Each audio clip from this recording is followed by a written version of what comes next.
starting episode 4 now. I am very much looking forward to this after episode 3. I wonder what's going to happen this episode. So much happened last episode. But yeah, welcome in anyone to this stream. Again, Scarlet Hollow. Because I cannot wait to see the rest of what this game has. And obviously the game isn't finished yet. I believe there's 2 chapters left, right? There's going to be 7 and there's 5 out. Yeah, that sounds right. Yeah. But I am excited to see what the game has so far, and then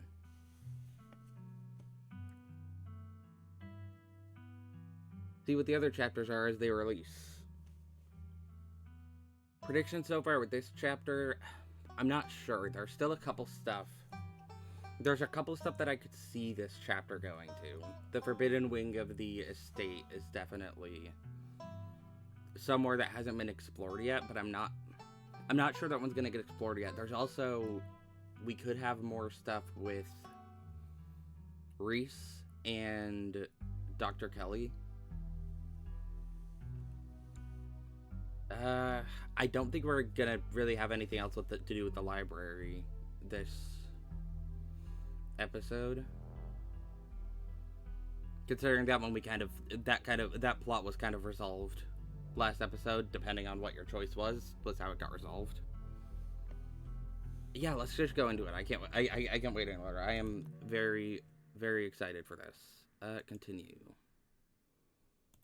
No, I just played that yesterday. No need for a recap. You open your eyes, it's a new day. Last night seemed so far away. You can almost pretend the horrors you witnessed in the annex were nothing but a nightmare, chased away by the harsh morning light. But you knew that the furious spirit of Charles Shaw Jr. yet lingers, locked behind the doors of the town hall, still tied to the earth by its hatred of you and your bloodline. An involuntary shudder runs down your spine. Yeah, we did kind of leave a vengeful ghost alive. But your thoughts are interrupted by the buzz of your phone on the nightstand. Hope you made it home okay? Haven't heard from Stella since last night. How about you? She did text last night. Yeah, she did. Yeah. Check your messages. There's nothing from Stella. Oh yeah, nothing from Stella since last night, so.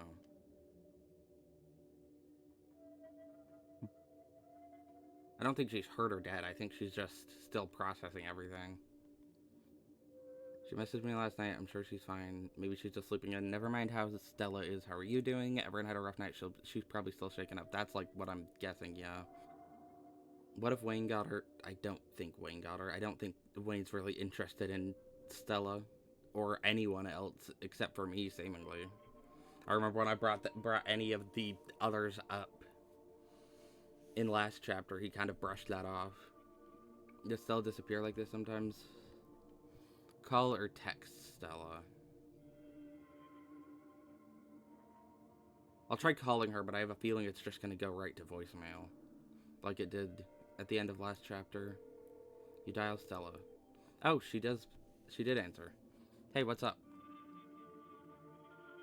Just kidding. I'm not able to come to the phone right now. This is actually recording on my voice. Okay, so never mind.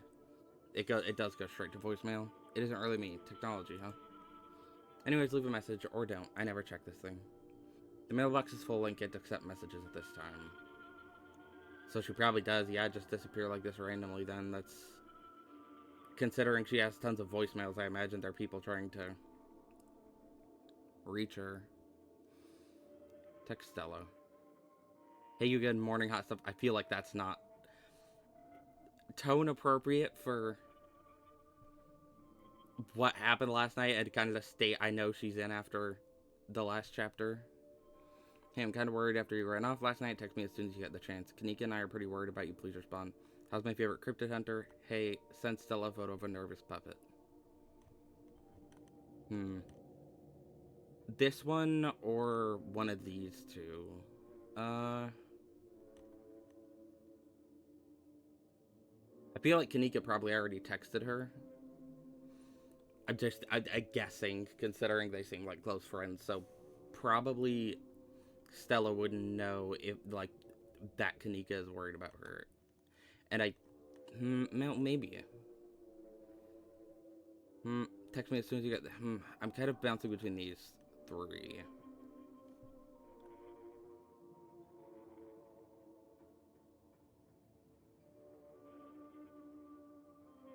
Pick this one. Wait for a few silent minutes. Your message sits undelivered. She messaged me last night. I'm sure she's fine. Well, she's in trouble. Maybe she's just sleeping in.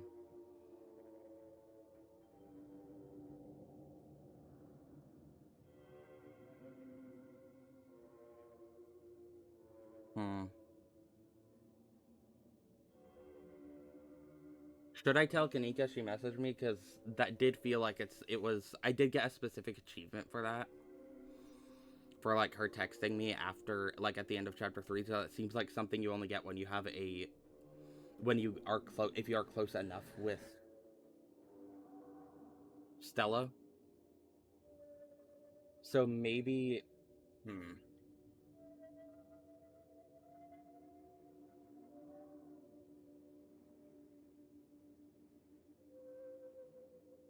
So maybe, I don't know, because I feel like I could, like, considering Kanika's clearly worried about Stella, I could tell her that Stella texted me last night, but I wonder if that was, like, because that was clearly her, she was being vulnerable there. And maybe that, I don't know, it was clearly specifically, like, when you have a close relationship with her, considering I got the achievement for that. Save. Might as well save for the first time of the chapter, sure. Overnight or up night, she's still probably shaken up.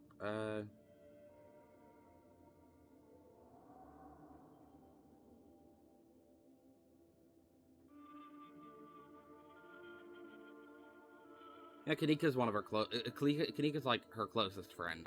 I'm sure Kanika wants to know. She messaged me last night.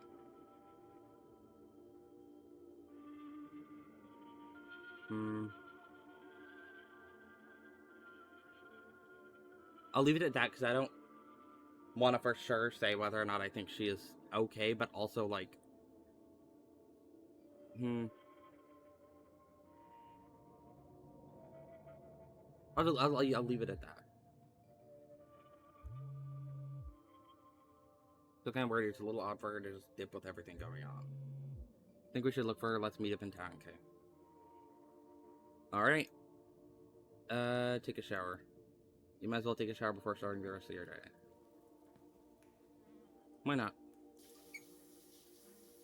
Feels good to wash away the grime of last night's haunting, but eventually you'll have to leave this place and confront the rest of the day. In the meantime, every minute feels like another thread holding this town together starts to unravel. Thoughts of doom consume me.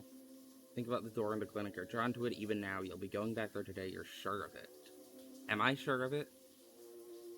Think about Oscar and Rosalina, how the specter of Charles Shaw Jr. has left them without home and work. Think about the afterlife. It's undeniably real at this point, and what you've seen is terrifying. Think about Stella running off last night. Hopefully she's just sleeping in. Rosalina's shattered leg. About Duke. Scrub feverishly trying to scrub. Okay, yeah, so a lot of the same stuff from the day before. Think about Sybil's warning, the worst is yet to come. Wayne and whether you're ever truly alone. Think about someone special. Think about finally being out of this hellhole and safe in your own bed.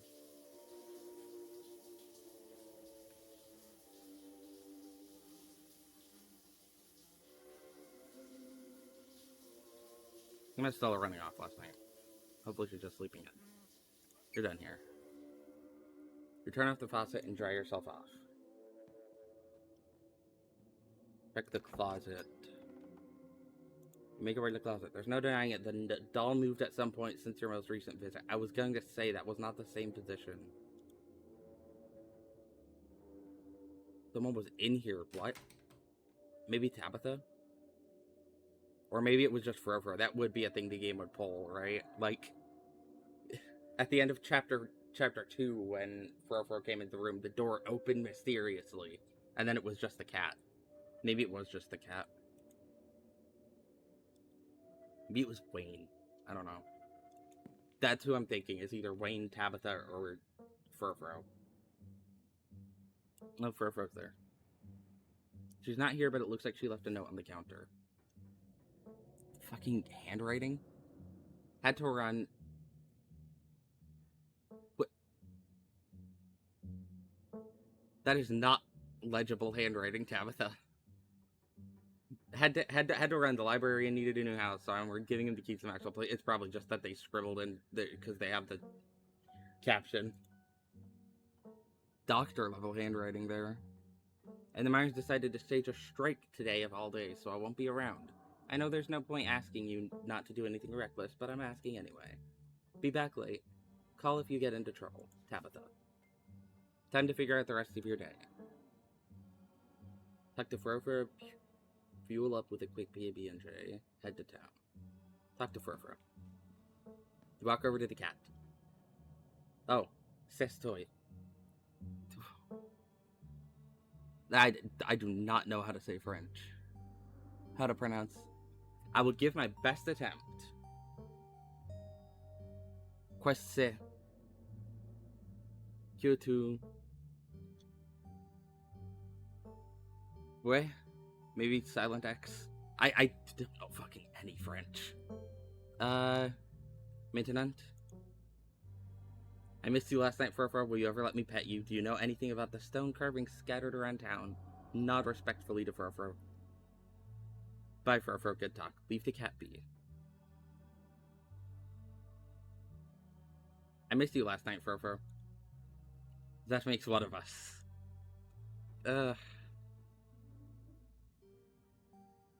Will you ever let me pet you? And cut my fur in your disgusting human oils? None.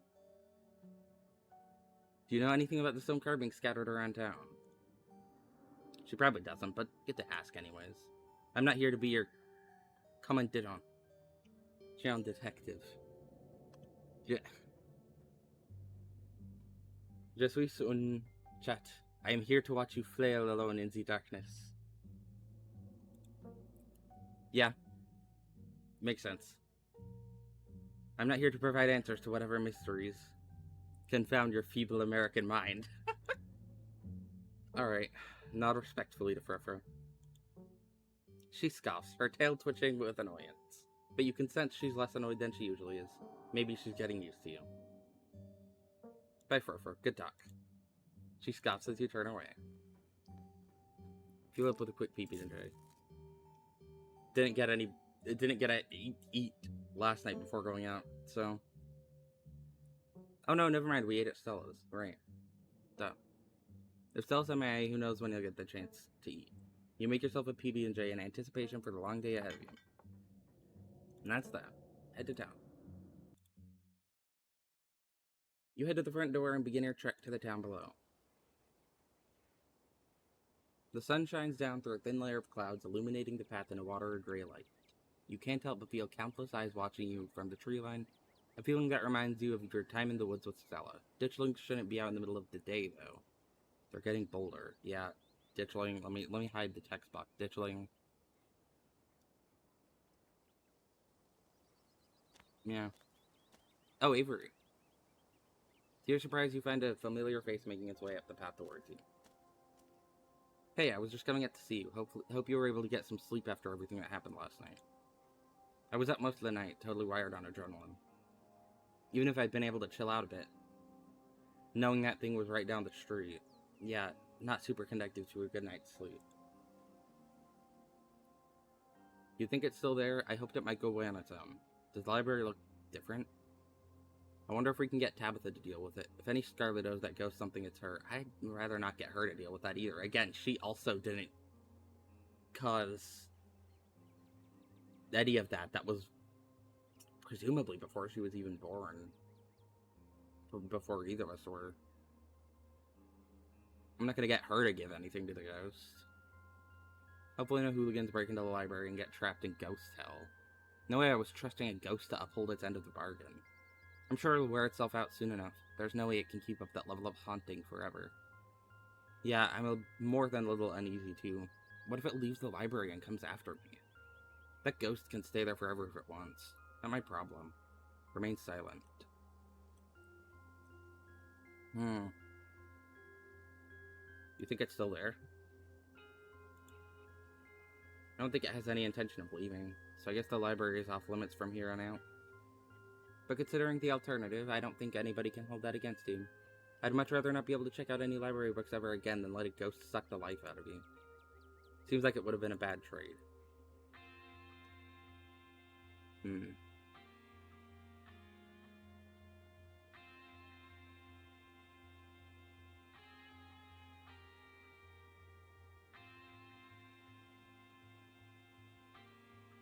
No way I was trusting that. Not necessarily that, but that was the best of the responses. I'm not gonna get Tabitha to deal with that, but I'm also not gonna brush it off just being like, oh, not my fucking problem. Smart move. If that thing was holding onto a grudge so hard that it managed to stick around for 80 years, there's a good chance it would never be satisfied, no matter how much it took from the Scarlets. Might as well hold on to the one life you have instead of hoping it'd be enough to satisfy some revenge-starved old guy. How do you feel now that it's a new day? Possession is the sort of thing that can leave a mark on a person's soul. You flirt with them? Maybe in another run. I am interested to see how the different romances can go in this game, but this run I'm kind of settled on Stella. You're coming up to see me? That's sweet. There's ditchlings everywhere now, even though it's daytime. Have you heard anything from Stella? If it's okay with you, I was kind of hoping to have some time by myself right now. Let's head to town. Start back down the path to town.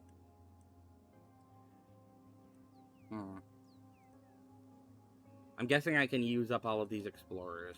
I imagine. Hopefully it's not like, oh, you can pick one of the explorers, or like two of the explorers or something.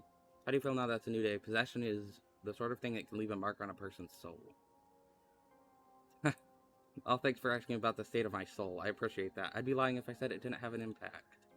I kind of feel bruised all over, physically and spiritually. But hey, that's part of life, right? Nobody makes it to the end completely unscathed. And I'm kind of thrilled that my new emotional baggage comes from a ghost instead of some boring normal trauma. There's ditchlings everywhere now, even though it's daytime. Avery turns to survey the tree line. I know just a few on my way up. They're kind of funny now that I'm getting a good look at them, with their scrunched up little Shar-Pei faces. So, should I be worried about these things? I know they're a bad omen or something, but like, are they dangerous? They're not gonna eat me if I take a wrong turn, right? You only need to fear what they, or you need only fear what they foretell. No, but you might get some eggs laid in your skin. I doubt they're doing that to humans. It seems like they're only doing that to animals. They're pretty small. We might be safe. At least as we know of. We don't know technically, but the only things we've seen so far are animals. That's the only thing we've seen any proof of. I don't know, they might. Not if you eat them first. I'd rather not find out. Does anyone in town have a flamethrower? Remain silent.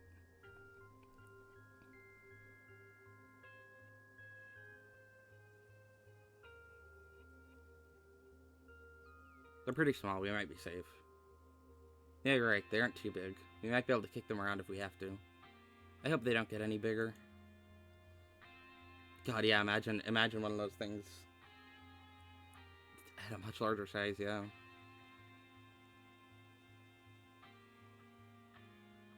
Have you heard anything from Stella?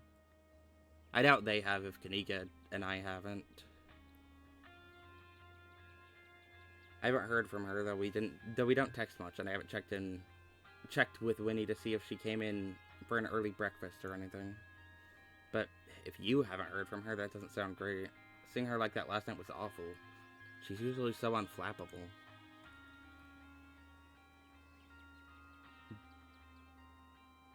I would like to have more time to hang with them.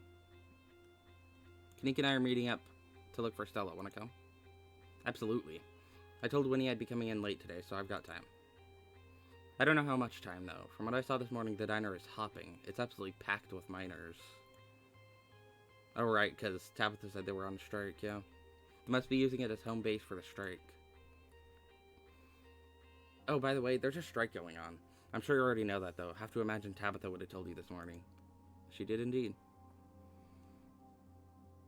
Let's head to town. Good idea. You and Avery start back down the path to town. Oh, there's Kanika. It isn't long until you once again find yourself on the main street of Scarlet Hollow. Lilac, you made it, and you picked up an Avery along the way.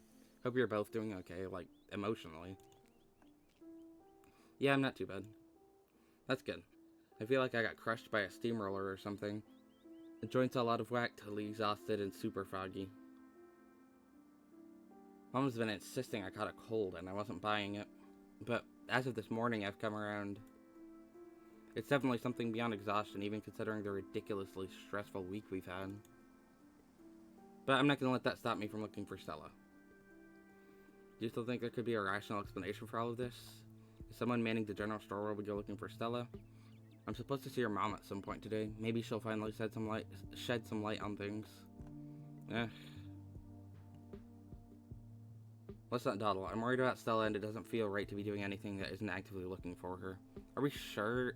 Are y'all sure we need to go looking for Stella? She's a grown woman. She's allowed to be by herself if she wants. She's probably okay, just dealing with complicated emotions. Remain silent.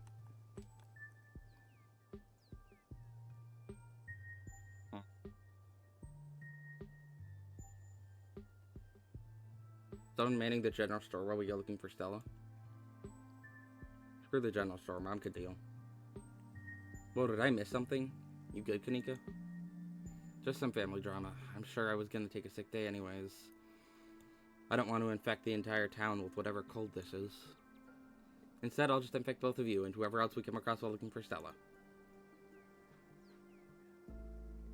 I guess I'll ask this, though. We're kind of past the point of there being a rational explanation for any of this. Kanika sighs heavily. Rational? Sure. Rooted in a reality that until a few days ago I thought was devoid of magic and supernatural shit? No. Ghosts are real. They can suck you into illusory dimensions and puppet your body like a fleshy marionette. Next thing you know, we'll find out there's a secret society of warlocks running the country, or that angels are real. You gotta admit, it's kind of thrilling, isn't it? Anything could be possible. Who knows what the new day holds for all of us. Would be a little more thrilling if it weren't terrifying. All the magical stuff we found so far just wants to hurt us. We need a magical being on our side. We're the magical girls when you need them. Though I guess we already have an animal whisperer, don't we? That's pretty magical. Wait, you can talk to animals? For real? When were you gonna tell me? Wait, did I not tell them? I could have sworn I had the chance and did tell them. Maybe I didn't. Wow, I'm gonna need to tell you what. I'm gonna need you to tell me what every animal we meet is saying. This is too cool. You really took that in stride, didn't you? I take everything in stride. There's no better way to live. Maybe my mystical powers will finally awaken into something more protective. Kanika, your mom's totally a witch, right? Maybe she's the magical girl. I doubt she's on our side, though. Speaking of magic, I'm supposed to see her mom at some point today. Maybe she'll finally shed some light on things. Well, I still think there's a rational explanation. You know, aliens. I've still got my hopes up. No, I've still got my hopes up that this all turns out to be someone in a mask trying to scare us out of town. After last night, really?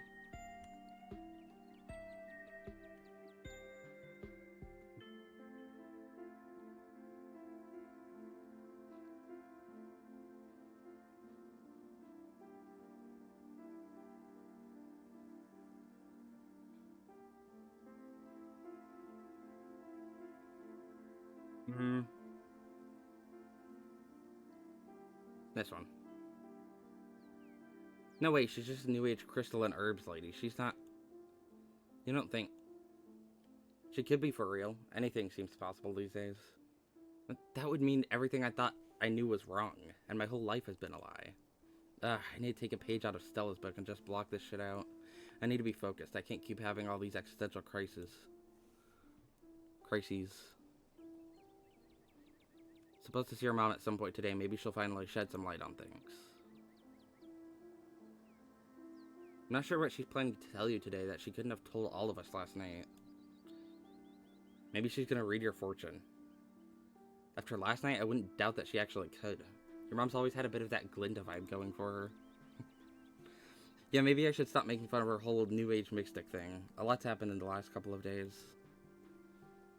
Okay, let's get started. I don't want to waste another minute. Where to first?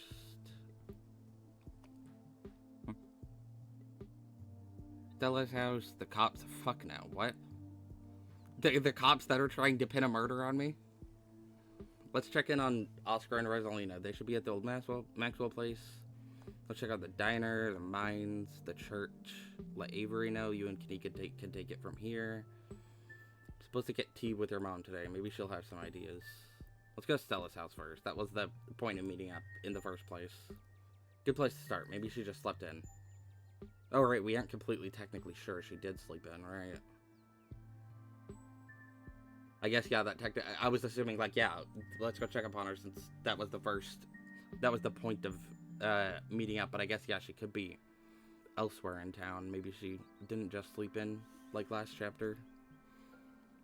That's what I'm hoping. I would have gone already, but I was kind of nervous about doing anything by myself today, just in case I ran into yet another horror from Beyond the Veil or whatever. You make your way towards Stella's house. Kanika knocks anxiously on the door. It creaks open. What the fuck? Wait, what?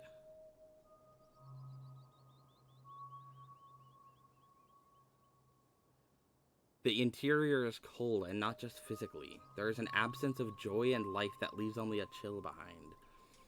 This is the ghost of an empty house.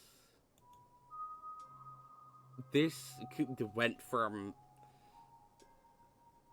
0 to fucking terrifying very quickly. There's a sobering dread that comes with the knowledge that your search won't end here. For the life of you, you can't remember if Stella closed the door behind her when the two of you left for the library yesterday morning.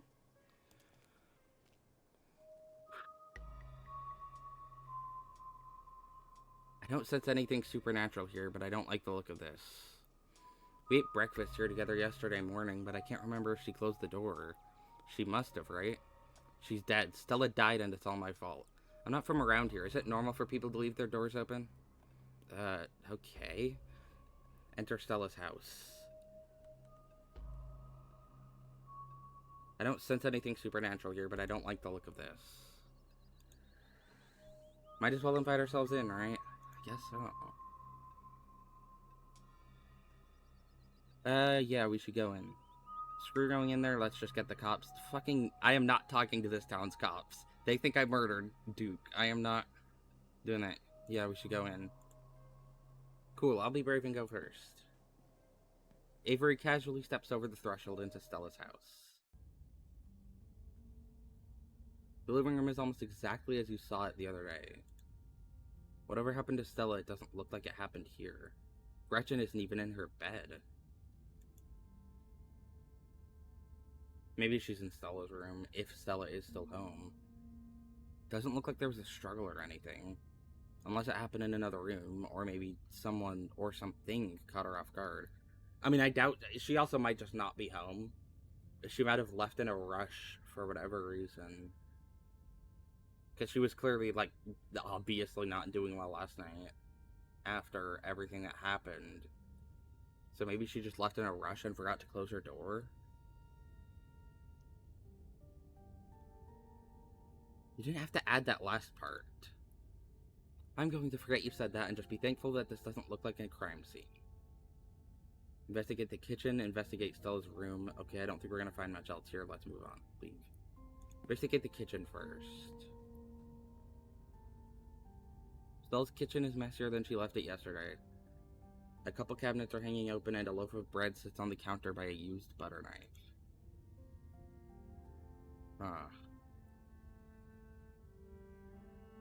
I mean, I don't think that's necessarily the case. I think maybe she just got up this morning and made herself breakfast and then maybe left in a rush. That's the thing I'm thinking. Who else would have come into Stella's house?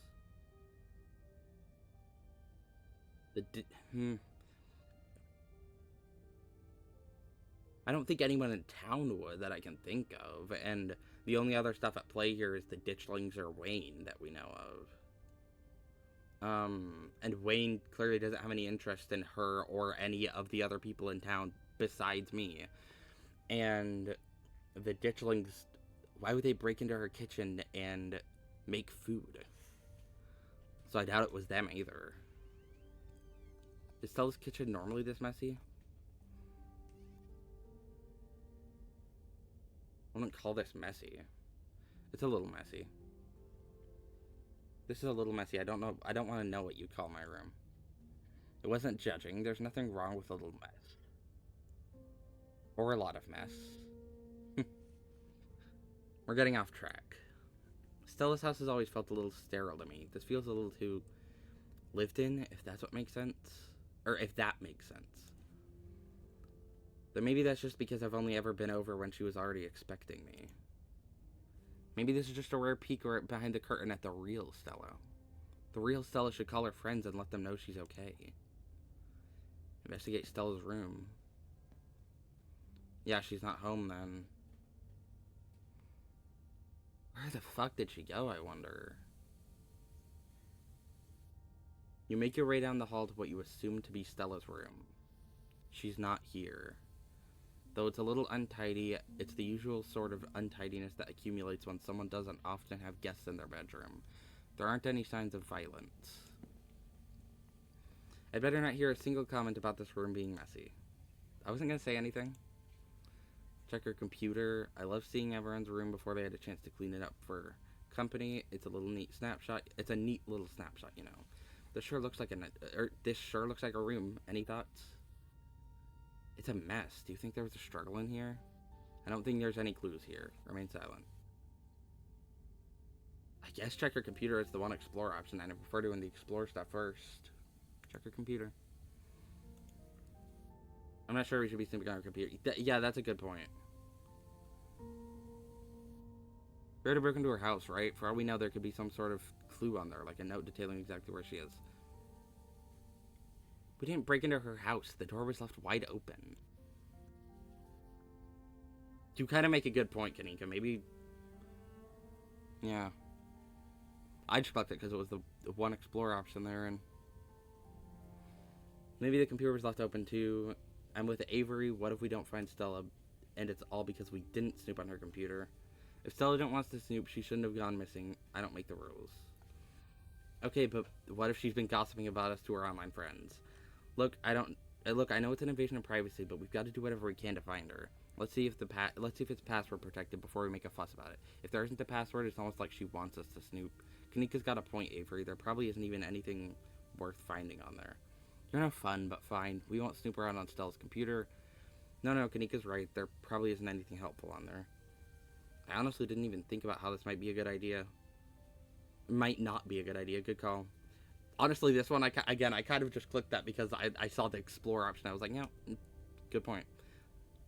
Good call. That makes sense, judging by some of the decisions you've made so far. Rude? Alright. You're lucky you have me around to keep you on the straight and narrow. Yeah, you're probably right. Good call. Love seeing someone's room before they've had a chance to... Okay, it's the same stuff from before.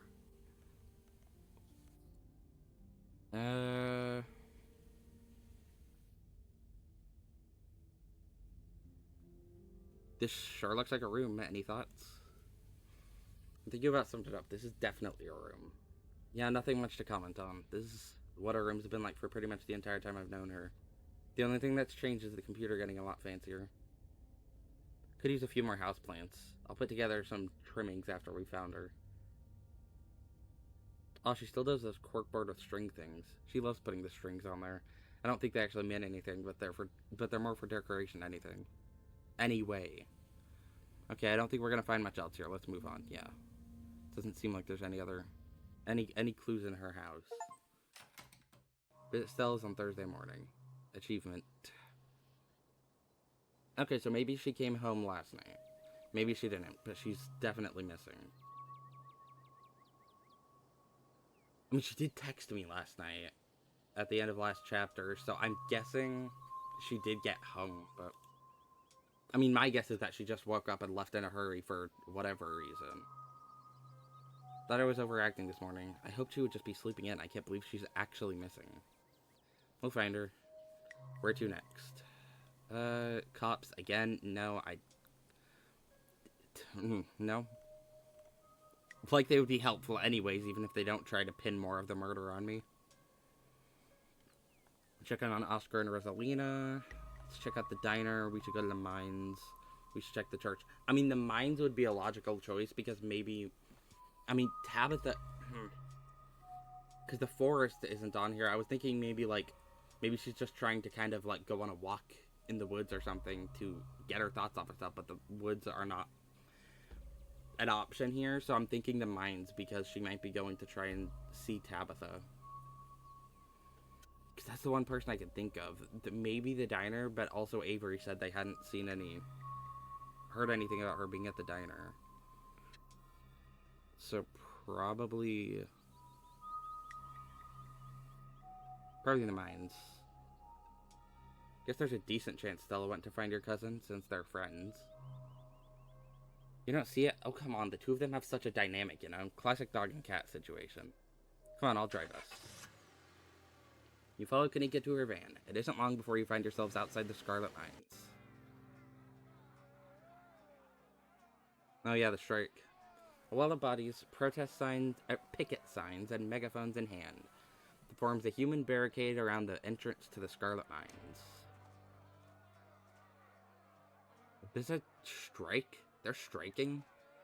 Some miners were talking about it in the diner yesterday, and it looks like they managed to convince almost everybody to join up. The collapse must have been a breaking point for a lot of people. Yeah, I wouldn't want to go back underground the day after a mine collapse either. I'm never stepping foot in a mine ever again.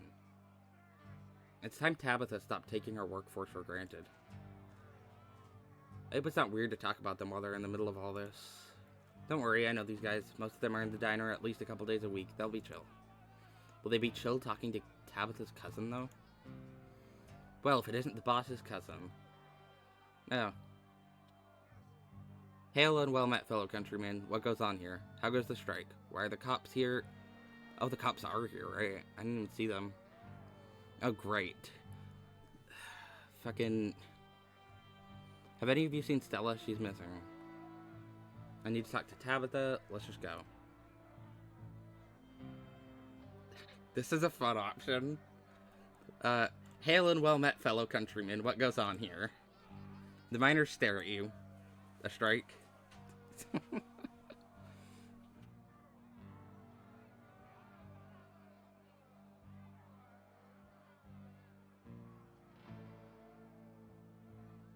What are your grievances? Y'all are just being greedy. Tabitha works hard for her money. She's the reason you all even have jobs to begin with. Good. Tabitha had this coming. Poor Tabitha. She's had a rough week. I'm behind you folks, 100%. I have no horse in this race. I just got to town a few days ago. I have no allegiances. Isn't this a bit of an escalation? Did you try talking to Tabitha first, or leave it at that? What are your grievances? We like competitive pay, 8-hour shifts instead of 12 or more, improvements to the sick day and vacation policies. And a thorough safety inspection before any of us step... Hold on. Click before I read through all of that. Step foot underground again. That collapse was way too close to the active mine for me to feel safe down there until I know for sure I won't wind up buried under 2 tons of rock. This place is supported by the labor of folks who are too desperate to work to care about the conditions they work under. It runs them ragged, then spits them out when they're too broken to keep going. I've seen it time and time again. We're gonna change things. There's no reason we should be treated like we're a disposable workforce. If we're the ones making our money, we should be making money too, not just scraping by. That's a lot of grievances. Working here seems rough. Yeah. You think Tabitha can even make those changes without the mines going under? I'm sure she can figure it out. I'm not saying she's a bad boss. People clearly aren't happy with her, but coal's getting used less and less, and I've seen that old Scarlet house. It's practically condemned. If she has money to spare, where is it going? Really didn't peg you as someone who'd go to bat for Tabitha. I'm not. I'm just trying to get the full picture here, and if the mine fails, I don't see how Aunt Winnie's diner doesn't fail with it. Okay, but that's the whole problem. A single family shouldn't be able to hold an entire town hostage. The workers need a say in the business. Fair enough. That's it. Look, I just need to talk to my cousin. I'd be happy to pass along your demands. That's the one new dialogue option that's been added.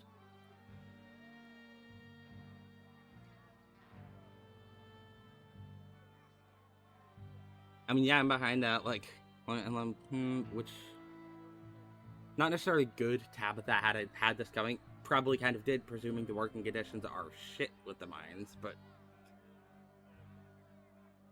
I'm also trying to get somewhat on her good side. So maybe I'm behind you folks 100%.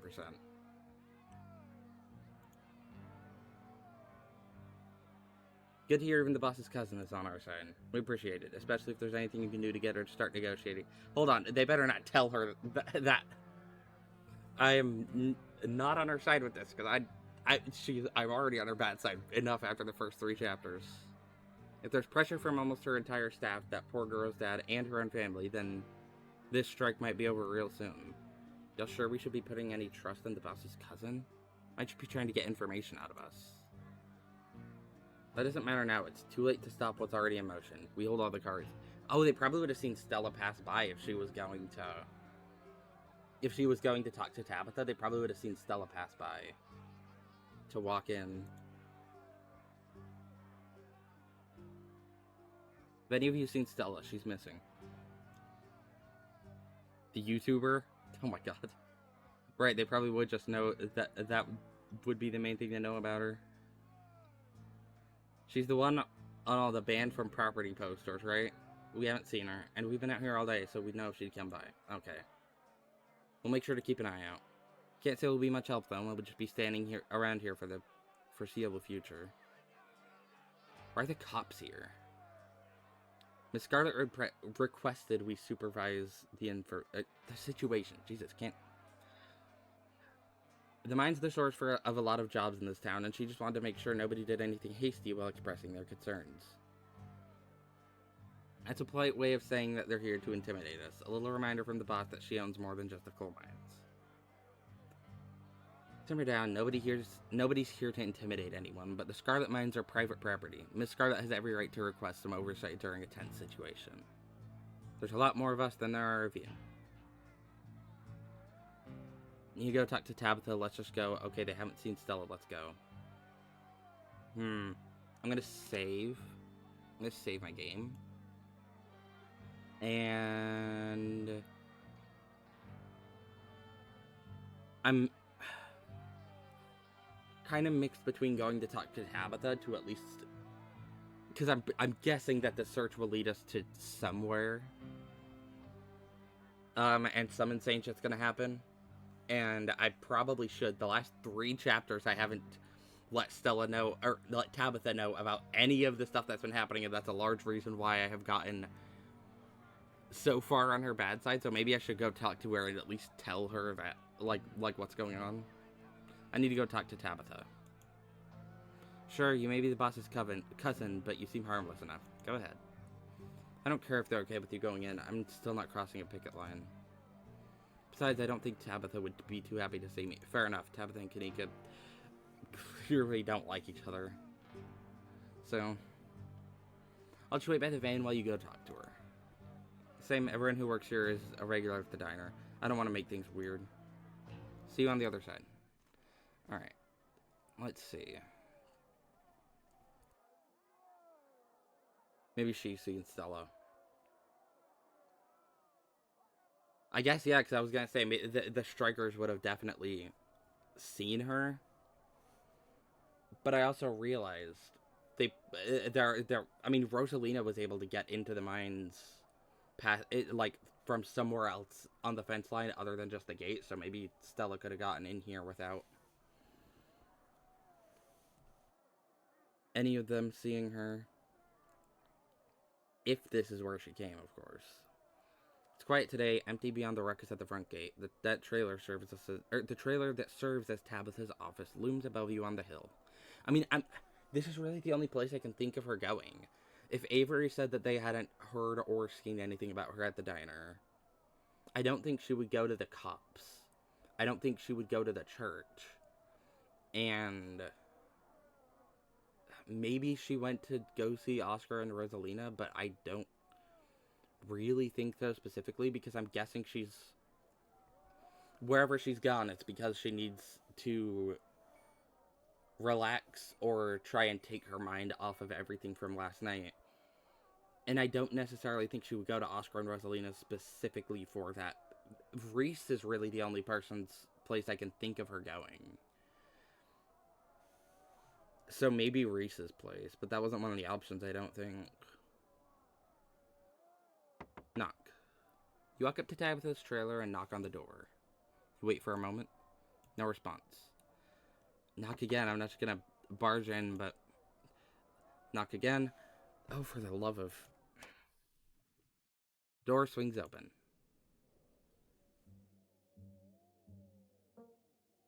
Oh, it's you. Should I go? Yeah, and try not to get yourself noticed. What were you two talking about? I missed you this morning. Hey, do you have a minute? It's important. I don't care about the strike. I just came to see you. Remain silent. Missed you this morning. It's the nicest of the options. Yeah, I was busy cleaning up after you. I don't know how you managed to get the whole library plus the annex shut down, but it's been surprisingly inconvenient, especially today. I already said you can leave, Rodriguez. We'll talk more later. The door clicks closed as Rodriguez leaves Tabitha's office. Oh. The instant you're alone, Tabitha rounds on you. She grabs you by the collar, her face close to yours, eyes full of rage. Her words a frustrated hiss. Listen to me, Lilac. Really listen. This isn't some fun little game, okay? This is my life, and if you value yours, you'll keep quiet about what you just saw. Oh. I don't care if we're family. I can make the rest of your stay here a living hell if you cross me. Her grip loosens. Sorry to get scary for a second. I've just been pushed to the brink this week. I can't have anything else go wrong. Start crying. We should talk about the strike, and we should talk about what just happened in here. No, we're chill. I get it. Hey, I'm on your side. That was completely uncalled for. How dare you touch me like that? I'm glad you're having such a hard time. The Scarlets are finally getting what they deserved. No, we're chill. I get it. I hope you mean that, because if you don't, just know that I always follow through on my promises. What did you come up here to talk about anyway? Just decided you wanted to bother me on the worst possible day to be bothered? Stella is missing. Have you seen her? She's missing? Tabitha is quiet for a moment. I'm sure she'll turn up, but I'll see if I can get a hold of her. She does seem a bit worried. So maybe she does still care about Stella from the time they were together. Don't think looking for my missing acquaintance gives you a pass to do anything dangerous. You're forbidden from doing risky things, even for what you might think is a good reason. I'll wind up where I wind up. Those who seek to avoid doomed prophecies often fulfill them through their own attempts to be free. I'm going to do whatever it takes to find her. I don't think I'm able to judge what's risky or not. Last night was supposed to be a cakewalk. Lie, okay. You know I do what I want. I promise I'll stay safe. Remain silent. I could say I promise I'll stay safe, but, I mean, finding Stella, not necessarily gonna, like, do what I can to stay safe, but kind of also do whatever it takes to find her, because... Yeah. I'm going to do whatever it takes to find her. Great. I can't wait to find out what ridiculous situation you wind up in today. I also wanted to see how you were doing. With the strike, your mom, everything. Let's really talk. Do you really think I'd want to have some kind of heart-to-heart right now? Sorry, Lilac, but I have work to do. Save your probing questions for some other time. Or never. I don't care which. Alright. If not now, then when? I'm only here for a few more days. I'm just trying to connect with you. You're making it really hard to connect with you. Why did you even invite me here if you dislike me so much? I just wanted to have a conversation with you on my own terms instead of one you dragged me into. God, you suck. I can't believe we're related. Sorry, I'll go. Um, hmm.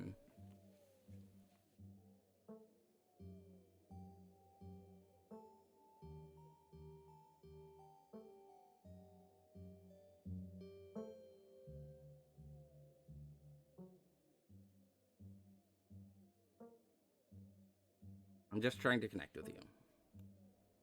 Are you? Is that why you keep ignoring everything I say to spend time with a bunch of strangers instead? Kind of fair, partially, because I have there has been some crazy shit that's happened every single day in this game so far that my character's been in town, but also I don't necessarily choose to go on it. I probably could have the last 3 chapters at least told Tabitha about what was happening and where I'd be, but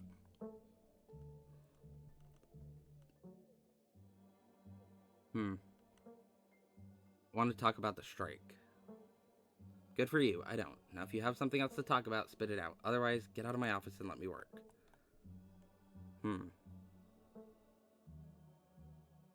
Done here, see you around, that's all, bye, love you, bye.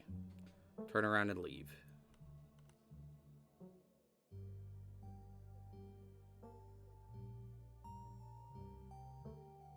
I'll go with it, that's all, bye. It's not necessarily as cold as the I'll see you around, but also I don't know if Tabitha would necessarily appreciate the last one right now. Considering she clearly is not at all happy with me after the past few days. Stay safe. You leave the office, the door slamming shut behind you.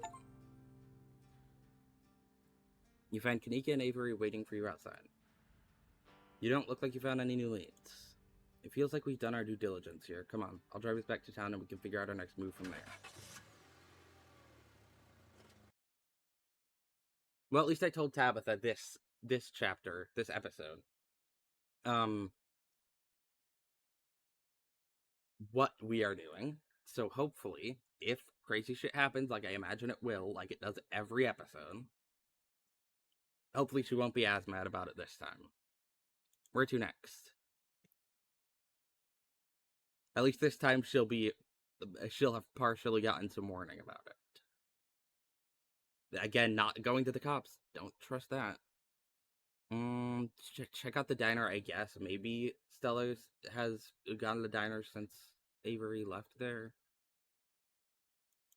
Let's check out the diner. Good idea. Folks tend to congregate there. Maybe we'll run into someone who's seen Stella. Oh yeah, we're also someone who's seen Stella. Here's hoping Winnie doesn't try to rope me into clocking in early.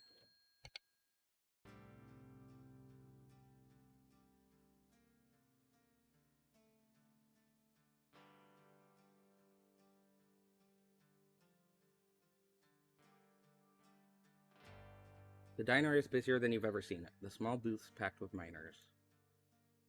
So I guess this is where the miners are setting up shop. When you asked for the morning off, I didn't think you'd be showing up with friends.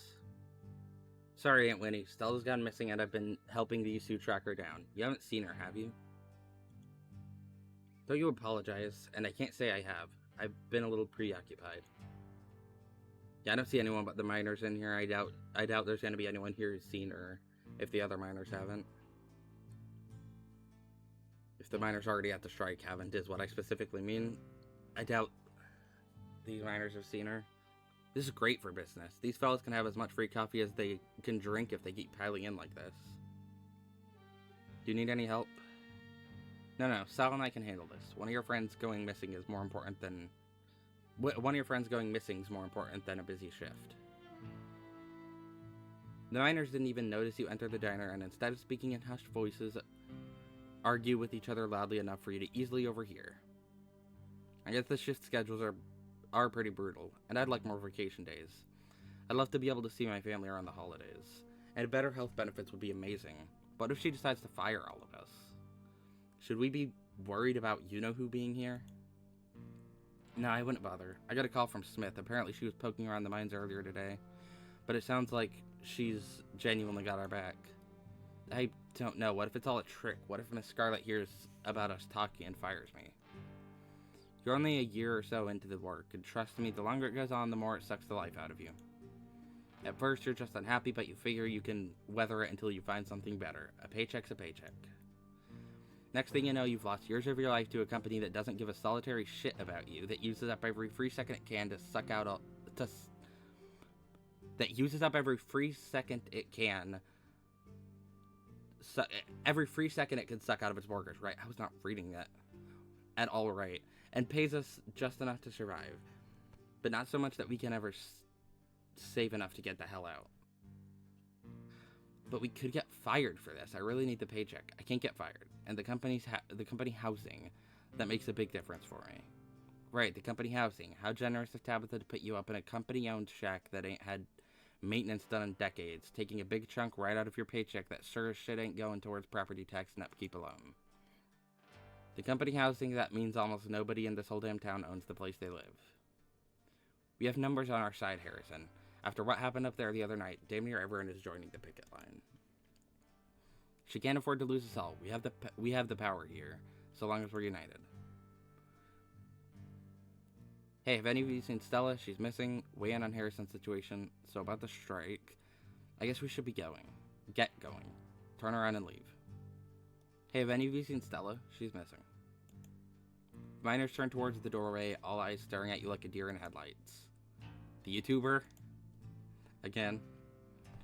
No, we ain't seen her. As you can see, we've got a lot going on today. We'd appreciate it if you didn't butt in. Harrison's voice drops to a barely audible mumble. I hope she's okay. Man, on Harrison's situation. So about the strike. I guess weighing on Harrison's situation. What do you want to do, Harrison? Join the strike, Harrison. Unite with your fellow workers. Don't let them pressure you, Harrison. Return without weighing in. What do you want to do, Harrison? I don't know. This ain't your business, and those sorts of questions are exactly what someone who's trying to break a strike would be asking. Come on now, I don't think Lilac was trying to break your strike. And how would you know that? This person's a stranger and a Scarlet. Hold your horses there, Zax. I don't care if y'all stand for a good cause. I don't even care how much bacon and eggs you've bought. If you start a fight in my establishment, you're out. Let's handle this like civil adults. You heard the lady. Don't get involved, or we'll all have to take this outside. Sorry, fellas. We won't bother you. We'll make ourselves scarce. I'm not gonna do this one just because clearly they got annoyed with me just asking that one question. So I guess we should get going. Doesn't seem to be anything in terms of proof here. You turn and leave the diner, Avery and Kanika trailing close behind you. Still no sign of Stella. Again, not the cops. Let's check in with Oscar and Rosalina. They should be at the old Maxwell place. Tabitha dropped off the keys this morning. The old Maxwell place? With Rosalina's leg the way it is and everything they've been through, now they have to stay in a broken down ruin that should have been bulldozed years ago? I guess. It's good they have a roof over their heads, or what's left of a roof. Your cousin is gonna get an earful the next time I see her. Kanika storms off down the road and you and Avery follow close behind. You don't get far before the sound of growling and desperate hisses grab your attention. Oh, fuck off. Wait, hold on, no. Pixel's corner bone in the fucking... Oh my god. Get away from me. I'm supposed to be an indoor cat. I'm not supposed to see things like you. You don't even talk, you freak. You turn to see a ditchling approach a cornered Pixel in an alley. He must have slipped out of the library with everyone else last night. Fuck. The ditchling, distracted from its hunt by your arrival, cranes its neck to face you, its eyes settling on you with alien indifference. Hey, quit it! The words feel meek as they leave your mouth, and the ditchling, unaffected, turns back to its cornered prey. Is there a pipe or something laying around? Maybe we can scare it off. There's no time. I'm grabbing Pixel. Oh. Dogs. Oh my god. Fucking... Thank god, Pixel's safe. Before he can react, a small pack of dogs round the corner. They pounce on the creature, pulling it from the wall, and then taking turns biting and tearing at it until it's ripped to shreds. Oh, thank God. Their task complete, they saunter towards you. Am I gonna get to talk to them? What the... Isn't that Daisy? And Scraps. And what looks like every other dog in town. All in some kind of dog gang. Oh my God, did all the other... I lived. Oh, thank God Pixel is safe. Pixel, you got out of the library. Oh, you poor cat, come here. Pixel cautiously walks towards your group before clambering into your arms. He has a comfortable heft to him. I guess he likes you more than me. We found him last night, terrified and shaking in a bush outside the library. I wasn't that scared. I've even been helping them out. Little Pixel here's been volunteering as a scout. Don't worry, we're always right around the corner. Those creatures only like to strike out when they have numbers, but they're hardly very bright. I do wonder why the ditchlings are out during the day now, because yeah, they were only out at night before. We made sure the little guy was taken care of till the humans were awake. Do you all know where he's supposed to be? Good doggies. So you're sure this you're the Scraps I've heard so much about. We'll make sure he gets back to his family. So are there some kind of dog militia or something? Have any of you seen or smelled Gretchen? Oh, good point. I should ask about, yeah, because Gretchen was also gone from Stella's house, so they probably would have smelled another dog more likely than a lot of other people in the town would have seen Stella or her dog. Gretchen really admires you, Scraps. Is there anything we humans can do about the ditchlings? Aren't your families worried about you off on your own like this? We best be on our way. Shoot, get on, get. Remain silent.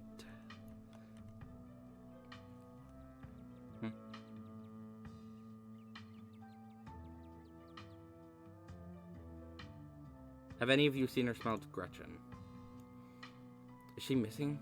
Oh dear, Scraps, you don't think? Gretchen's person would never let that happen to her. Wherever she is, I'm sure she's safe from those things. A dog like her doesn't get to be that age without a watchful human at her side. Can you help us find her? You've got better noses for this sort of thing. Let me know if you smell her around town, okay? Just as I feared, I hope she's okay out there. Remain silent. Can you help us find her? We'll do our best. We didn't intend to make any more trips out into the woods, but if it's for Gretchen, we'll take that risk. She's a well-liked dog in these parts. Been around longer than any of us. It'd be a blow to the community for her to fall victim to those monstrosities. Good dogs. Good dog. Thank you, I appreciate the compliment. You call me Good Dog? Daisy Good Dog? Daisy's tail wags excitedly before she regains her composure. Ahem. Sorry. I just love to hear it. So you're the Scraps I've heard so much of. Gretchen really admires you, Scraps. Oh, she flatters me so. I'm nothing special, just another dog. All the more reason to go after her before it's too late. Don't be so modest, Scraps. You're the kind of dog other dogs listen to. That's more than could be said for that Jimmy. Thinks he's so high and mighty just because he can sit and stay the best, as if obedience is the best quality in a leader. So you're the Scraps I've heard so much about. The one and only. This year is Daisy, and we've got a few other concerned locals with us as well. Just making sure the cats and dogs of the Holler are well cared for, considering recent events. There are more of those things in the woods every day, popping out of the innocent bodies of what used to be dogs like us. He's done us a fine service, but you'd best make sure to keep Pixel inside from here on out. I've got a feeling things are only going to get worse from here. I'd like to see you try. I was an indoor cat, but now that I got a taste of the outdoors, I will never be satisfied by the indoor life. But maybe I can wait till all those monsters are gone. We'll make sure it gets back to his family. We appreciate it, human. Word's been going around town that there was one among you... Oh, fuck. One among you who could properly understand us. It'll be good to have you on our side during these strange times. Odd things are going on around here. It's important for all us living things to watch out for each other. So are y'all some kind of dog militia or something? Yeah, I suppose you could say that. I'm sure you've met this town's illustrious leader by now. When the powers that be abandon you, it's up to the rest of us to band together and protect those who need protecting. Is there anything we humans could do about the ditchlings? They ain't that hard to kill when there's a whole lot of us. They die easy enough, so long as you don't get caught unawares. That's why we're gathering all the local dogs. A big pack is a safe pack. Jimmy may not be doing anything to help, but that doesn't mean we can't take matters into our own hands. Now Daisy, no need to start in about the mayor. He has his own priorities. So long as he doesn't get in our way, we don't need to go starting trouble. Isn't Jimmy the mayor? Shouldn't you give him a little more respect? He's got that sash and that little top hat. Yes, screw Jimmy, what a joke. One of you should have been mayor. I like the mayor. He's not like other politicians. He tells it like it is. Aren't your families worried about you off on your own like this? We'd best be on our way. Do go on, get. Remain silent. One of you should have been mayor, clearly. As funny as Jimmy being the mayor was, that fucking bit was amazing. Last episode. They do seem much more concerned about what's actually been going on in town. Well, aren't you sweet? Some dogs ain't fit to lead. It's not his fault the humans of this town flung him so far out of his depth. Aren't your families worried about you off on your own like this? We're country dogs. So long as we come home for dinner, most of us aren't missed too much. Speak for yourself. I know my family has been worried sick, but I can't just let that get in the way of what's important. Besides, if I went home, they might tie me up and then I'd be a sitting duck. I mean, dog. We'd best be on our way. Same for us. For the first time that we know of, those things are out during the day, which means the pets of Scarlet Hollow need us now more than ever. Make sure the humans keep an extra careful watch on their furry companions. Oh god. Wait. No, that's that. No, that's not. I refuse to let that to believe that's what happened. What if? Is that why Stella's missing? Did Gretchen get? No, they don't go into houses though. They haven't gone into houses yet. We've seen them watching people inside houses, but also I guess a lot of the people don't. I don't know. It's assumed that Pixel is going to be safe once inside of the old Maxwell house, judging by like how they were saying like hurry and get Pixel inside. So maybe not. I just hope Gretchen didn't get taken by the ditchlings and that's why Stella's been missing. The band of dogs scampers off. You've had a full-on conversation with those dogs. It is so weird when you do that. Weird or cool? I wish I could hear the other side of the conversation. It seems like there's a whole dog culture in this town I've been missing out on. Knowing dogs are capable of carrying a full conversation is going to make being a veterinarian really weird. You'll just have to hire Lilac as a translator. You'll be the best vet in the country with someone like that on your staff. Pixel in tow, you and your companions continue on to the old Maxwell place.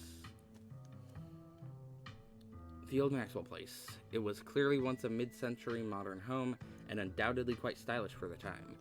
But it's been abandoned for unknown decades, and moss and vines choke its exterior, barely concealing cracked walls and dust-clouded glass. Hey, where the heck are you taking me? This ain't my house. Well, it's your house right now, because the library's kind of fucked. Before you can approach, the door opens and Oscar's head pokes out from the entryway. Hello? Oh, sorry if I started y'all. The walls here are worn down enough. I could hear you coming from a block away. Good morning, Oscar. Just thought we'd stop by to check in. Thank goodness you found Pixel. Rosalina's been beside herself. Oscar's voice is tired. He's had a long night and it shows. His graying face seemingly having aged in the hours since you last saw him. Please, come on in. The old Maxwell place in episode 4. Oh, Kelly's here. You're doing really great, Rosalina. Not a lot of kids your age can take shots that well. You're being so brave. You don't have to talk to me like I'm 5. But you are brave. You really are, Rosalina. You're like so badass. Alexis is right. This is more than most people have to deal with in their whole lives. And here you are taking it like a champ. Before Dr. Kelly can continue, Pixel jumps from your arms, bounding across the room and leaping onto Rosalina's chest. Pixel, I've been so worried about you. I told you he'd turn up. Dr. Kelly's almost gentle bedside manner vanishes as she turns and glares at you. I guess I didn't make a very good first impression. Last chapter. I see we have visitors. How is she, Doc? How are you doing, Rosalina? How's Reese? Warn Dr. Kelly about the stone carvings and what you felt in the clinic. Sorry again about the library. We could always try going on a rescue mission for some of your stuff. What's going to happen to your career now that the library is closed? So, Dr. Kelly, are you going to start poisoning her now, too? Jesus Christ. I don't think she's poisoning Reese. I remember you could also accuse her of that last episode. I don't think that's what's happening. I would like to apologize on behalf of my cousin for making you stay here. Do you think you'll have to stay here long term? It doesn't actually seem that bad here. It's so cool of my cousin to let you stay in this rad place for free. Remain silent. How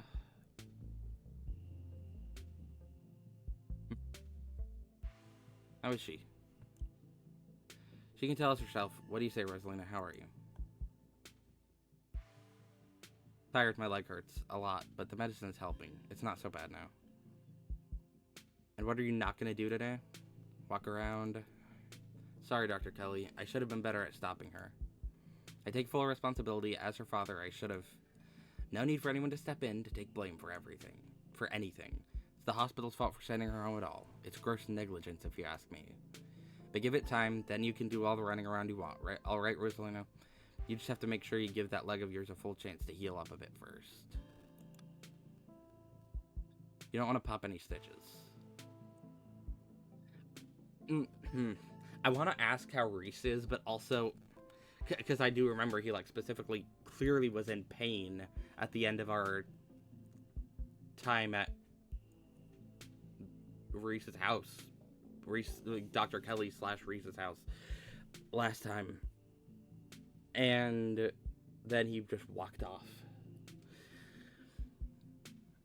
So I am worried about him, but also I don't know if she would necessarily...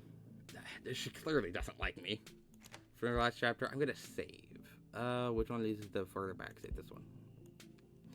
Let's see. How's Reese?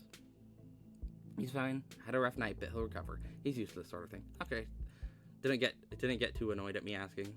He just needs a couple days to get back on his feet. That means no more excitement. Not even a movie. Sorry to hear that, Dr. Kelly. But I want to see Shino-Chi Deathblood. I was promised chilling Japanese found footage horror. You need to get your son some therapy. I don't think he's okay. But if I wanted to hang out with him again... but what if I wanted to hang out with him again? He's so cool. I'd like to hear this from him, not filtered through you. You talk about him like he's a child. I will respect this boundary and not bother either of you anymore. Flirt with her? You can flirt with her? I didn't even know she was one of the characters you could romance. Remain silent.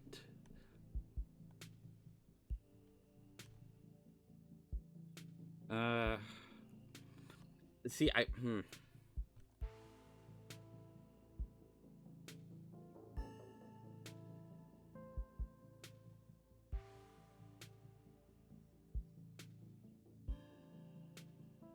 will respect this boundary and not bother either of you anymore.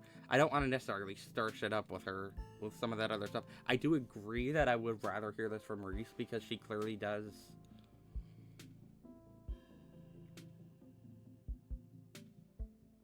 she is a bit more, like, she is a bit controlling of him. Like, even he was saying, like, last time, like, he would rather, like, be the one who chooses, like, when he has the energy to do stuff. And I agree with that, but also I don't want to stir shit up with her right now. That sounds especially like sarcasm, but I'll choose to believe you mean it. Warn Dr. Kelly about the stone carvings and what you felt in the clinic. We found something in Oscar's house last night, a stone carving that gave me a vision about what had happened here. There was one in the mines the other night too. Both of them had a sort of pull on me. Whatever they are, there's something like them in your clinic. I felt it last night. Those things are cursed. It's only a matter of time before something terrible happens at the clinic. You and Reese have to leave immediately. I don't think it's that. I don't think I've got to give that much, like, panic to that. Something as awful is going to happen at the clinic, just like something awful happened at Oscar's house in the mines. reasonable thing to believe. Have you ever noticed anything weird at the clinic? Would you mind if we looked into it? I'm sure it's nothing, but I thought you might want to know. Never mind, it's probably nothing. I don't think they're cursed to the point that, like, something awful is going to happen to each of them. I mean, it is an interesting pattern that both of them have been where something awful has happened, but also, episode 1 didn't have any of the carvings, and something awful still happened in that one, so...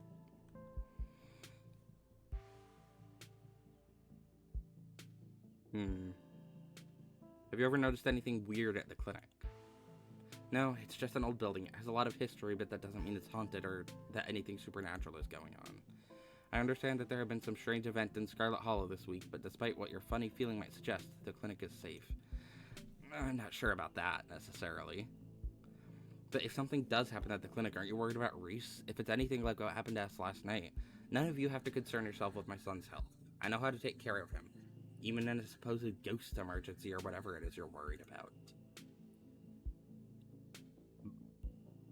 Sorry again about the library. There's no need to apologize. It's a building. You're a person. You matter more than a pile of stones. I do kind of wish we could go back for our stuff. Thanks for letting me borrow some of your clothes, Alexis.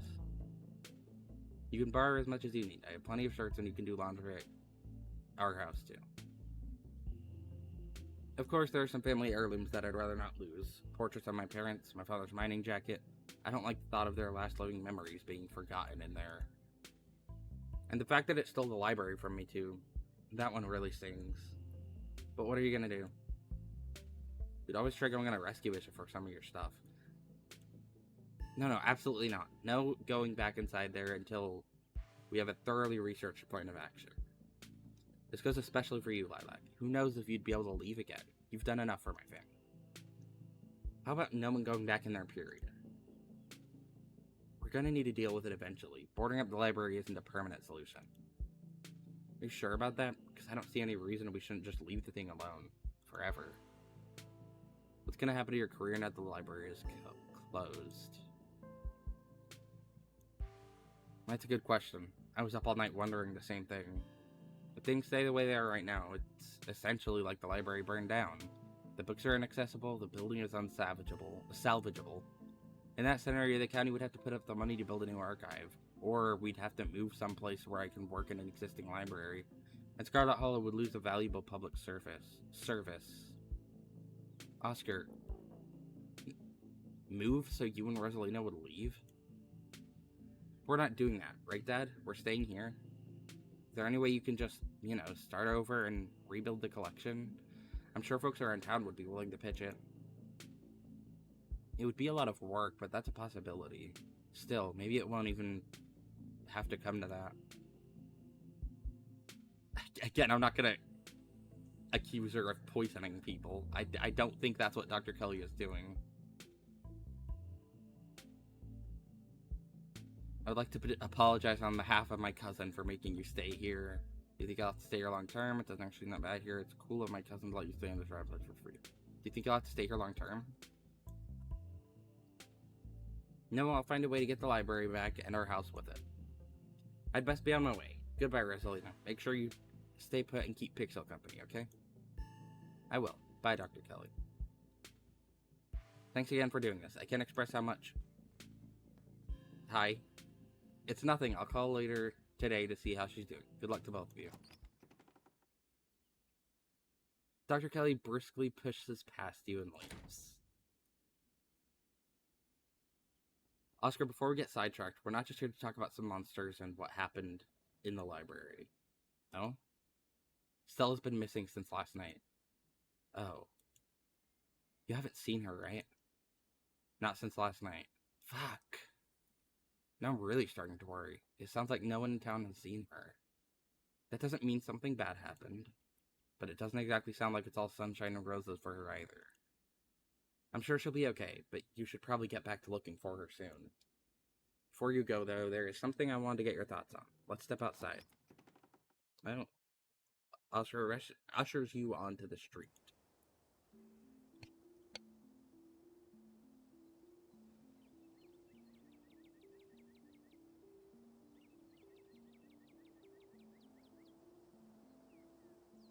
See what this is.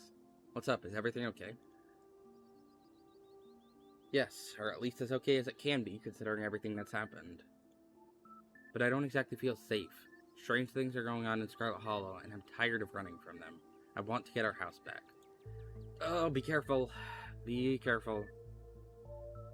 Oh my god, I hope he doesn't get himself killed or something. Like, because that ghost clearly isn't exactly peaceful, especially probably not now that I've completely denied the possibility of giving up some of my life for him to have a peaceful death. He's probably going to even be more vengeful now. You've all been looking into the town's history, correct? I overheard your discussion in the library the other day.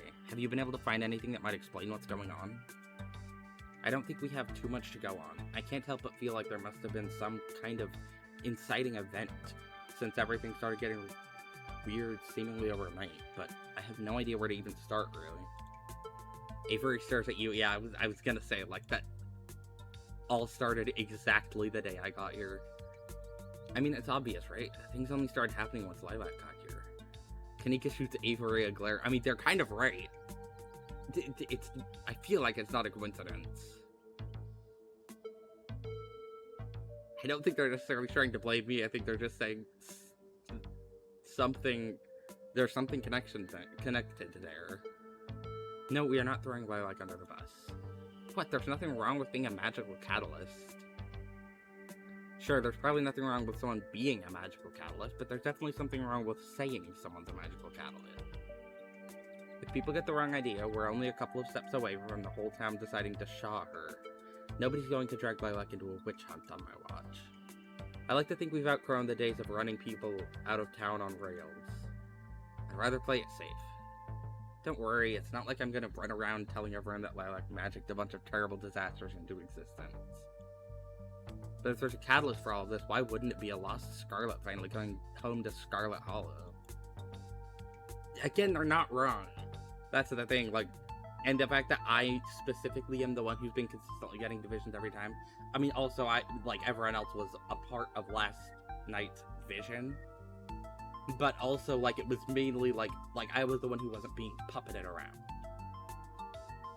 So I was clearly, like, the center of that. I was the one that the ghost was focused on. And then the one in the mines, I was the one who had that vision.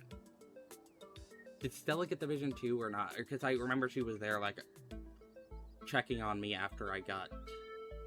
No, I don't think she got the vision. I think she just came back after and saw me laying on the ground, unconscious. I don't think she got the vision too.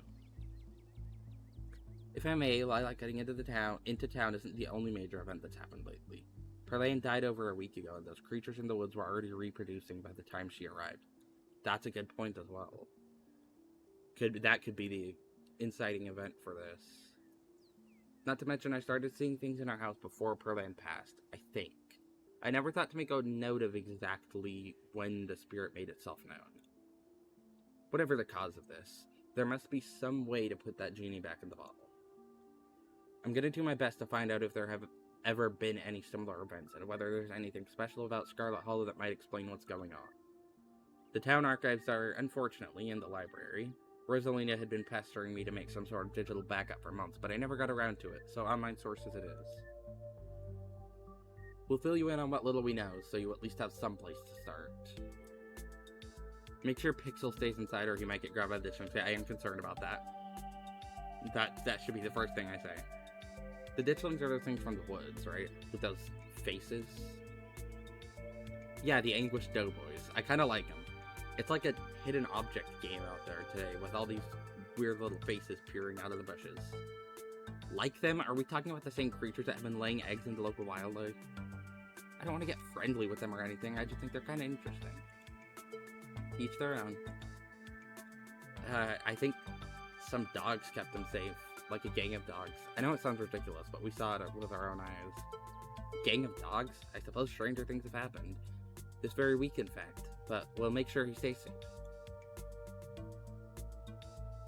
There's that thing in the clinic I mentioned. That poll.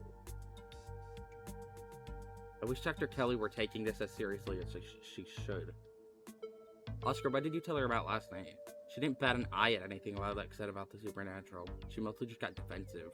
I mean, unless maybe Oscar didn't necessarily tell her about anything that happened last night specific, but I mean, maybe she has some knowledge of the supernatural. She lives in this town, there's a chance. Does she know how bad it was? I told her everything. Okay, never mind. You told her everything, so maybe that was why, I guess, yeah. She seemed to believe me. But who knows? Maybe she was just being polite in front of Rosalina. Maybe the whole time I was ranting, she was actually just nodding along, thinking I had a psychotic break. Oh no. I don't think that... Again, I feel like she has maybe some knowledge about stuff. Because, I mean, I don't know. I don't know. She lives in this town, there's a chance she does. Maybe he's right, thinking that she was just like, kind of like, didn't actually necessarily believe him, but kind of just going along with it, but... I don't know, she didn't seem to care about putting on a show for Rosalina once we showed up. Yeah. I'll make sure to shoot Reese a warning text. He at least deserves to know something might happen. I don't know, Dr. Kelly's always been super mysterious this entire game. I feel like she might know something. I'm not suspicious of her like I am with Sybil. Sybil is... I don't fucking trust her for shit. I think she's behind some of the stuff happening, at least. But I think Dr. Kelly might just know. She might know something. I mean, considering that her clinic has been giving me that pull since last chapter. I imagine maybe. Sure, she says, oh, it's just some old clinic, but also that, maybe. I don't know. Maybe she knows, maybe she doesn't. One way or another, I'm gonna find myself back there soon enough. It's faint, but I can still feel the pull of that clinic door, and it's only getting stronger. We need to get Reese out of there before something bad happens to him. It's a shame she preemptively shut down our movie night. It would have been the perfect cover. That's a good point also, yeah. Would have been a good cover to check out. What's going on in that clinic? We should investigate the clinic. I'm sure Reese will be fine. I'm gonna break into the clinic and see what I find. Remain silent. One way or another, I'm gonna find myself back there soon enough. It's faint, but I can still feel the pull of that clinic door, and it's only getting stronger. You're not planning on breaking in, are you? Because if so, nope, you are not going to do that. Let's not have a repeat of last night. We should be more cautious about what we do next. We don't want anyone to get attacked or possessed by any more ghosts, even if it is to help a friend. I don't know if we have time to play it safe. Just give me a day or two to do some research before you do anything rash, okay? A day or two? That's a long time. I mean, if I'm only here for a week, yeah, that is kind of a long time, like... comparatively to the time that I'm here in this town. I wonder if this could be the work of some sort of cult. Whatever we're doing next, I feel like we're missing a vital team member. We need to find Stella and fast. Yeah, I am slightly worried because no one in town has seen her. All we have left is, what, the cops and the church?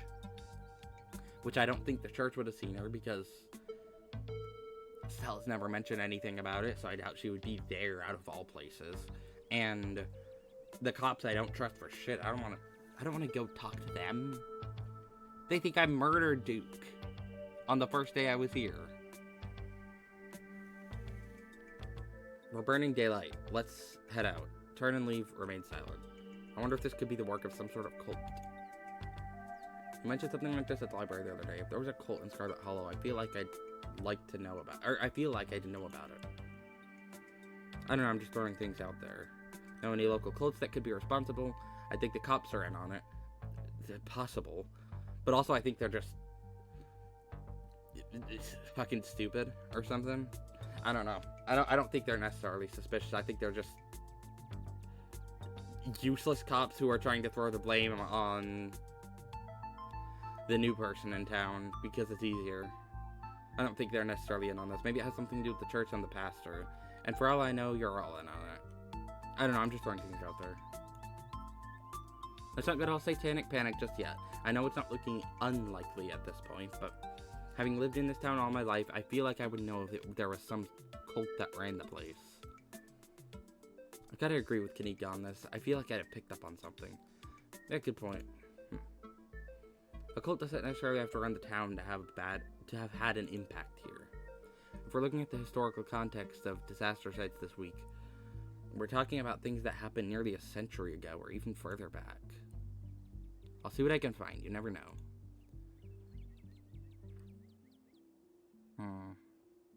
Whatever we're doing next, I feel like we're missing a vital team member. We need to find Stella, and fast. Yeah, I hope we find her this chapter. I hope she's not missing this entire chapter. I agree. We need her brazen energy if we're going to do any serious sleuthing. See you around, Oscar. Let us know what you'll find. I will. We're going to get the library back, and we're going to figure out how to fix whatever's wrong with this town.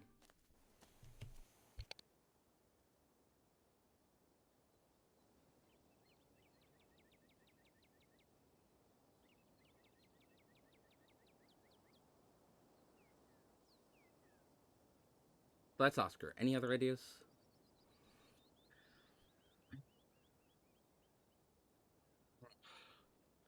I really don't want to. I really don't want to go to the cops. They're gonna pin something else on me. I just know it. I don't know. What are they gonna try pinning on me next? The cave-in? What the fuck are they gonna do? I'm pretty sure they already tried doing that in chapter 2. They were like, "Oh, it's weird that you've been at the site of both of the strange things that's happened this week, or something that was clear that they suspected me." I fucking hate them. I guess we'll go to the fucking cops. If it's to find Stella, I guess we can go to the cops. Are you sure? Nothing against the officers of Scarlet Hollow, but you've met them, right? Do you think it's worth the trouble? It's better than nothing. As unhelpful as they are, we are dealing with a missing person. That's cop stuff. It's probably going to be more of a formality than anything, but there's no point in not covering all of our bases. No, oh my god. Oh, Bo's here. The police station is exactly what you would expect from a town the size of Scarlet Hollow. It smells strongly of coffee and faintly of aged furniture and paper, and the general tidiness speaks of a department that doesn't get much of anything done. Yeah, true, judging by what we fucking know. But you're also not alone here. You enter to find a worried Bo standing between you and the officer behind the desk. Did he find anything about Duke, I wonder? Big Betty wasn't just a pumpkin, Deputy Franklin, sir. She was going to be a prize winner. Raising her was the last thing me and my daddy did together. She's important to our family. The Scarlet Hollow police are spread pretty thin at the moment, young man. Any property disputes will have to wait, if indeed there is a dispute to be had. What do you mean they were spread thin?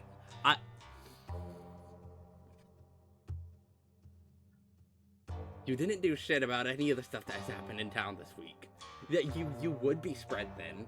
There's been a murder. Duke was murdered. There was a cave-in that got someone injured.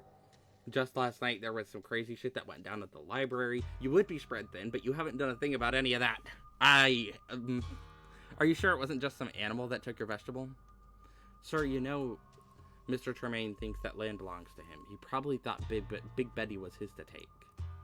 He ain't coming to his door, and for all I know, he might be all the way to the state fair by now with our pumpkin.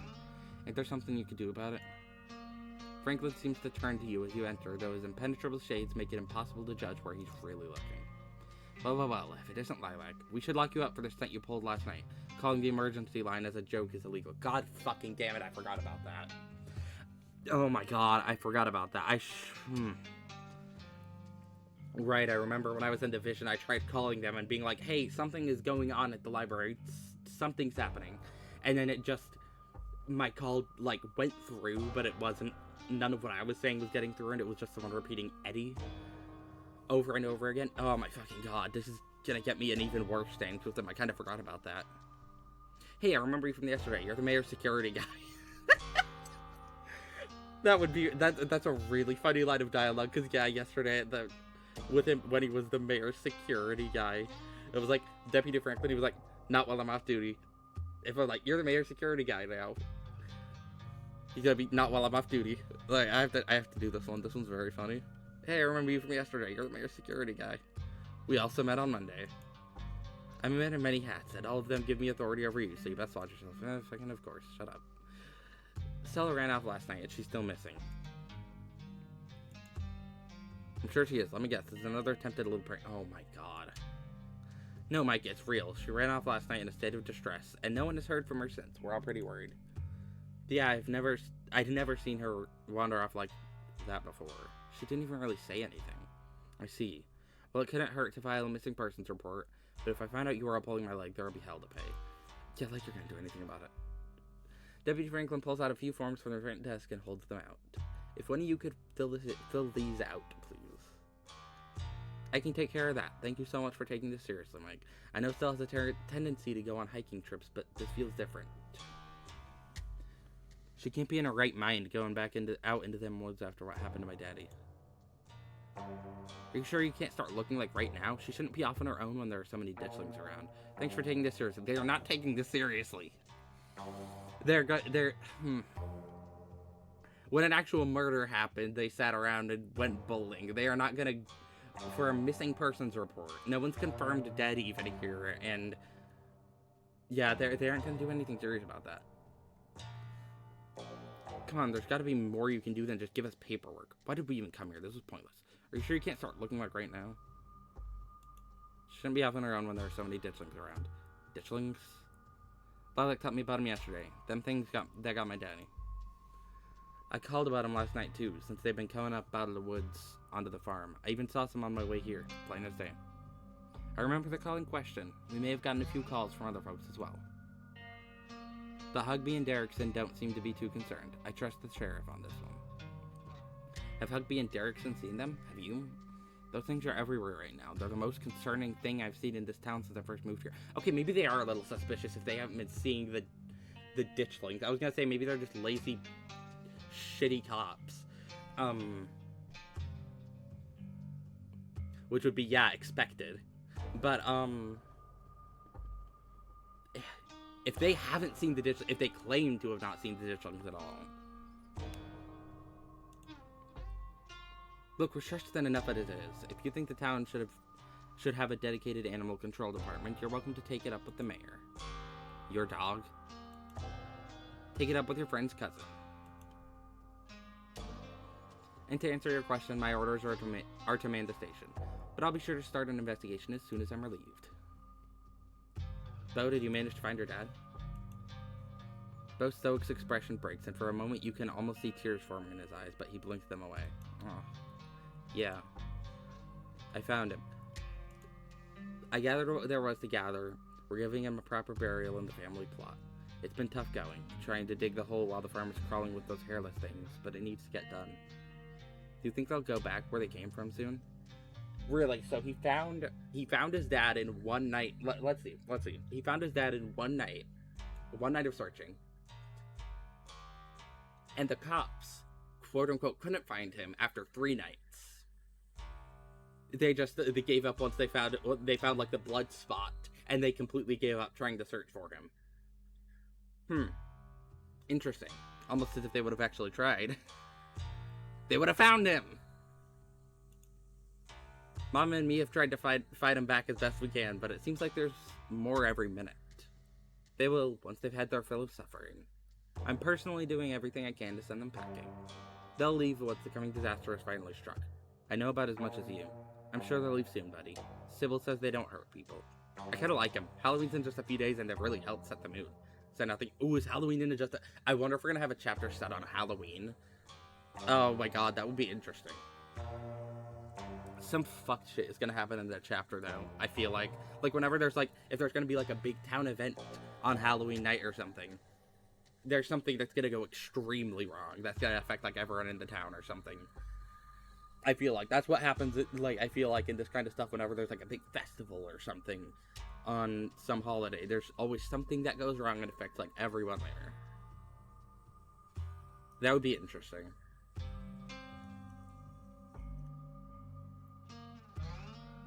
I'm not really doing everything I can to send them packing, so they'll leave once the coming disaster has finally struck.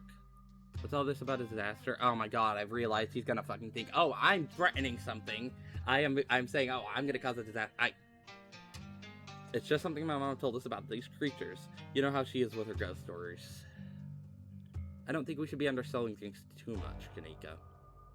There really might be some kind of disaster brewing. I think we can all admit that things have been getting weird around Scarlet Hollow lately, right? There's something to keep in mind.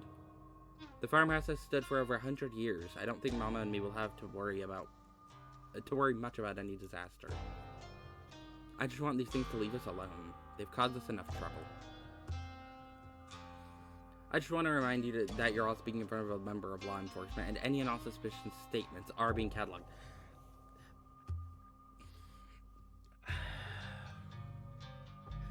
I'm not going to add another suspicious statement to that list. But you can understand. Seriously, do you really not have anything better to do than try to pin in disasters on the innocent people who were trying to stop them? Right? Right? I'm not at liberty to discuss whether I have anything better to do. The answer is yes, you do have something better to be doing. But it's not something you're going to be doing. God, the cops in this game are useless. Then go find Stella.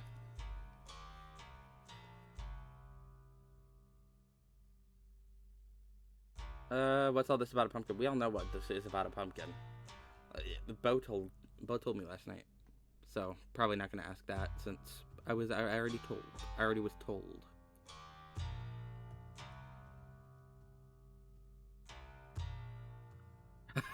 Weird question, but you're part of a cult.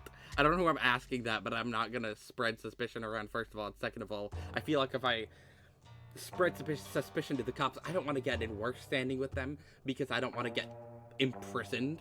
I would rather not. Can you arrest a ghost? Let's just get going. It looks like you're busy. We'll be on our way. You are not busy. I mean, I guess you're busy talking to him, but God knows you're not doing anything about that. Let's just get going. Can you get hands the completed report back to Deputy Franklin? Thank you, ma'am. I'll get this filed right away. Good luck out there. I hope Miss Richmond is alright and y'all find her soon. Silently walk out of the precinct. I'm not giving any... The deputy calls back to you. Best keep your nose clean out there, Lilac. Try to stay out of trouble. Shh, I have been keeping my nose clean. You are an asshole.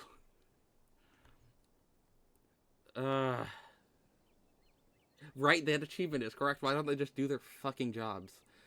Which, I mean, yeah, they're not doing their jobs is fucking expected for, yeah. Well, at least we filed a report. Still, I guess finding Stella is going to be mostly up to us. We gotta find out what's been going on with Julius, too. He's been missing from the diner for a few days. It's weird. He usually comes in every single day. Who's Julius? Should I know who Julius is? Is he the church pastor guy who's... yeah, maybe? Maybe he's preoccupied with the... Who's Julius? Maybe he's... I hope he's okay.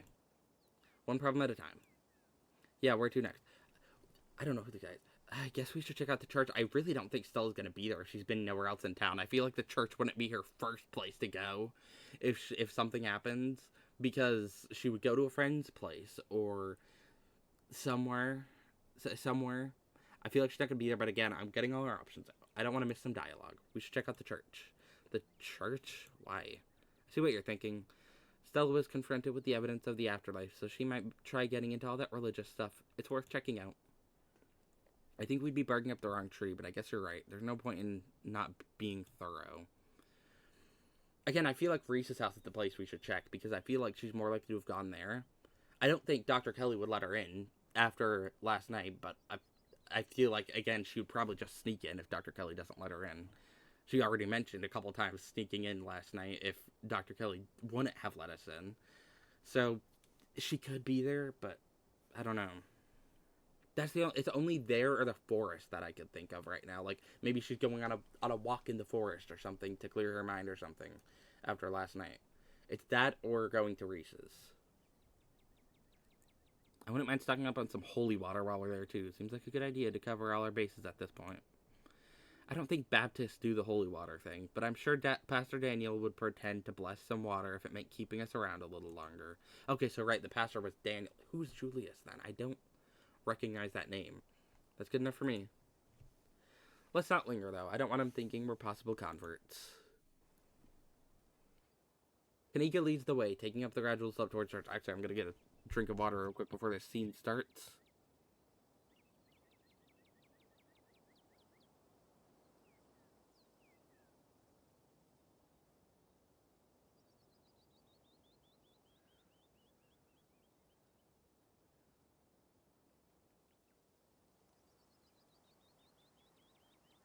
Alright. You know, I've lived here for a few years now, and I've never actually been to the church. That's probably for a good reason. Where is that weirdo? Hi. Why do you walk around, like... Why do you walk around with that, constantly with that soundtrack following you? It's like you have a band behind you, all playing this exact... Just, you have a radius of 10 feet around you.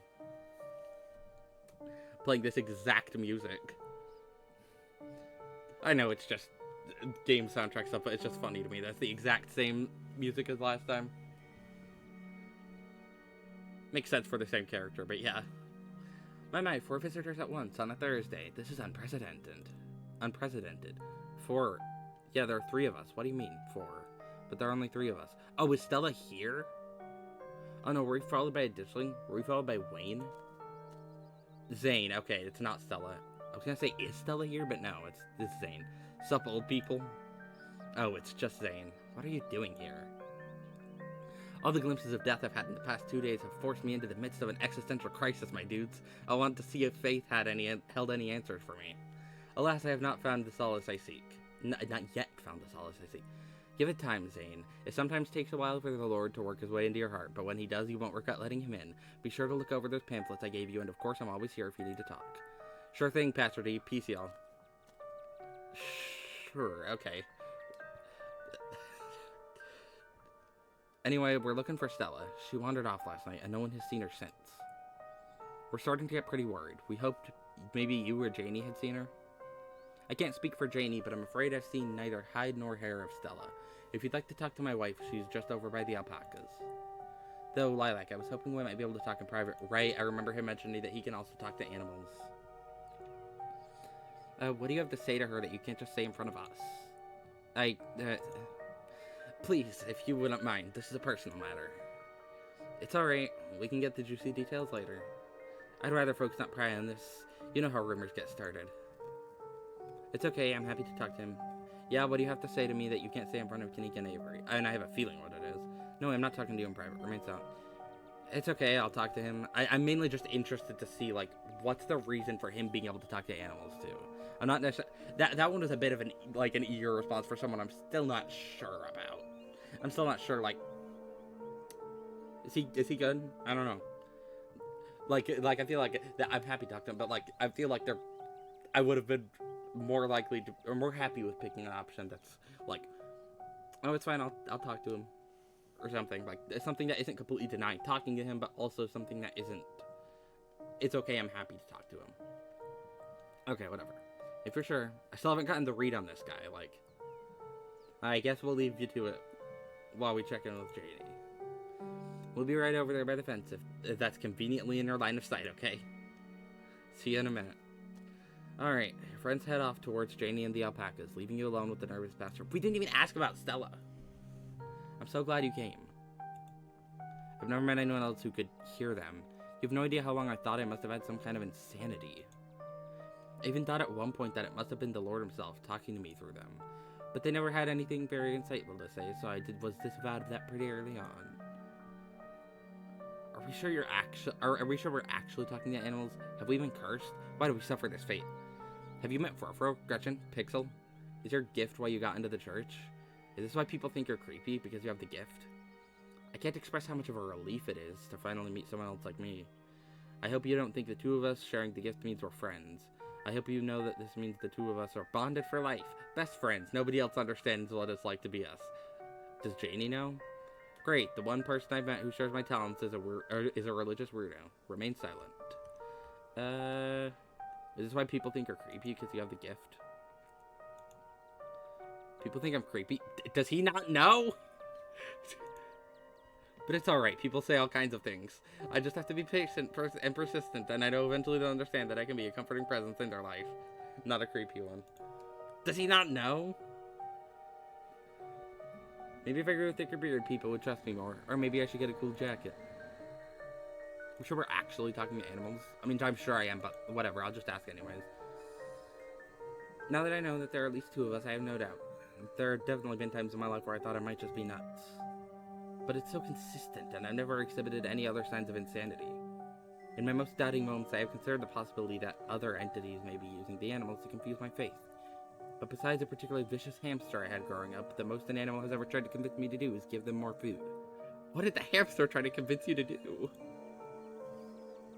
So I somehow doubt they're puppets for some otherworldly evil. Unless that otherworldly evil wants me to overfeed my pets. Have we been cursed? Why do we suffer this fate? I don't think I'm cursed, but again, I'm getting my dialogue options out, I'm getting the explore options. I don't think it's a curse. It can be annoying at times, but so can talking to people. Not that I feel that way very often, of course. As a servant of God, I am always ready and willing to talk with my fellow man about anything they need to discuss.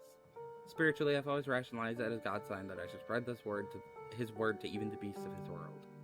I've had mixed results. Seems the alpacas prefer Catholicism, which they know about somehow, and birds tend to be incredibly heretical. I wish I could approach a scientist about this without becoming a research experiment. But I've prepared to keep quiet at my doctor's visits. I can't risk being locked away or altered in some permanent way, not when I have a family to take care of. Have you met Furfur, Gretchen, Pixel? Of course I have, but I learned early on in life to not let on that I have this gift, at least while other humans are around, so I haven't spoken with any of them. So I get the feeling Furfur wouldn't talk to me even if she knew I could understand her. I've tried to befriend the alpacas when no one else is around. Emphasis on tried. They're surprisingly cliquey. Besides that, I try to maintain a low profile, only chatting with the wildlife, and I'm sure no one else is looking.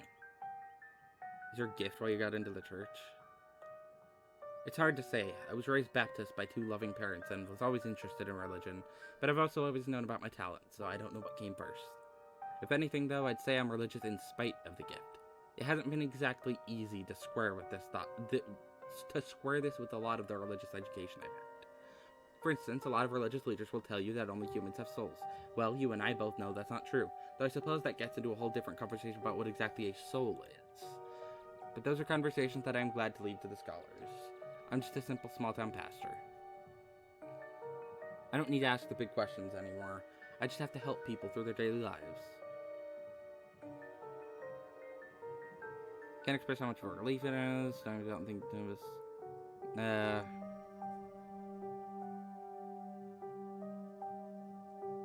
Does Janie know? No, I don't believe there should be secrets between man and wife, so I'll have to tell her one day, but there hasn't been a good time yet. Building a life in Scarlet Hollow has been a difficult process, and the last thing I need to do is have the stress of her husband being some kind of circus act. Tulip, on the other hand, I'm starting to have my suspicions that she might share this gift. There have been some particularly nasty rats in the church lately, and she said some things that have led me to believe she might be able to understand them.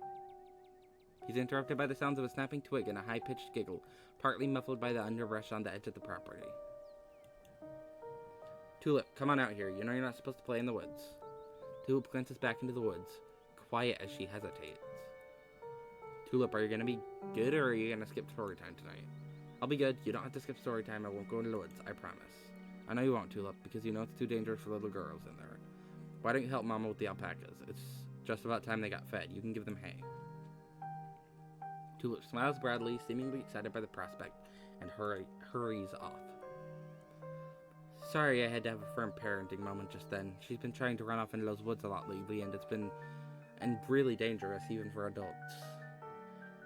There's this massive trash dump not too far past the trees, but it must be at least 50 years old, so it's all grown over and looks like it's part of the landscape.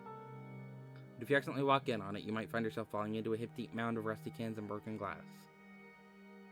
Oh, Tetanus Lake. Stella told me about it. How big a trash dump are we talking? Would a weekend of hard work clear it out? What were we saying about church rats? Oh, Tetanus Lake. Stella told me about it. Tetanus Lake? That's an accurate name. I wonder if Tulip would stay away if I started calling it that, or if that would only make it sound more alluring. How big a trash dump are we talking? Would a weekend of hard work clear it out?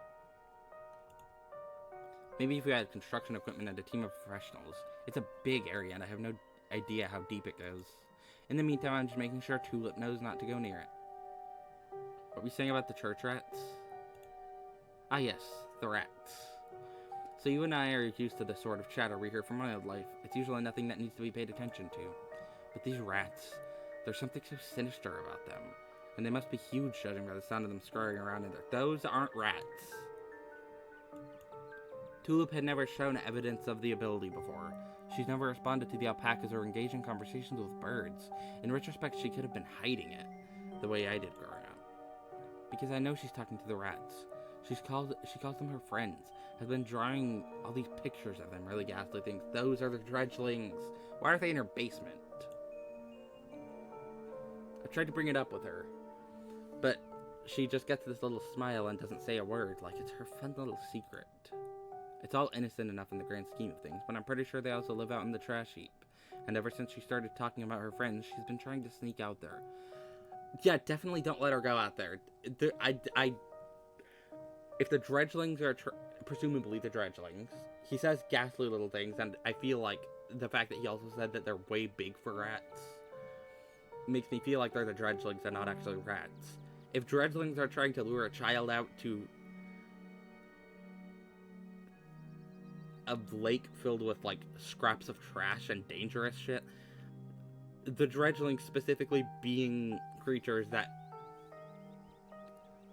like, get fulfillment from bad things happening. I just have a feeling that's what they're trying to do. That's what they're trying to cause.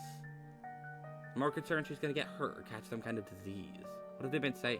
Have you actually seen them? Has Janie heard them? Are you sure they're rats? This is really creepy, dude. Have you tried befriending them? Maybe Tulip's onto something. Is there anything I can do to help? Maybe I could try talking to them. You should talk to Tulip about the gift. I'm sure both of us could have used some guidance growing up. Remain silent. I mean, that's also true. Are you sure they're rats? I think so. The pastor shifts uncomfortably for a moment. I hope so. Have you actually seen them? No, but I don't need to. I lived in a dorm that had rats once. You never see them, but the church has all the signs of an infestation. There's no mistaking that sound of little creatures stampeding through the walls. I've left out some humane rat traps, but they're too smart for them. All it's done is waste peanut butter. And I got a possum in one, poor thing. Possums are never very bright, but at least he got a nice big scoop of peanut butter out of the ordeal. What have they been saying? They like to try to goad me into crying or becoming depressed. They watch me through unseen holes and make fun of me and try to figure out how to press my buttons. It's annoying but easy enough to block out, especially when I'm praying. Huh. That doesn't sound like the dredgelings with what they're saying.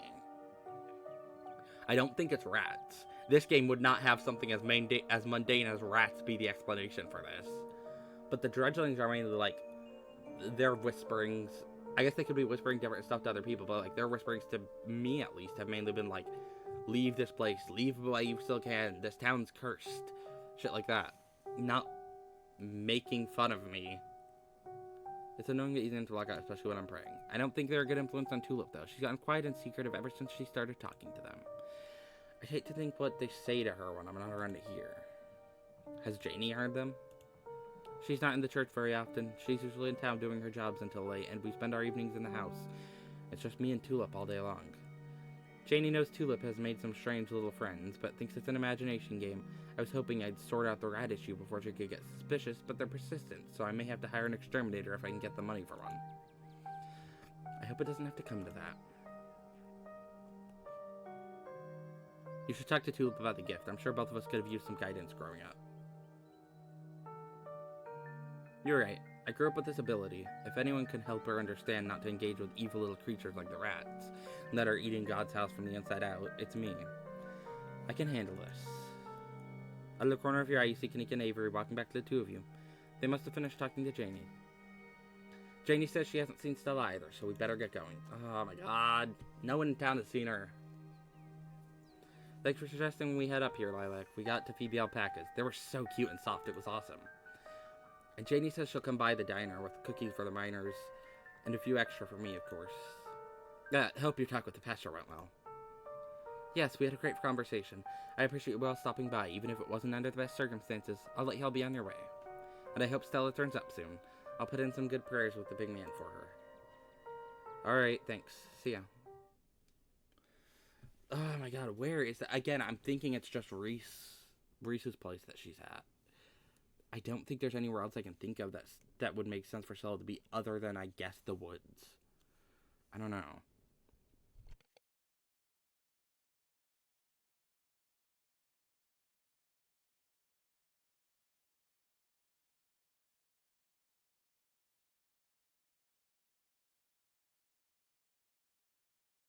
Kanika and Avery start back down the path to town and you follow.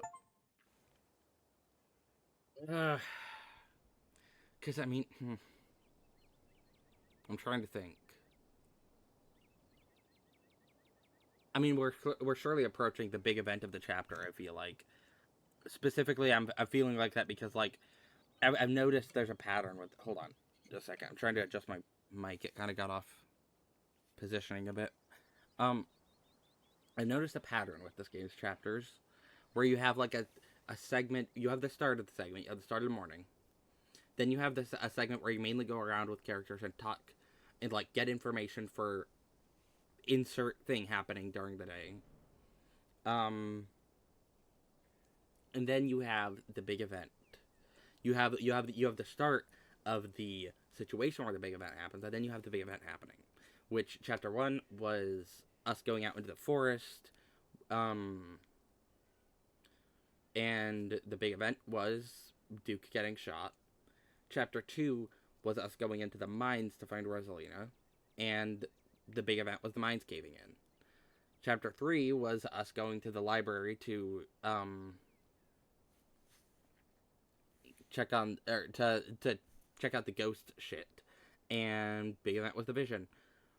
I wonder what this one's gonna be like. Where are we gonna go? Because I still don't have a clear idea of what's happening this chapter, of like where we are gonna go for this chapter. Because like each of them, we've kind of had a clear idea. Like once we met Stella, it was clear we were going into the woods. Chapter 2, it was clear we were going to the mines. Chapter 3, it was clear we were going to the library. I'm not clear on what we're doing yet, and I do kind of like that. Honestly, like, it's a good...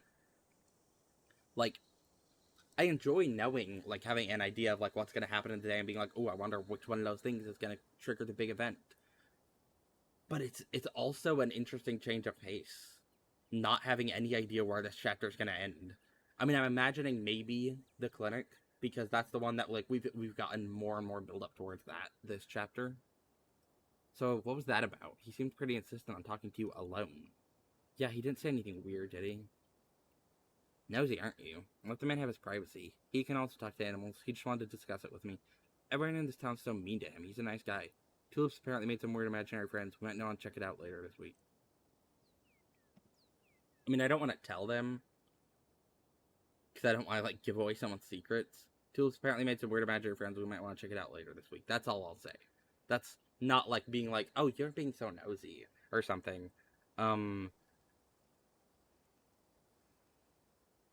It's not, like, calling them nosy or something for that, but it's also not, like, giving the secret away. Because I feel like if he's going to tell anyone else, he can do that on his own terms. Kids make up imaginary friends all the time. Pastor Daniel says that there's a rat infestation in the church and that the rats are our friends. I don't know, it seemed weird. I should have known we'd have to deal with a spooky kid at some point. Yeah. This being a horror game, I'm not surprised. Or horror, anything, really. Okay, as much as I'd hate going back there, I guess that's a loose lead. If we don't have anything else to investigate once we found Stella and... Kanika pauses. Once we've checked out the clinic, then maybe we can look around the church. Yeah, okay, yes. I was gonna say, we have to check out the clinic. That's probably where Stella's been. Oh wait, hold on, I don't think I read what they said. Looks like a plan, or sounds like a plan. Let's not get too distracted until we find Stella, though. Where to next? As we consider your next steps, you remember your appointment with Sybil. She seemed to be confident last night that Stella would be okay. Maybe she'll be able to help you find her. Oh, maybe Stella's with Sybil. I don't know why she would be, though. No, because Kanika probably would have seen Stella if that were the case. Sybil's her mom. She would have seen Stella. I don't know. But I want to get to the clinic. And she'd never disparage your gift. Maybe she's perhaps she's one of the few people in town who can truly understand you. You have to see her. She's the thread tying everything together. I think she is. I'm suspicious as hell of her. But at the back of your mind, you can't help but feel as if there's more than just fate drawing you to the tea room. That's strange. We should talk to your mom. I'm supposed to have tea with her today.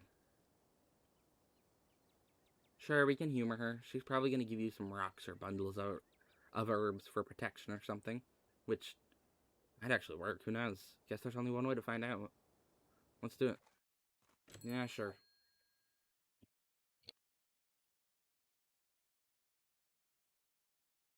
Bells of the general store chime welcomingly as the three of you enter. Kanika, there you are. We were supposed to stay in bed today, remember? And hello, you two. Hope you both recovered from last night's fiasco. Sorry, Mom, it's just that Stella's missing and Stella can take care of herself. Unlike you, you need bed rest and lots of fluids. You don't need to go running around town spreading that cold of yours. Okay, relax. Relax. Sybil... Stella's missing. Relax. I am so suspicious of you. I don't necessarily think this is something suspicious, but also, like Kanika can make her own decisions. I get you may be worried about her, but also her friend is missing.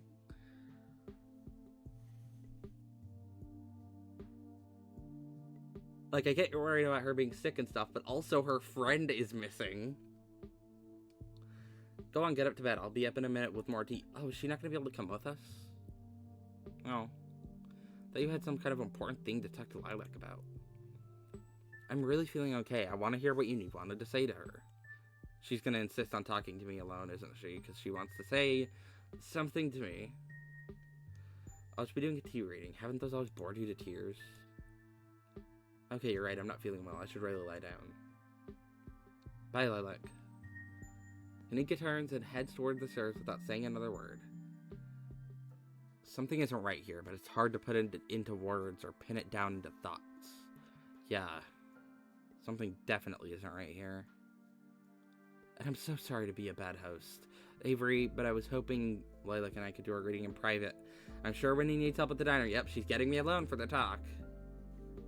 No, you're right. I've totally left her on her own today. Are they not going to be able to come with to the clinic either? Am I going to have to go alone? I think Dr. Kelly likes me the least out of the three of us. I mean, I don't know how much interaction she's had with Avery, but she probably likes them more than she likes me, considering they've at least lived in town for longer than I've been in town. Have more of a chance convincing her to let me into the clinic to check shit out with people that aren't me being the only one there. Fine by me, I wouldn't want to mess with your tea vibes. I'm sure the leaves are very particular. Oh, but before I go, I did want to ask. You a witch? As flattered as I am that you think I'm magical, I'm just an old lady who likes tea and has a few unusual hobbies. Sure. Look, I'm just saying, doing stuff like reading tea leaves is pretty witchy as far as I'm concerned, but I won't push it. Though, just so you know, if you are a witch, you could totally tell us. We'd be cool about it. I'll leave you all to your not supernatural private tea leaf reading. We'll catch up tomorrow, I bet. Oh, now I'm alone again. Oh my god, I'm gonna have to fucking go to the clinic alone and something crazy is gonna happen there and I'm gonna not even have anyone else with me. That's gonna be interesting. I haven't been alone for any of the... I mean, unless I find Stella, I guess. Unless I can find Stella. Oh wait, what? They make their way out of the general store, disappearing down the street in the direction of the diner. Shall we? Yes. Sybil motions towards the tea room. Follow Sybil to the tea room.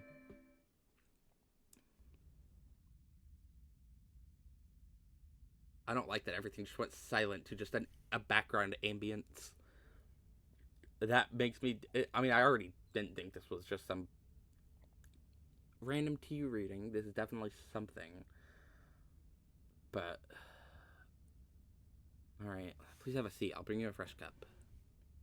You take a seat at the small table at the edge of the room. It's dark here, only a sliver of sunlight able to filter through the heavy curtains, supplemented by the bright glow lights all over the plant in the corner. Sybil joins you at the table and places a cup in front of you. It smells light and citrusy, with an undercurrent of decaying earth. It's the same tea you sampled with Avery at the diner on Tuesday. This is a special blend. It should help clarify some of the visions you've been getting. I'll be able to do a reading once we're done. Until then, how about we just chat? I guess I'll sip the tea. Sip my tea. You take the tea, sipping it delicately. The citrus smell is fleeting, quickly replaced by the earthiness at its core, like you've taken a mouthful of dirt. But the aftertaste combines the two flavors into something soothing and medicinal, and you find yourself feeling more comfortable, your muscles relaxing for the first time in days. I'm slightly worried the tea has a spell put on it or something. It's soothing beyond what you would expect out of ordinary tea. There must be something magical at work in this, but I hope it's something good. I get my suspicion if Sybil tells me it might not be. Like, maybe it's like tea that magically makes me not at all suspicious of anything that's been happening in town anymore. Tea that magically makes me just, oh yeah, this is normal, whatever. Alright, so how did you wind up in Scarlet Hollow? The other day you promised to tell me, what was it? Unsavory tales of my mom's youth? Quit yanking me around. You have something to tell me, just come out and say it. What's with all the mystery and ritual? If you have something to tell me, just come out and say it. So how did you wind up in Scarlet Hollow? Oh, my family's been in these hills for a long time. That's how I know so much of the local flora. Everything I've learned was handed down from generations of hill folk. There hasn't always been a reliable doctor up here, especially not one most folks could afford. They'd have to figure out their own medicine. Or they have to figure out their own medicine. Not they'd. The other day you promised to tell me, what was it, unsavory tales of my mom's youth. I most certainly did. Though I might have been exaggerating a bit for the dramatic effect. I'm prone to do that. In a town of this size, you get to know everybody, no matter what the age difference might be. Vivian was a little younger than me, which meant I always had a certain older sister instinct about her. Her family wasn't good to her. Perlin was a lot like your great-grandmother, Edwardine, which is to say, she was not a very kind woman. Similar to Tabitha, but with more social grace and considerably more hatred for her fellow man. But your mother wasn't a shrieking violet either. She was just as stubborn as any other Scarlet. So her family choosing her as their punching bag made her into quite the rebel. Why were Pearline and my mom raised by Edwardine? What happened to their mother? Their entry into this world was violent, I'm afraid. Their mother was young, too young to be pregnant, especially with twins. She didn't survive the labor. What do you know about my grandma? I'm afraid there isn't much I can tell you. Sure. I think there were two in that generation. The youngest died when the girls were still children. Edwardine never spoke about them, nor did your mother.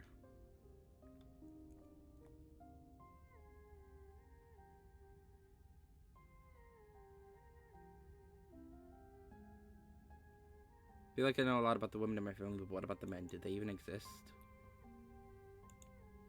I suppose they just haven't been very noteworthy since Edwardine took over the mines. Her husband died a long time ago, and to be quite honest, I can't even recall his name. It might have been Stuart, or something just as forgettable. From what Vivian said, her father was some teenage fling that ended once her grandmother found out she was pregnant. I'm fairly certain it was similar for Vivian, though she was much older, and I believe she was the one who ended it with what with skipping town and all. What happened once my mom found out she was pregnant? She came to me for advice. She was distraught. It was like she'd been handed a death sentence. Maybe it was fear from what had happened to her own mother. Maybe it was something else. But she seemed convinced she was in danger. Tabitha had already been born by then, of course, but she was born in wedlock, so I assumed your mother's worries had something to do with religion. Though the Scarlets weren't particularly religious as far as I know. But the way Vivian was that night she came to me, is stuck in my mind. It's always had me wondering what it was about your family that made her panic so much at the thought of having a baby. What's with all the mystery and ritual? If you have something to tell me, just come out and say it.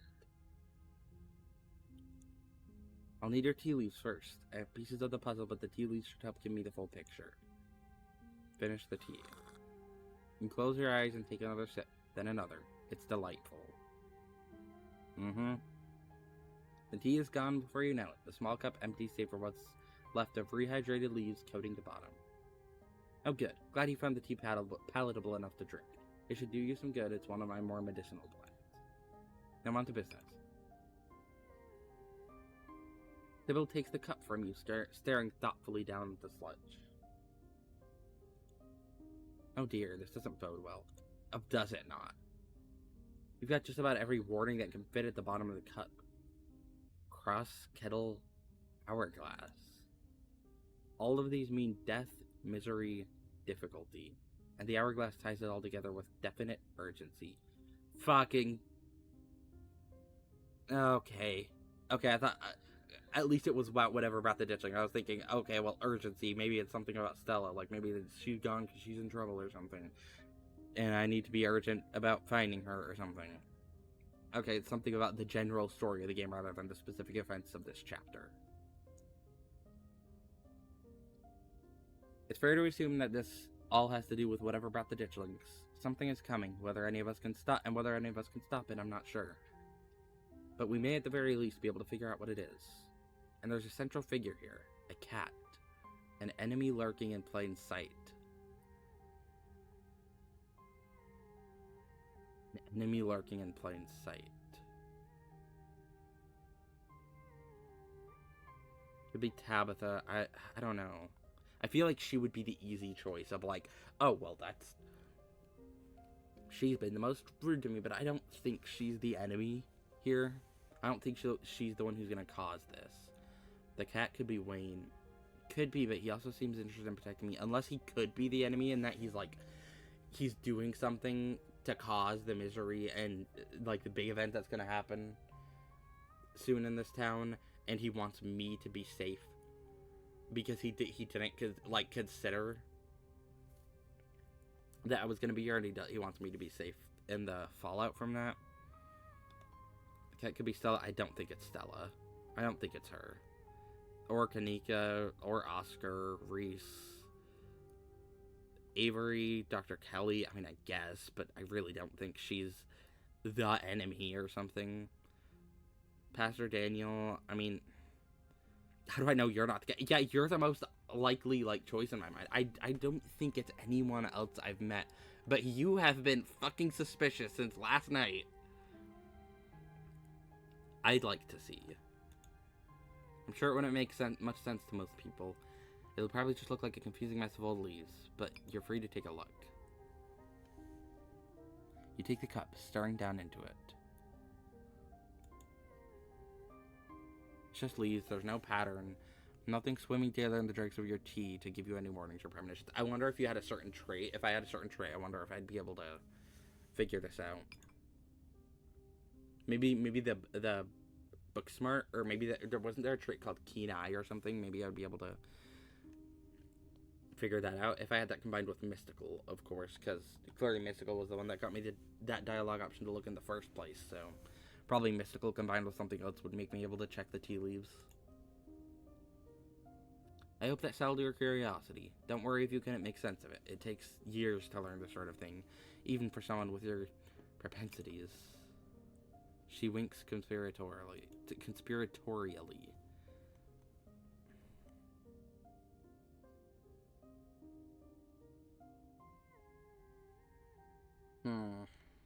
I mean... I'm gonna save, because I don't know if this is gonna anger her. And I don't want to risk starting shit, but you are the most likely person to be the cat. How do I know you're not the cat? That's ridiculous. Sybil is helping you. And if she was the cat, why would she warn you about herself? Pick some... Okay, game. Alright. Alright, okay, game. Yeah, sure. Okay. Unless... Is this the game just telling me this... diegetically to just be like, hey, pick someone else, even though I'm still suspicious of her. I don't trust her, but is this because I drank the tea? Is the tea casting away all suspicion of her? I'm not picking someone else. I'm not gonna suspect any of my friends. That isn't you though, is it? Ignore it and speak your mind. Yes, that isn't me. You motherfucker. You put something in the tea. You put a spell or something in the fucking tea. I knew it. You are the fucking cat, aren't you? You are... I am going to figure out what... How do I know you're not the cat? I suppose you don't. Though I think the cat wouldn't exactly warn you about itself. Sure. Yeah, no, because you put something in the tea to prevent me. If I didn't have mystical, I would not have been prevented from saying that. So I wouldn't be suspecting you. You would be okay warning me about you. Because you would have just... Because normally I wouldn't have said that if I didn't have the specific mystical trait. You put something in that fucking tea. That made my distrust of you go up so much more. That made my distrust of you go up so much more. That the fact that my mystical, because I was thinking, okay, maybe it's just the game making a little, doing a funny little diegetic bit of dialogue. But then the mystical specifically said, that isn't you though, is it? She put something in the tea. She put something in the tea. Yeah, I was kind of suspicious before. I know I'm suspicious now. Still, you can't rule out anyone, even the old woman with a tea obsession. Yeah, I can't, can I? You don't have to figure out an answer right away. It often takes time for the mind to connect the dots. Just be on guard and keep vigilant that someone close to you isn't to be trusted. Don't you try and make me suspicious of my friends. We know from the ditchlings that something terrible is coming your way, and it's likely that it's connecting to some hidden enemy. Perhaps we can try to counteract whatever might be planned to you. Judging by what you told me last night, those stones, carvings, seals, whatever you want to call them, I think it's likely they have something to do with this. Until the cat reveals itself, it seems your best course of action is to seek those carvings out, piece together what you can from your visions, and arm yourself with information. Have you sensed any others around town? Do you think you might be able to find another? Your thoughts drift to the door yesterday, the one that seemed to draw you in, urging you deeper into the clinic. Even just remembering it is enough to tug at you, compelling you to return and open it to see what's on the other side. You can find Stella later. Maybe you can even find her there. I don't want to set aside finding Stella. That's a bit more important to me than finding some carving. Even if it's an important carving that's going to give me a vision, I feel like finding Stella is more important. I mean, maybe she is at Reese's, and I think that is the most likely option, so maybe I'll just find her there anyways, but, like, I don't entirely want to just set aside finding Stella. Because, yeah, what's important now is finally seeing what's hidden in the clinic. I think I felt another in the clinic, but bad stuff always happens around them. I shouldn't seek out more of them, though. Stones need to be left understood. I think I don't need to tell her. But bad stuff always happens around them. I don't think I should give her information. She's suspicious as fuck. She just tried to, like, she slipped something in my tea to make me not suspicious of her. What happens around these stones might not be anywhere close to what could happen if we let the danger encroaching on both you and this town act unopposed. The ditchlings are multiplying every day. This is all going to come to a head, and it may just be a question of how prepared you are when it comes. Learning whatever you can could save your life, even if you're faced with more ghosts or ghouls along the way. I think that's all the help I can offer. I hope this conversation has been illuminating, even if it just brought up more questions than giving any clear answers. That's it? This wasn't helpful at all. I mean, yeah, this really wasn't, other than it made me more suspicious of you. It was helpful in one way. All you did was look at some leaves and tell me to go put myself in danger. Thanks, I'll let you know if I find anything. I certainly will not. I'm just leaving the tea room. You get up and leave the tea room. Thank you again for humoring an old lady and stopping by for a chat. Sure, whatever. With a small grunt of effort, Sybil gets up from the table and you're escorted back to the door. And remember, be careful who you put your trust in. Yeah, I am being careful. You. According to your tea, the cat is getting ready to pounce, and merely being ready for it might not be enough. Don't try and stir suspicion with my friends.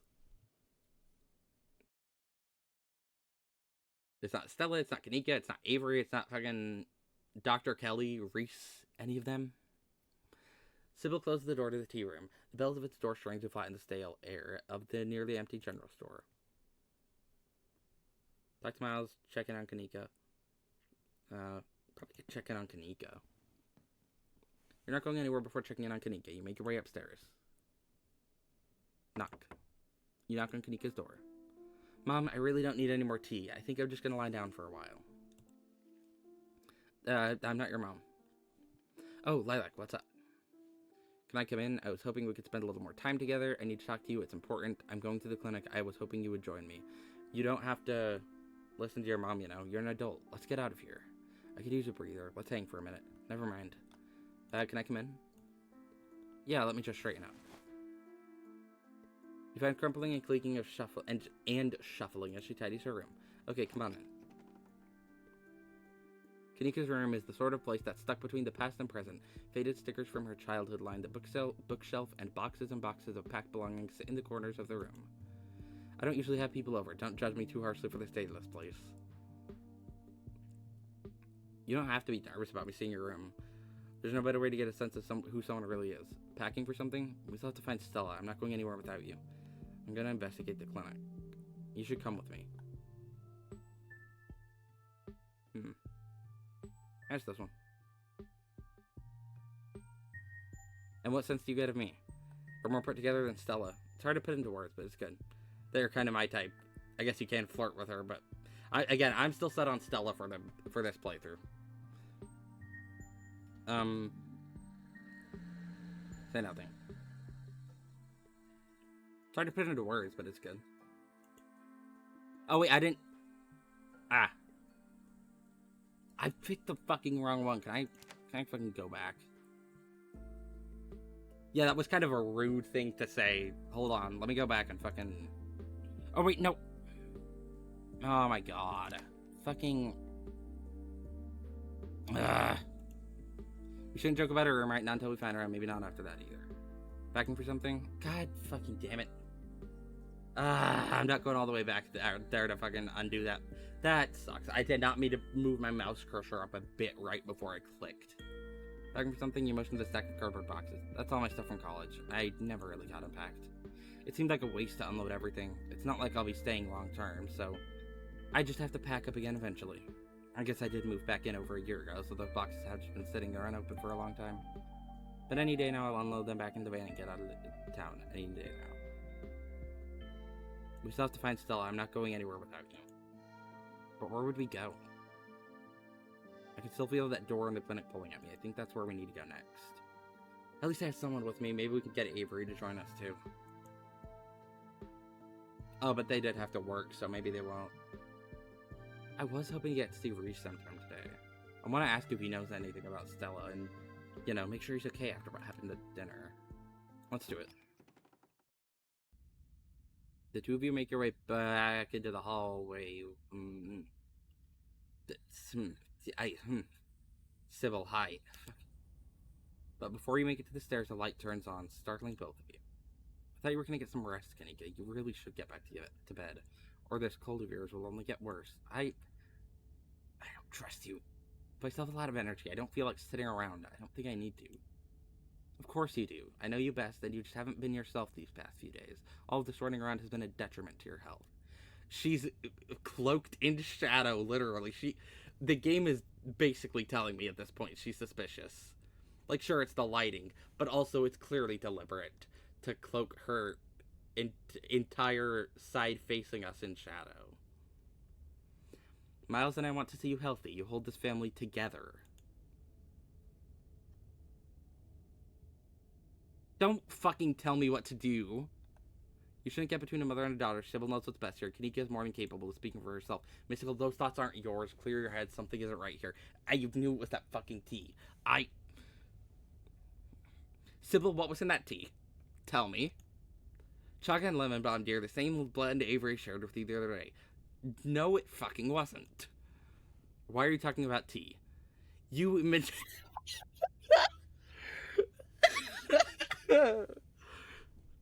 You manipulative hag. Kanika, don't buy any of her bullshit. Lady here being really creepy. Sybil, you can't expect to control your adult daughter like this. True. I don't even think Kanika is sick. I think you're making it up to control her. Yeah.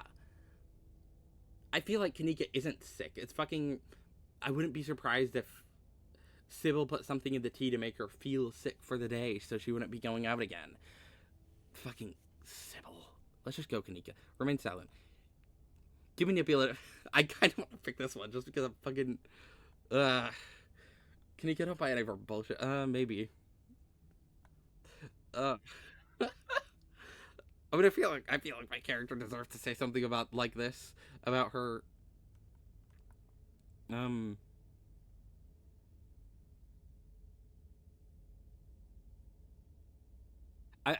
bouncing between this one or this one because it is rightfully calling her out for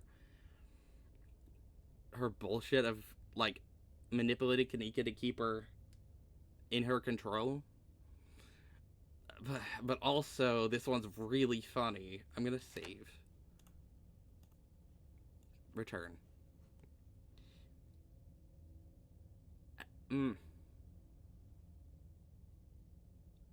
See, I feel like this is the funnier option, but this is also the one that's better in terms of, like... But this one's really funny. You manipulative hack. Kanika, don't buy any of her bullshit. Don't look at her manipulatively like that.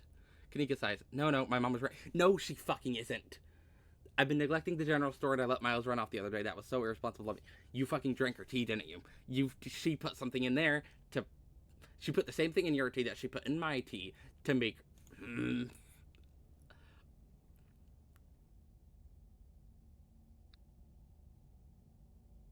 That's alright, Kanika. He could have gotten hurt, but he didn't, and it seems like you learned a valuable lesson from the experience.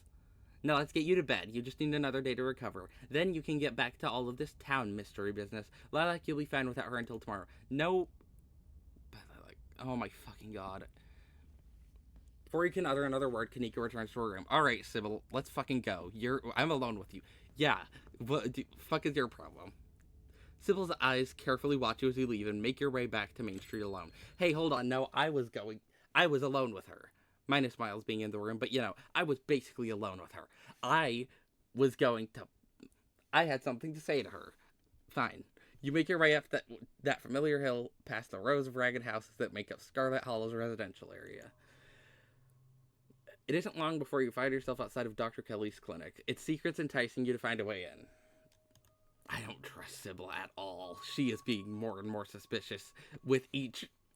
I was kind of careful being suspicious of her last chapter because I wasn't entirely sure yet. She was being suspicious, but, like, maybe she wasn't necessarily. Like, I didn't have any, like, complete hard proof. I did, from the visions, like, of Kanika, the character Kanika was playing clearly being Sybil. We had the stuff of, like, Sybil brushing everything supernatural off and being like, oh no, I'm just some old lady who likes tea or something. This chapter has made me for sure suspicious of her. Yeah, she's the cat.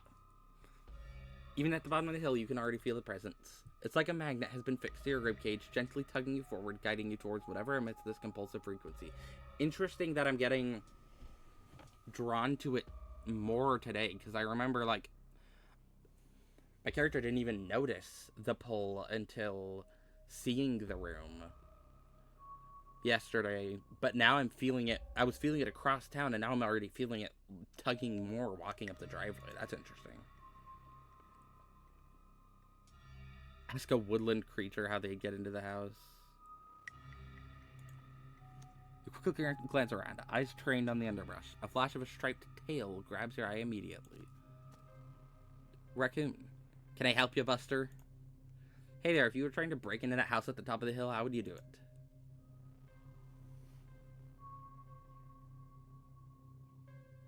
What, just because I've got little hands and go through people's trash, I'm supposed to know how to break into places? There's a hill that...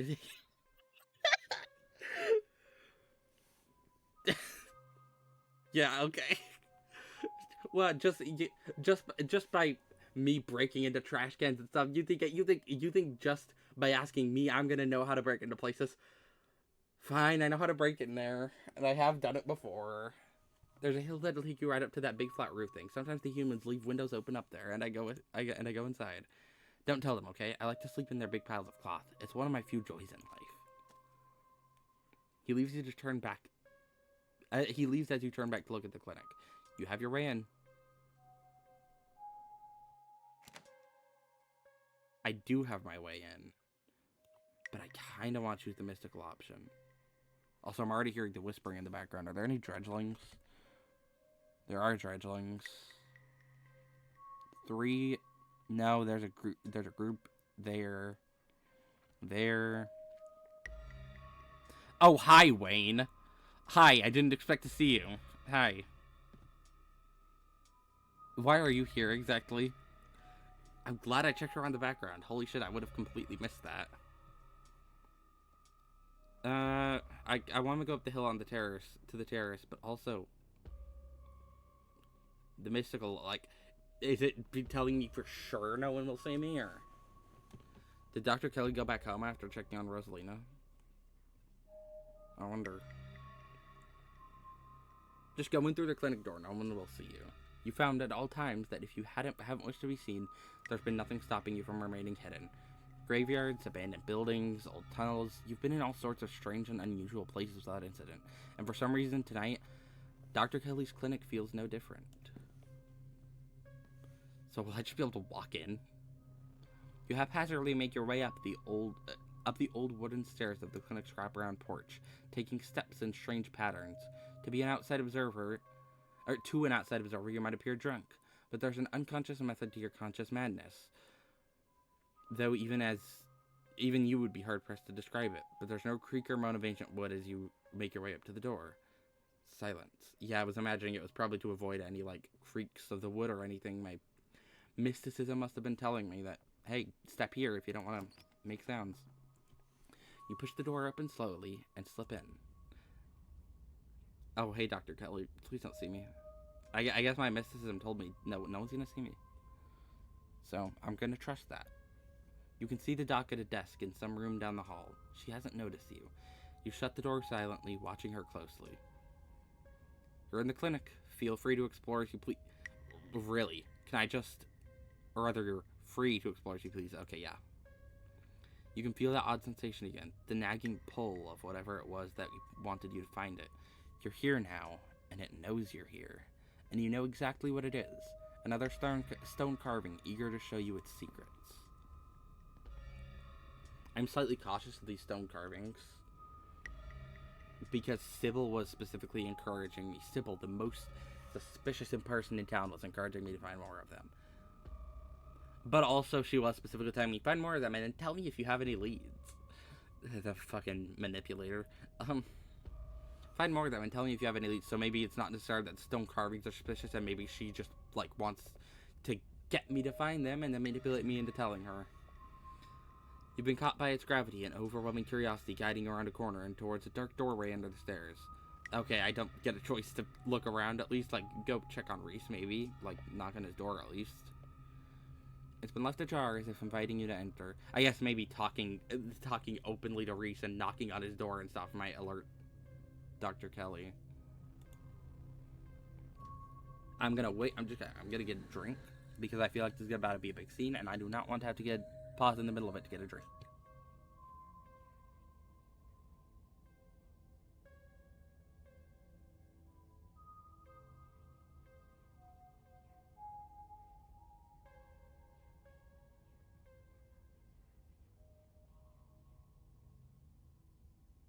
All right.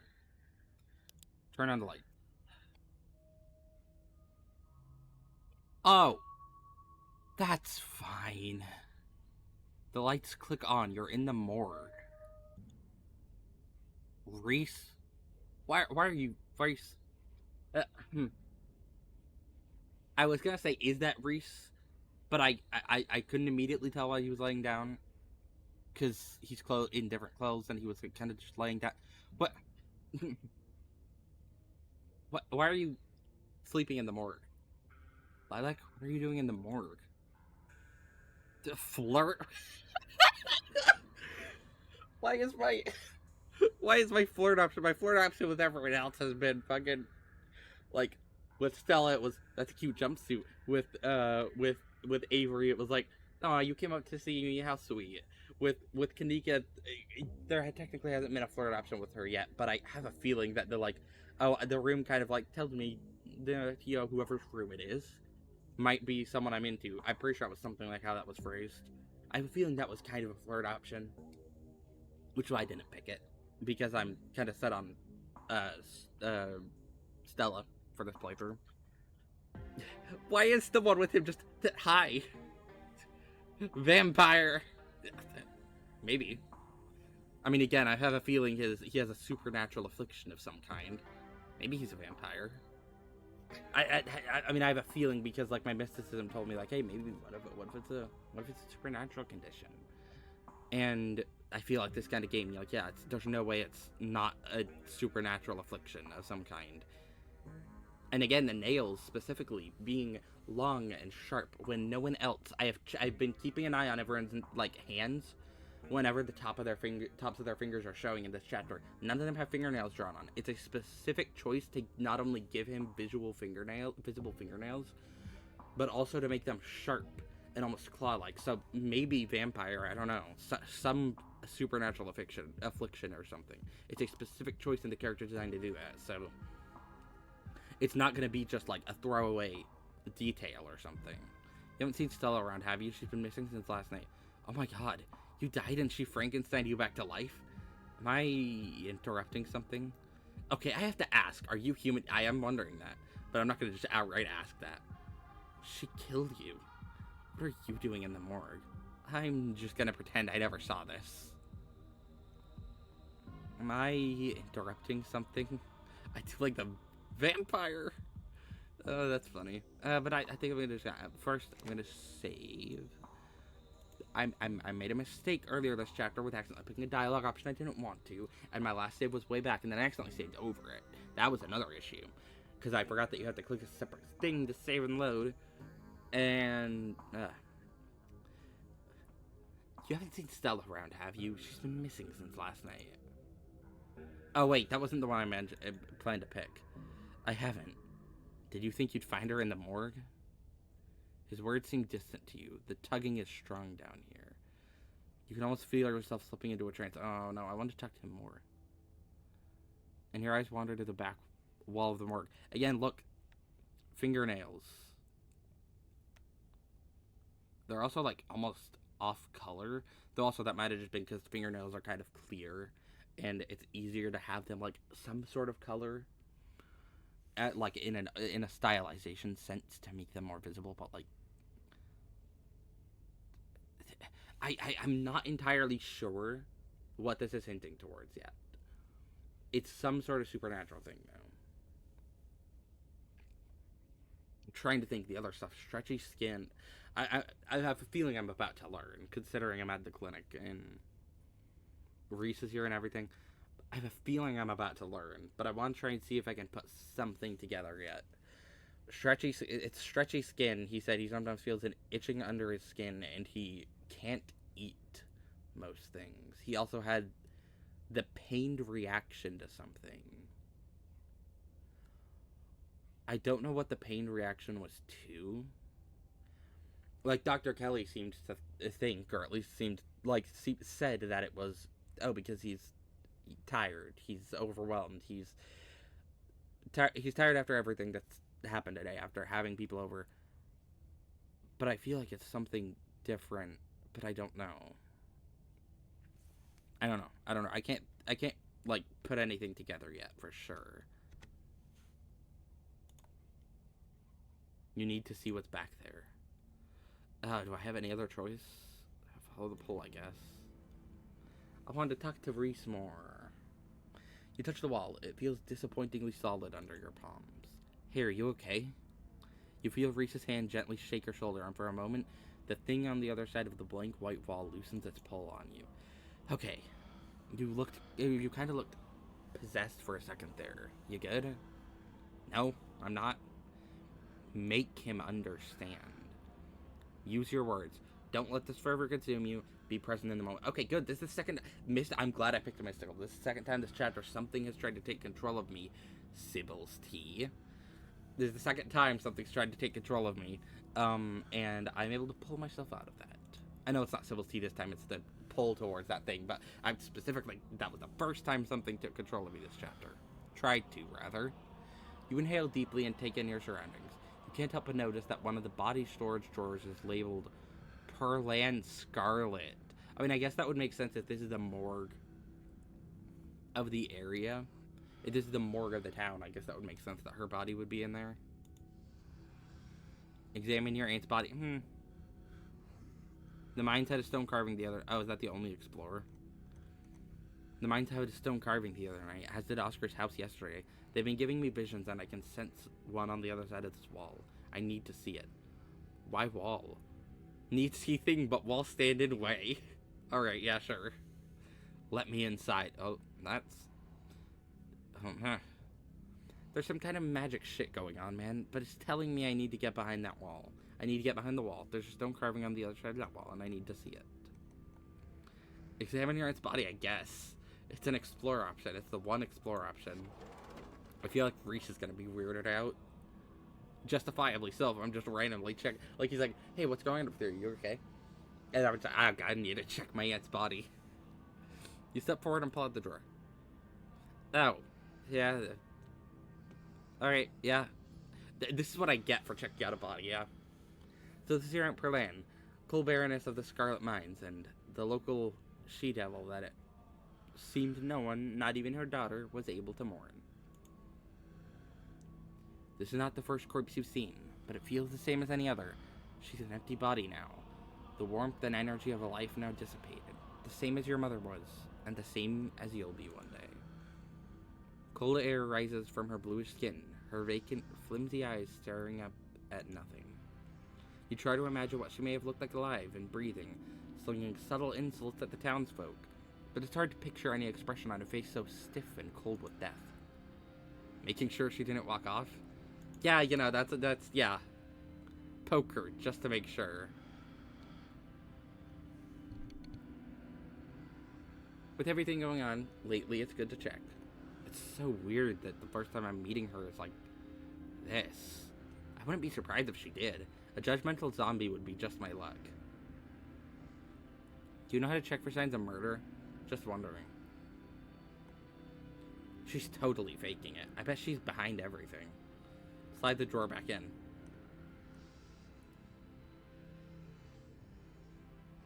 Poker, just to make sure. That's it. You prod your aunt's lifeless body. She's dead. Yeah, she looks pretty dead to me. But ass looks can be deceiving. I'll make sure the doc locks her drawer from here on out. She won't be faking it for long once she's locked in a big refrigerator. Well, maybe don't tell her I was here. She's probably gonna find out anyways at some point while I'm here, but you know. Unless she winds up being a zombie or something. But that would be lame. Zombies are so overdone. Having seen what there was to see, you slide the drawer back in and close it.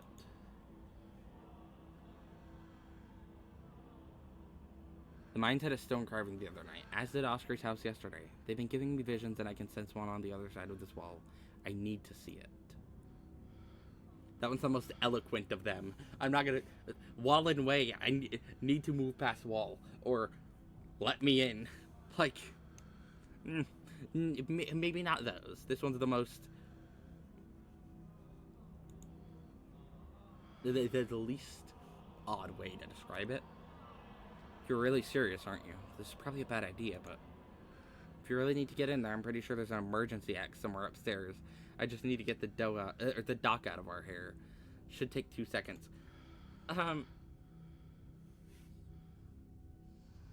Maybe we shouldn't. She already doesn't like me. Maybe I shouldn't chop her wall down. Get the dock out of our hair? Yeah, if I say I'm sick and need something, she'll drop whatever she's doing and do it for me. Surefire way to get her out of the house. And most of the time it's true anyway. How'd you learn that little trick? Use what you got to get what you need. No shame in that. Doesn't that make her worry about you even more? Wow, manipulating her using your illness. Classy. Say nothing. I mean, she kind of does control him using his illness, so... Again, I could see why she's worried about him, but, like... He was right. Last chapter, like, let him at least make his own decisions. She doesn't even let him really do that. And decide when he's feeling good enough to go do something. I don't know.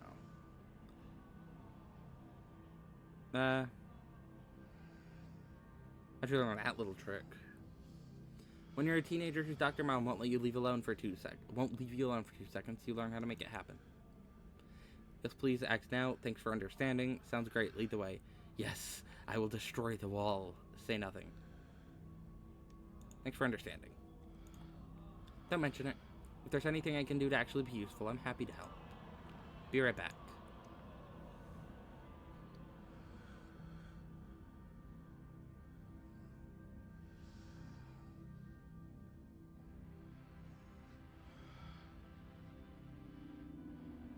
He strides past you, his long legs moving swiftly. He seems excited, his usual dour demeanor replaced with an uncharacteristic pep when faced with the prospect of sneaking around and tearing down walls. You hear his soft voice filtering in through the open doorway at the top of the stairs. a hoarse and sickly edge added for the effect as he speaks to his mother. Hey, Mom. He coughs gently. Reese, I didn't know you were awake. I still feel like shit, but I think I can try to keep some juice down. It looks like we're all out, though. Really, I thought I just picked some up. I've got an errand to run on Main Street anyway. I'll go pick up some orange juice and some ginger ale too. That would be awesome. Sorry to ask. I know you're probably busy. It's no problem. It doesn't take long. Don't do anything too strenuous while I'm gone. Just lie in bed until I get back. That was him lying in bed? I mean, sure, whatever's comfortable for you, I guess, but why do you sleep in a morgue? Again, vampire question mark? Is he? Like, I mean, it's getting more possible with time. Thanks, Mom. I'll take it easy. You hear her footsteps move down the hall, then the front door opening and closing. It worked. The theatric rasp has left his voice, excitement rising in its place. Come on, we don't have long until she's back. As you step out of the morgue, you relax. The extra space between you and the carving has weakened its hold on you, and with it, your desperation to claw your way through the wall and unveil it. It's one of those emergency fire axes, so it should be pretty obvious wherever it is, though I'm not sure where she would be keeping it. I'll show you around. Let's try the doc's office first. You make your way to the doorway of her now vacant office. I don't see an axe in here. He's right, a cursory glance reveals nothing but stacks of paper and cabinets of medical supplies. But something on the desk catches your eye, some sort of records, with your family's name on them. Read the files. Reese stops in the doorway, turning to watch you leaf through the documents. Find something interesting? There are family's death certificates. Orleans, Edwardines, Enochs, and others.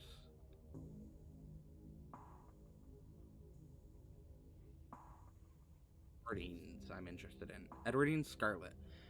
Born April 9th, 1913. Died February 12th, 2003. Age 89. Cause of death, heart failure. Signed by her granddaughter, Perlane Scarlett. Pretty normal. Almost made it to 90. Died of a normal old person illness. Enoch's death certificate. Enoch Scarlett. Born September 9th, 1887. Died August 20th, 1957.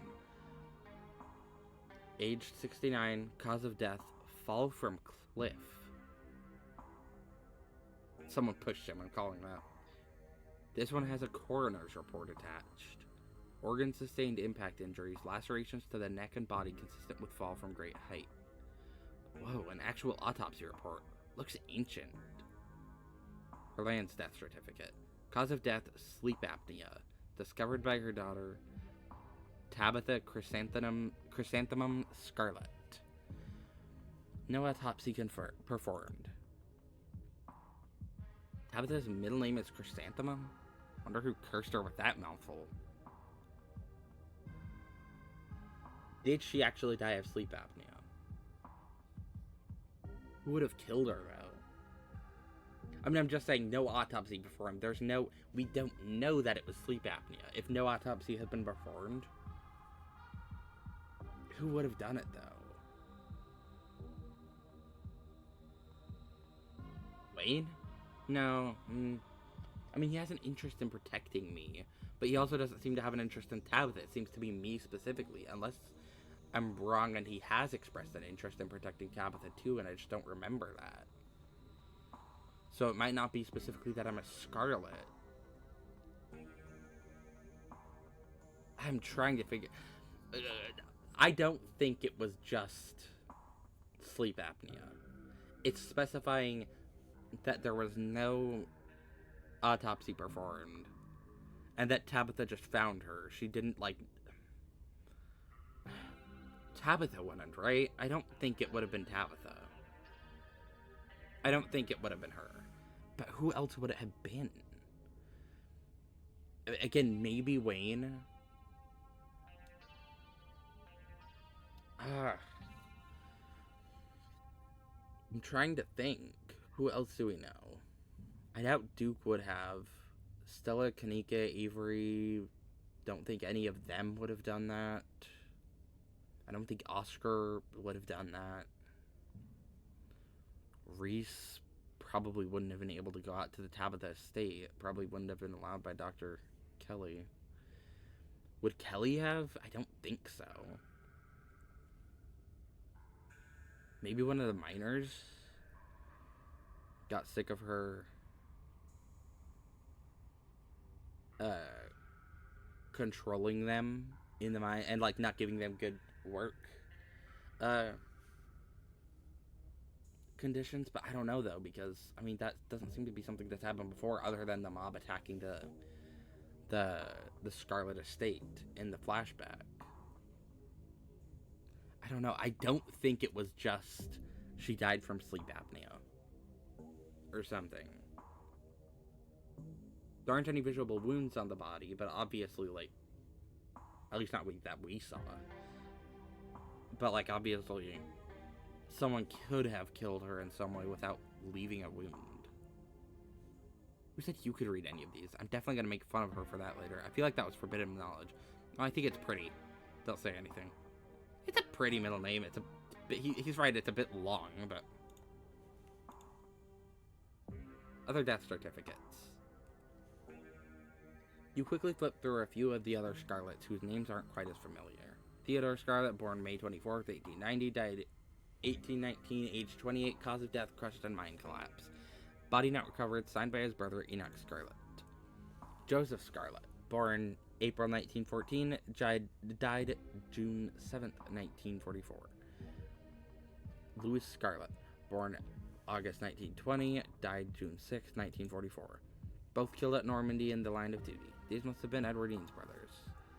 Certificate of fetal death, infant boy, Andrew Charles Scarlet, delivered April 3rd, 1945. Stillbirth. Mother Edwardine Scarlet. Huh. Cause of death, complications during birth. No doctor present. Home burial. Alexandra Scarlet. Born December 12th, 1947. Died August 20th, 1957. Age 9. Missing, presumed dead. Signed by Mother Edwardine Scarlet. Mary Bell Scarlet. Oh wait, never mind. The mob was attacking the Shaw family, not the Scarlets. Right. I just remember that now. Right. Because the Shaw family was set up by the Scarlets. Born September 3rd, 1946. Died October 30th, 1963. Aged 17. Cause of death, complications during childbirth. Signed by her mother, Edwardine Scarlet. Wow, that's a lot of kids to outlive. Read your family's medical records achievement. Reese's eyes flick up to the doorway, and a second later you hear the sound of the front door handle being turned. God damn it. His hand is on your shoulder before you even register what's happening, and you're pushed back and out of view of the front door. Shit, I'm not supposed to be in here. We gotta hide. He hurries to the closet door, motioning you inside. You slip past him and squish yourself into what little space is available in the nearly full closet. Reese is close on your heels. Let him in. You let him in. Together, you listen as the doctor makes her way to some room deeper into the clinic. In the silence of the tiny closet, every breath seems too loud, as if you could expect Dr. Kelly to hear it from wherever she was across the house. We better wait a second, just in case. To flirt with Reese? No. Quietly wait for the danger to pass. Keep your distance. Quietly wait for the danger to pass. The two of you stand in tense silence, both crammed into the suffocating closet, taking shallow breaths as if she could hear you breathing from the other side of the building. But the footsteps soon return. Dr. Kelly makes her way back towards your hiding place, creaking floorboards, broadcasting her location all the way to the hallway just outside your hiding spot. Funny that we get two... also funny that we get two, options to flirt with Reese this chapter. We got, like, one with Stella last chapter, and one with, Avery this chapter. Kind of one that wasn't labeled as a flirt with Kanika this chapter. We get two options so far to flirt with Reese. I guess it might be a popular option to romance. But the footsteps soon return. Dr. Kelly makes her way back towards your hiding place, creaking floorboards broadcasting her location all the way to the hallway just outside your hiding spot. Huh. Interesting. I'm just realizing he has, like, pointy ears. Maybe that's just a character design detail. Maybe it's just, like, stylization or something, but... maybe not. I don't know. Yeah, those are very pointy ears. Much to her relief, she opens another door, leaving the main clinic. We're in the clear.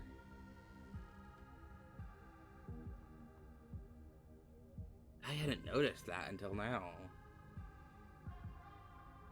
I mean, I'm slightly less, like, I don't know, I was gonna say I'm slightly less suspicious of the ears, because, like, the claws, for sure. Like, the claw-like fingernails. Like, none of the other characters have visible fingernails, so him having fingernails is definitely a specific choice of character design, but everyone has ears, I'm pretty sure. In this, in the game. I haven't necessarily paid attention to anyone's ear, but ears, but I imagine they do. Also, those are, like, pointier ears than I would typically just see with, like, stylization, at least in this art style. I'll have to check someone else's ears. Maybe the artist just draws ears as pointy. But also, again, like, combined with, like, the claw-like fingernails, I wouldn't be surprised if that's a hint at something. We probably only got a minute or two until she comes back, so let's make it count. The medical supply room is probably our best bet. If any other room in the clinic is likely to have a fire axe, it's probably the room full of chemicals. This way.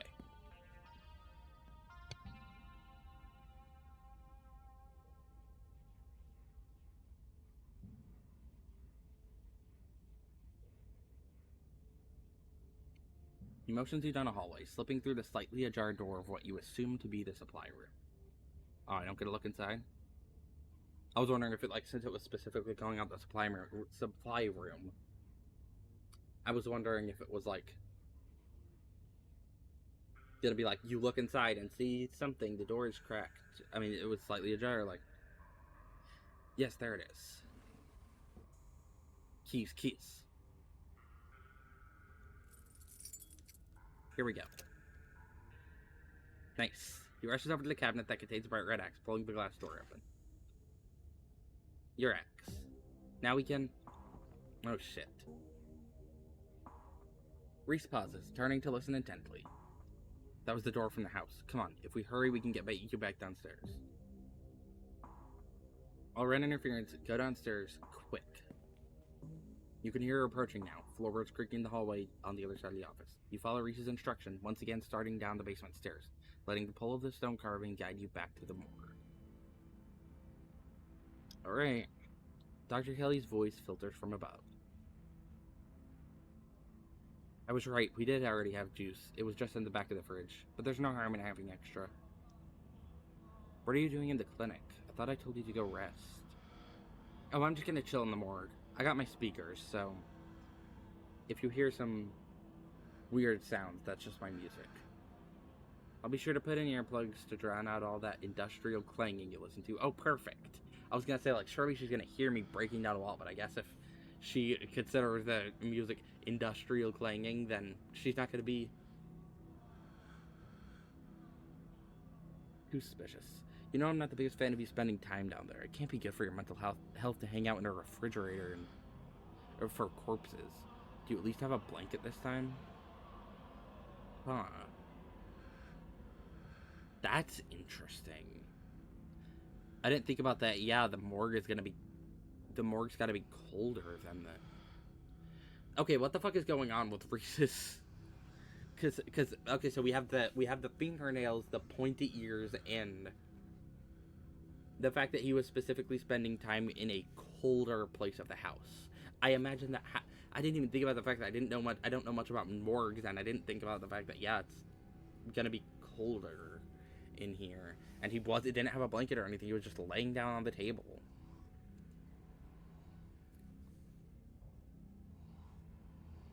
Okay. So does he run hotter than a typical person then?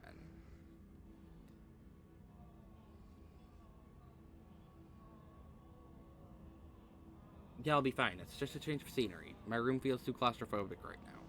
Is that all? Or is it the fact that it's colder in here? Okay, I'll let you know when it's time for dinner. You hear the door close and the sound of Reese descending the stairs to join you in the fluorescent lit room below. Hey. Well, no, yes. Well. Let's do this.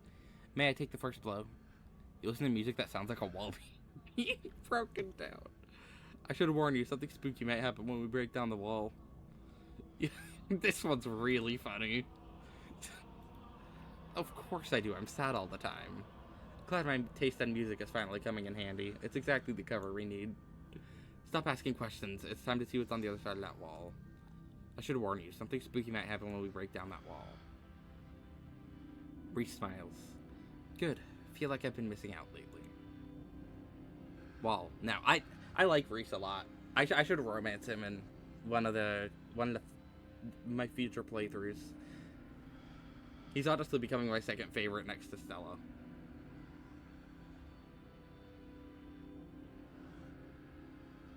Let's do this. Have at it. You approach the far end of the morgue, axe practically singing through the air as you strike the wall. The first cut offers a surprising amount of resistance. There is some structure behind it, some wood frame holding it in place, trying to stand between you and what waits for you on the other side. You stagger back from the massive hole in the wall and admire your effort. Kelly is gonna be so mad at me for this. Justifiably so. I'm coming into her house. I basically broke into her house and it cut down her wall with an axe. Holy shit. The splintered edge frames a dark passage seemingly cut deep into the side of the cliff. Cold seeping from a forgotten place into the already frigid morgue. Reese coughs as he takes a better look at what lies beyond the wound in the wall. There's a whole hallway back there. Oh, that's interesting. Thick, stale air leaks from the hole, filling the morgue with an earthly mildew smell. Like the room is slowly filling with dirt. And with the stink of that grave-like room beyond comes an even stronger compulsion. You step forward. And you climb into the hole. Yeah, here we go. Any secrets hidden here? Ever since I saw Wayne hanging out on the porch of some house nearby, I want to look around for any secrets. No, just a wheelchair, table, a bed frame maybe. Wood, stones, and there, which I assume is where we're gonna find the carving. This is wild. I had no idea any of this was here. An entire hospital wing, rotting away for decades behind some flimsy drywall. Oh, it's a hospital, of course. Of course, because this horror game wasn't enough of a horror game already. An abandoned hospital, yay. I'm trying to think, do we know anything about a hospital? I'm trying to think if maybe, like, I can get some insight on what's happening. What's gonna happen next. Like, what's gonna happen in here. Do we know anything about historical events in the town that have happened at a hospital? I can't think of any, but I also might just not be remembering because even though I did play episode 3 yesterday, it's been over a month since episodes 1 and 2. Maybe I should have watched a recap or something because I didn't remember a lot of the details of the town's history and stuff. Hence why stuff was a bit more confusing during the vision in last chapter until I was able to put stuff together because I didn't remember the names of a lot of the people in the past. Why is this place hidden away? Someone doesn't want us to find these carvings. I wonder if it's whoever put them there or if it's someone else. The thing we're looking for is just ahead. I'm probably gonna pass out when we find this thing. Don't be worried about me, I'll be fine. Step forward into the unknown. Why is this place hidden away? I don't think you would know, but, you know. Oh, maybe he does know, I guess. A lot of awful stuff happened at this hospital. Maybe people just felt the need to bury those memories. Or maybe a pipe burst or something. I don't know. You step forward into the unknown. You don't bother to retrieve the axe. The vinyl wall concealing the carving is rotten, Water damage having eaten away at the wood over the course of unknowable years. The planks nearly reduced to sawdust. You tear into it. There's the carving. Okay, what is it of this time? Oh my god, I couldn't even get a... Because the stuff seems to have... The carvings seem to have some form of meaning here. But I didn't really get a good look at that. Enoch, I thought you weren't gonna come. I was worried you'd leave me here forever. Bro is not doing well after second day or restoring, but it's fucking fine. I'm drinking plenty of water. They say there's nothing they can do. I'll never use my legs again. Who is this injured man? I'm trying to think of who we might know this might just not be a character we know. Enoch, what am I gonna do? Calm down, Teddy. These doctors don't know what they're talking about. Teddy. I've been doing my own research, and I found us an alternative. We won't have to worry about anything from here on out, I promise. I went to talk to the witch. Sybil? A witch? But that's nonsense. It's alright, it's all sorted. We're taking you home today, and everything will be resolved by this time next week. That's right, Doctor. At this point, I think it's safe to say his body was never recovered. What the fuck?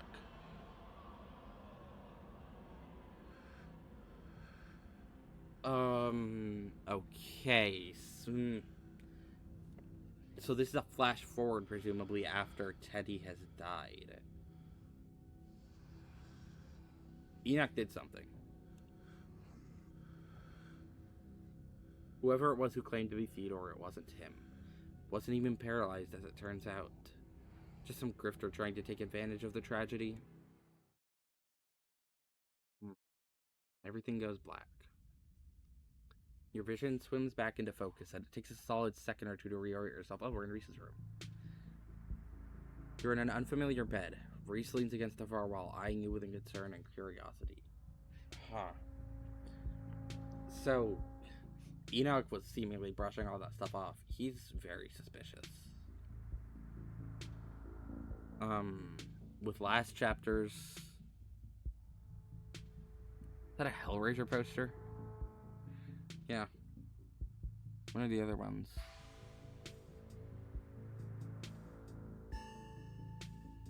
Too blurry. That one's just obvious because it's like the biggest one.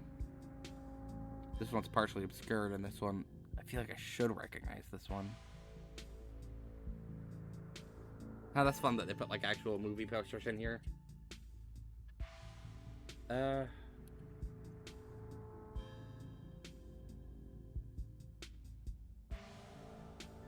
one.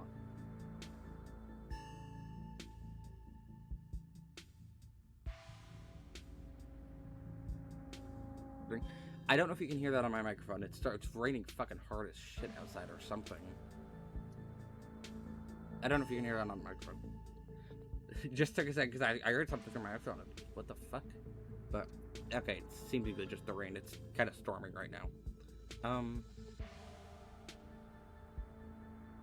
This other stuff. Might as well look around the room and see if I can find anything. Again, I feel like that one's like on the tip of my mind, but it's too blurry to be able to.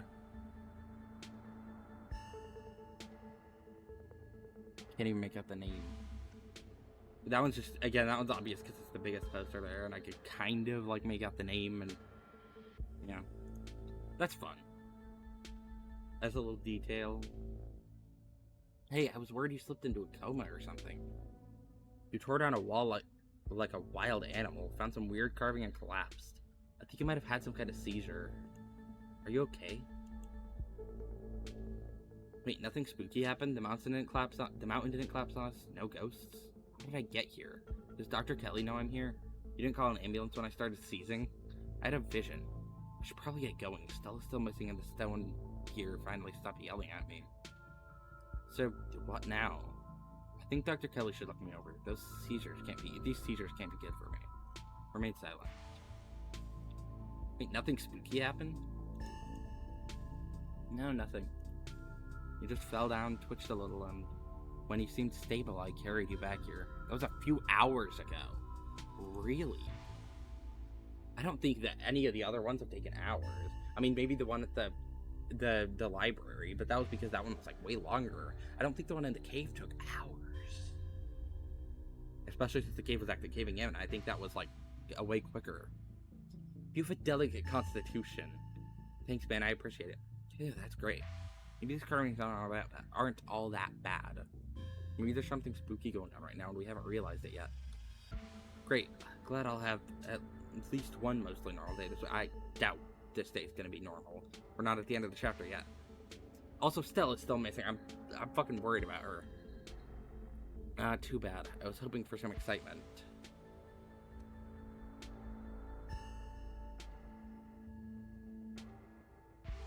Thanks, I appreciate it. No problem. Just figured you'd rather wake up in a bed than a musty hallway. Or the morgue. Does Dr. Kelly know I'm here? No, I snuck you back into the house while she was busy in the medical storage room. Figured you wouldn't want to come in the morgue. You wouldn't want to come to in the morgue. I had a vision. Like a hallucination? I have those sometimes too. Used to happen a lot as a teen. Always just weird little things. Like my hands would look wrong, or my neck would seem too long, or the room would feel smaller. Did you know? I'm feeling like these aren't just hallucinations. I'm trying to piece this together. Again, like, we're getting such little hints. It's something supernatural. Clearly. Hands would look wrong, neck would seem too long, or the room would feel smaller. I feel like he's not a vampire. That was brought up in the game, and like I feel like they're not going to directly bring that up as like something you can actually guess before it's revealed. I feel like it's not that, but maybe it's. I'm not entirely sure. I'm really not entirely sure yet. At least one of those death records is murky. I don't think Teddy died in the mine collapse. So I'm guessing with the room feeling smaller, he was bigger or something at some points. Because I'm guessing these aren't just hallucinations. Neck would seem too long. He was seemingly growing larger at some point. Hands would look wrong. I mean, he does have those sharp fingernails, so...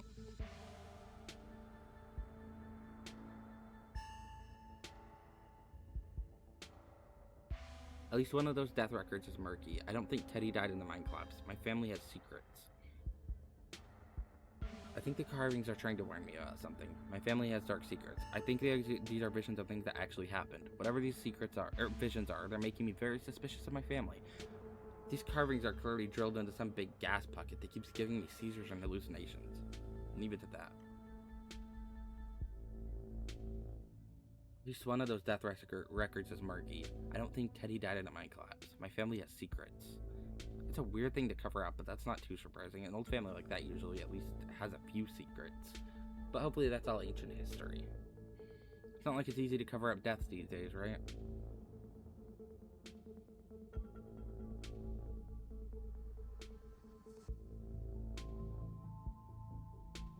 So what now? We might be stuck down here for a little bit. The duck is on the warpath up there. I refuse to take my medicine, and she's not happy about it.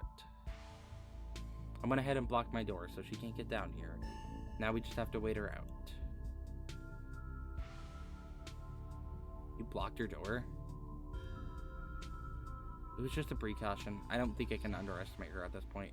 For the first time in a while, I don't feel like roadkill, and I'd rather keep it that way.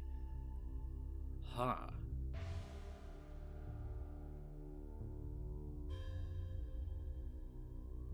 Has she been? I wasn't suspicious of her poisoning him until now. Maybe not necessarily poisoning him. I don't think she's poisoning him. But I mean, I just remember, now that I'm thinking about it, at the dinner last episode, whatever. He had the sharp pain at the dinner. And it was I literally just remembered her sliding him pills during the dinner. Almost like the pills kicked in and he had that pain. And now that he has refused to take the medication, he's feeling better. I don't think she's actually poisoning. This is me saying I am not thinking that Dr. Kelly is malicious. I don't think that. I think she is unintentionally harming him. I think she is giving the medication thinking, okay, it's gonna help whatever probably supernatural condition he has, and it holds something back there. Like, I feel like it's holding something back or something, or like it's helping a certain thing about it, but it's also hurting him and making him more sickly. Like, because, yeah, like, now that I think about it, there's the connection there, is that he took the pills at the dinner yesterday, and, like, after the pills seemed to kick in, he got the sharp pain and had to leave the dinner, and now he refused to take his meds, and he is feeling better. I don't need her coming down here and forcing any medicine on me, and doing God knows what to keep you, or to you to keep quiet. You to keep you quiet. Hell yeah, sleepover. But I need to leave. Makes sense. But now we're locked downstairs, so what was your plan with that exactly? Good. Gives us some time to figure out a game plan. Are we supposed to get out? I don't think you're acting rationally. So you're holding me hostage down here until what exactly? So I'm your prisoner. Say nothing. Just say makes sense. It makes sense. Maybe I panicked a little, but the way she was talking through the door, saying I should take my pills, I just took what few precautions I could. It's not ideal, but at least it buys me time, and it buys us time to figure out what to do. We should treat her as a serious threat. This might sound strange, but I think she's gone to some desperate lengths in the past. Has she?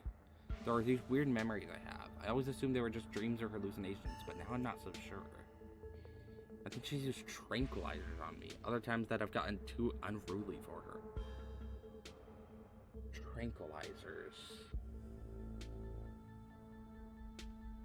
I don't know how much of those memories I can trust, but I'm starting to think I should believe my instincts when it comes to the lengths she's willing to go to keep me under her control. We'll wait until she's asleep, then we can at least get out of the basement and we can figure out what to do from here. Also, those paintings on the wall are cool. Those are cool. Nice visual. I'm so interested. She used tranquilizers. It took that much to keep him down. Like, tranquilizers are usually pretty strong.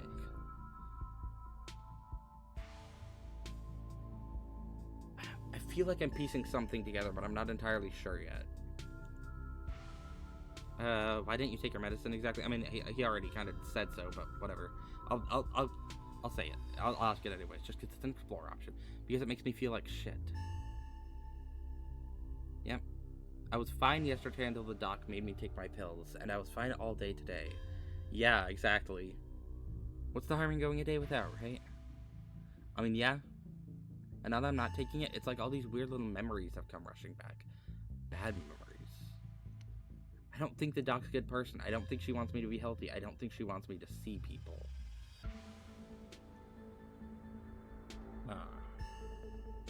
And now that I'm waking up to that truth, I don't think there's any going back for either of us.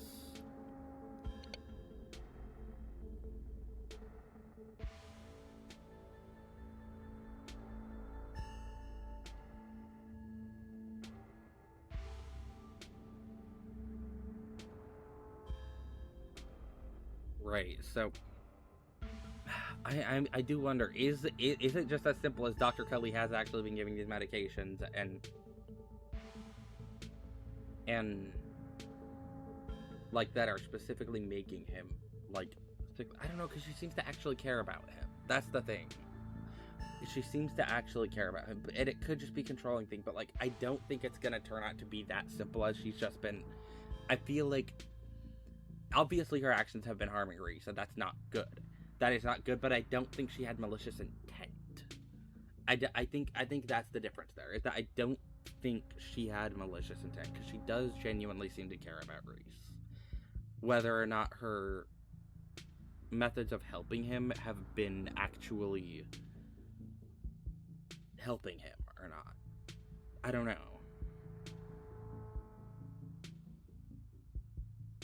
I don't want to be down here. I want to leave. I'm leaving. Let's find a distraction until it's safe to leave. Are we supposed to pass the time until it's safe to leave? Remain silent. How are we supposed to pass the time? A distraction seems like a good idea. As you can probably tell, I'm getting a little jittery. It doesn't feel awful, to be honest. Yeah, flirt. They want us to be horny for Reese. That's the conclusion I'm drawing here. That's the third flirting chance I've gotten with him. You know what? Sure. I'm not gonna flirt with him this playthrough. I'm saying, you know what? Sure. As in, like, you know, why not? Yeah. I get future playthrough. Maybe he'll be the second character I romance. I am liking him a lot. Now that I'm getting more time with him in a chapter. Maybe I'll romance him next playthrough. That's so funny. That it's 3 attempts, or 3 chances to flirt with him. What if your mom doesn't fall asleep? You shouldn't call her my mom. As far as I'm concerned, she's forfeited that title. I don't even think I should call her doctor. She's just some woman now. Interesting. Can't wait for her to be in the rearview mirror of the rest of my life. Makes sense, but also it's interesting that it's almost like over the course of this conversation, even, he's gotten colder to her. Like, over the course, wasn't he calling her doctor at the start of the conversation? Let me check.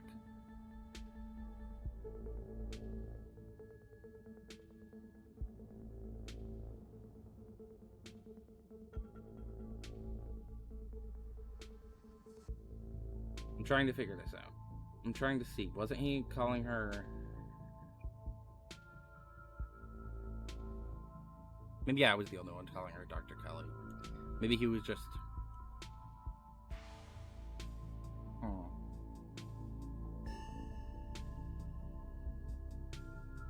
Okay, maybe not. I was wondering, because it...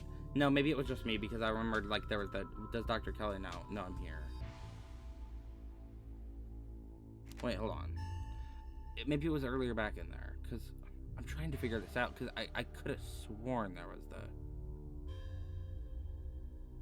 Let me see.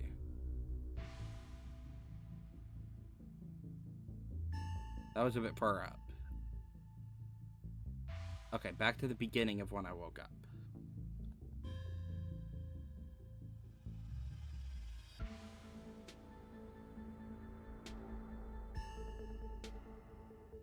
All these weird little things. That's a weird thing to cover up. I need to cover up deaths these days.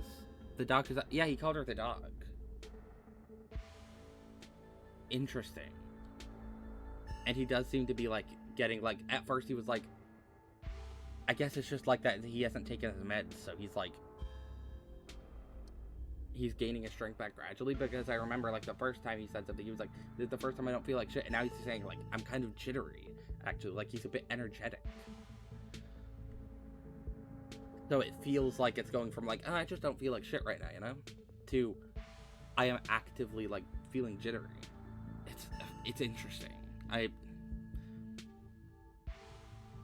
If she doesn't fall asleep by 10, we can figure something else out. These windows are supposedly shatterproof, which she always said was for burglars. Now I assume it was yet another way to keep me boxed in. But we can try to break them anyway. Flirt option is still there. I believe you owe me a drawing of Shino-Chi Deathblood. A showing. I don't know why I said a drawing. I guess because there's the draw me up here, so. Do whatever it is you do to kill time. Preferably something that'll help me ignore my mounting anxiety. I am still wondering. It's still okay. I hope we see her this chapter at all. Like, if she wasn't even at Reese's, that was my most likely option of where she could have been. Chill with whatever. Just go with the flow.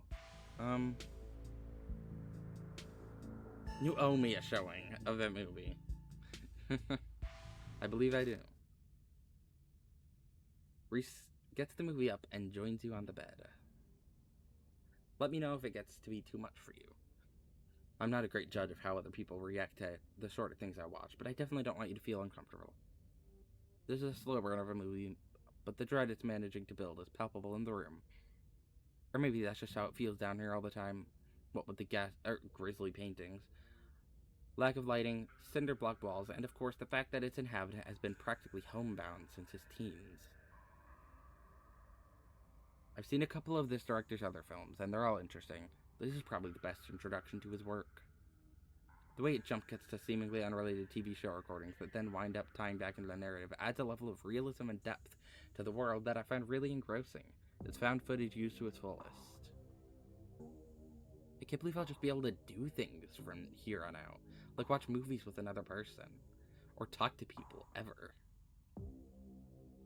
Aw, I do like that he's, like, clearly feeling way better. You can hear the difference in energy now that Reese hasn't had his daily dose of medicine. He's uncharacteristically chatty, clearly not used to talking to another person, let alone when he has the energy to carry on a long conversation. Something is changing inside of him. Hey, you good? Yeah, you good? Dave, right here. Flirt, hold his head. Another option to flirt. Oh my god.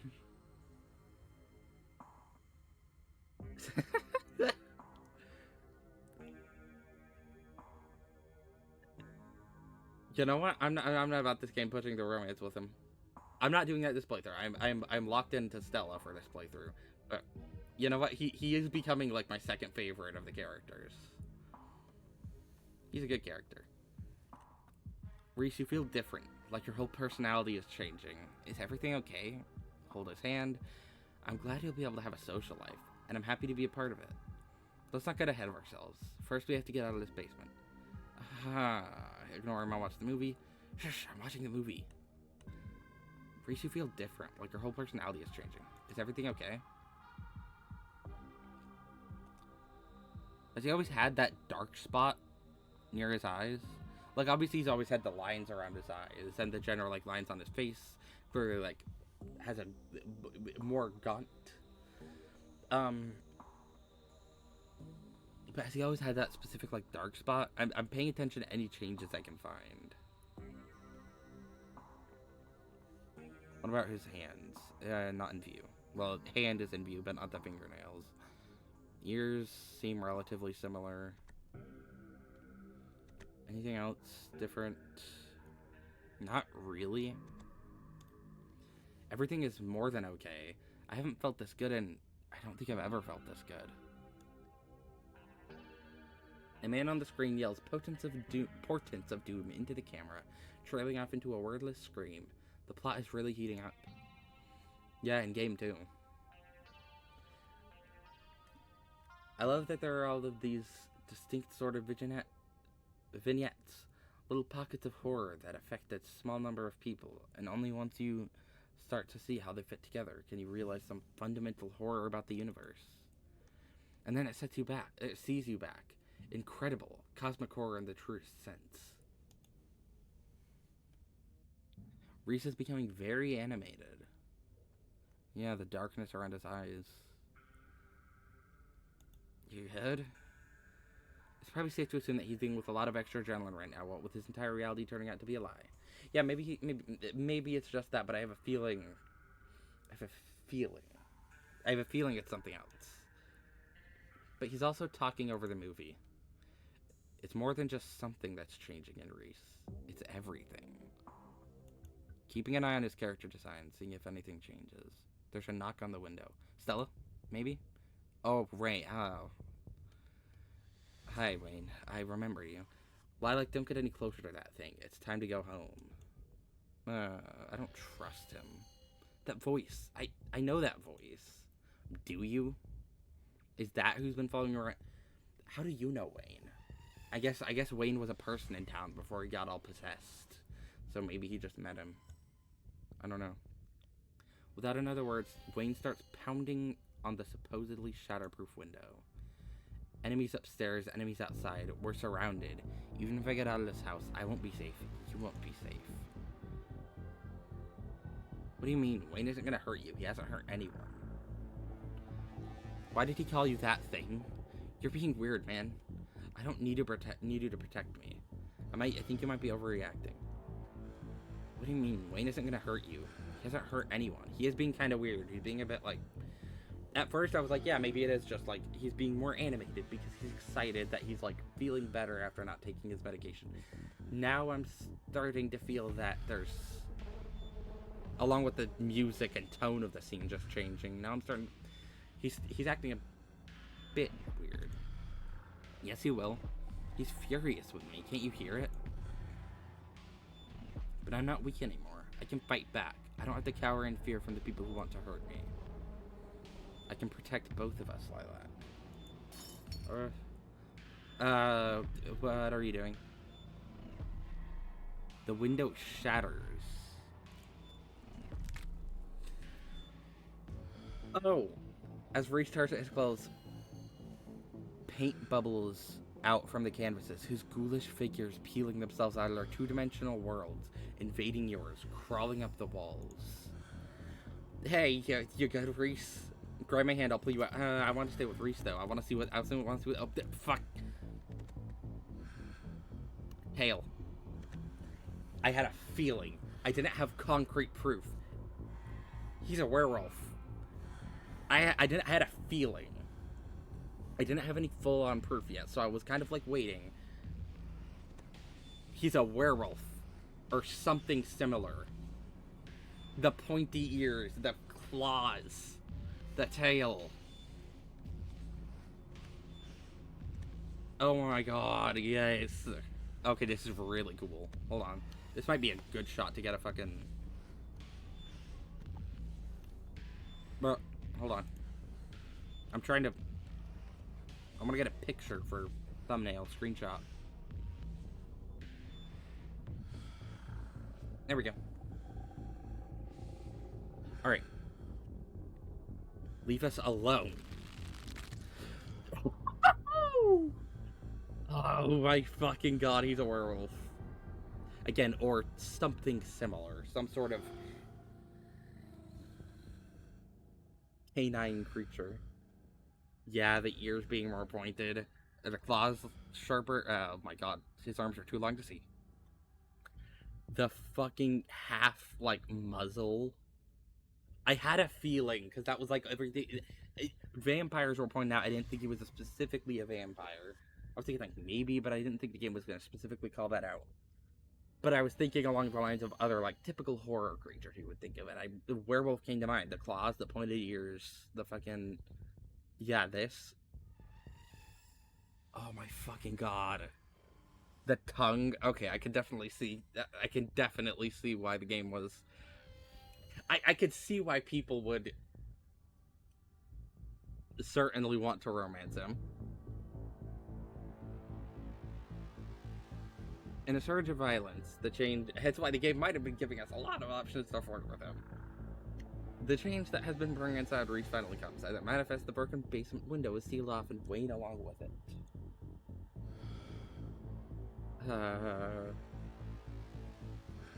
I don't know. Do I trust him or do I not trust him? I am gonna save, actually. I think I have the plot armor. I don't think you can end the game in Chapter 4, so I'm gonna stay where I am. We aren't safe, but I feel strong now. I think I can save us. Stay here. I'll be right back. I just have to deal with the doc. Hey, hold on, wait, no. Don't kill her. Reese storms up the stairs, leaving you with his creations. Hey, Dr. Kelly, fucking... Please, dude, I don't want her dead. She wasn't the greatest to him, but also I have a feeling I know why. Not that he was deserving of her not being good to him. Not that at all. I mean, specifically, I think I know why she was kind of like, yeah, with the medications and stuff. I have a feeling that was clearly holding this back.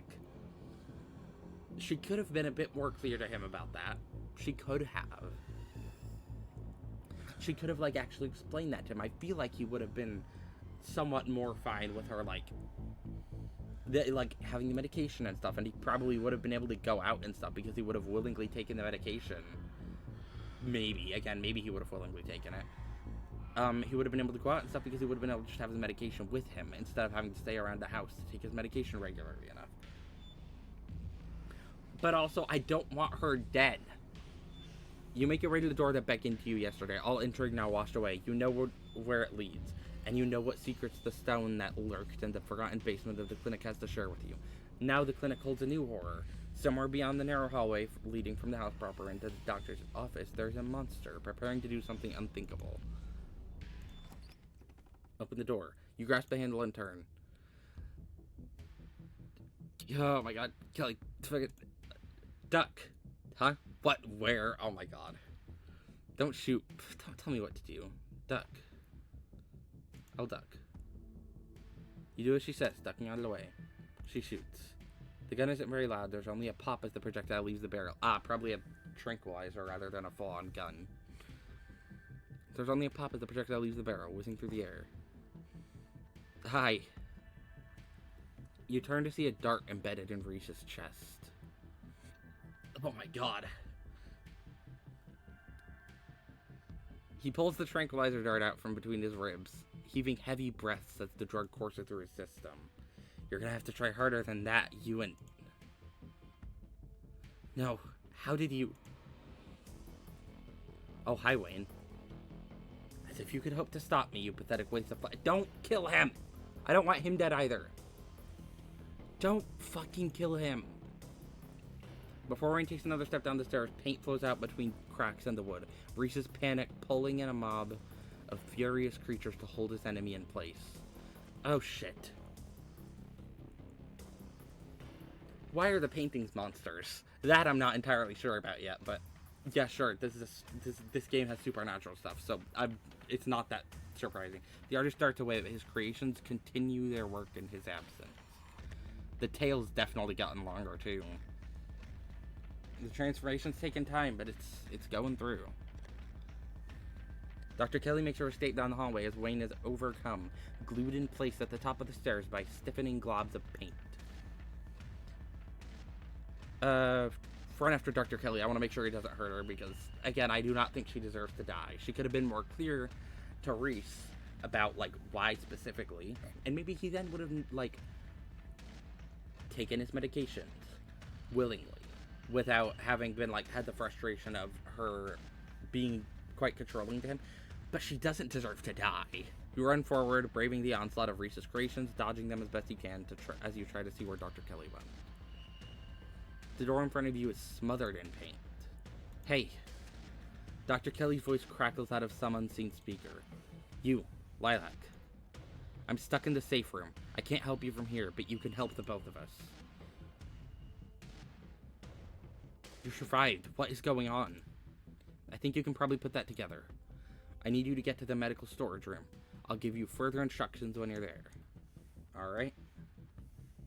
Head to the medical storage room.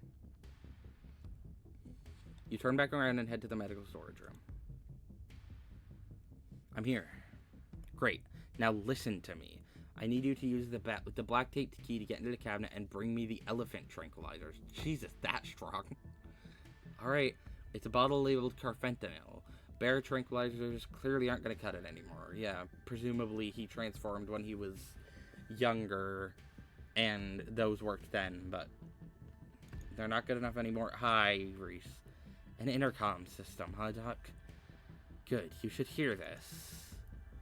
Lilac, you don't have to do anything she says. I'm not going to hurt anybody else, just her. If I don't, you and I both know she's just going to shoot me full of elephant tranquilizers. Did I hear that right? And shove me back down into the basement. Or maybe someplace even worse. Oh my god. Oh my god. He's cool looking. Or maybe someplace even worse, and keep killing me every day for the rest of my miserable experience. I can see both arguments. I mean, here's the thing. I can definitely see Dr. Kelly's argument.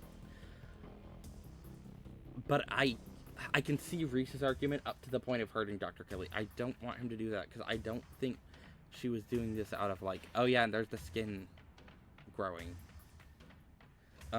I don't think she was doing this out of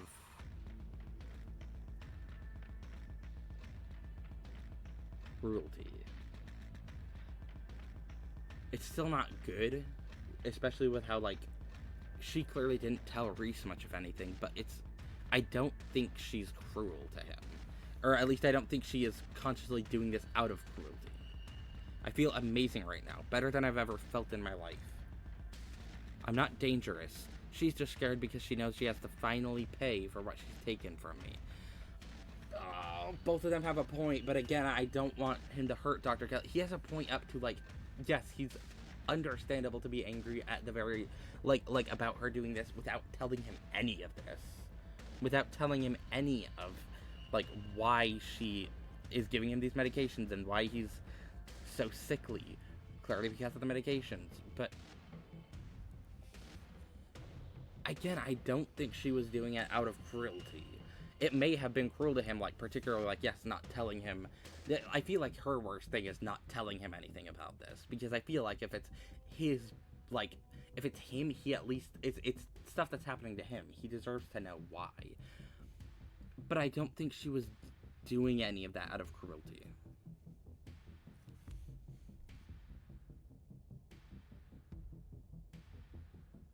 So I don't want him to hurt her. I'm gonna save. He has a point, Doc. I'm not gonna let someone kill you, Reese.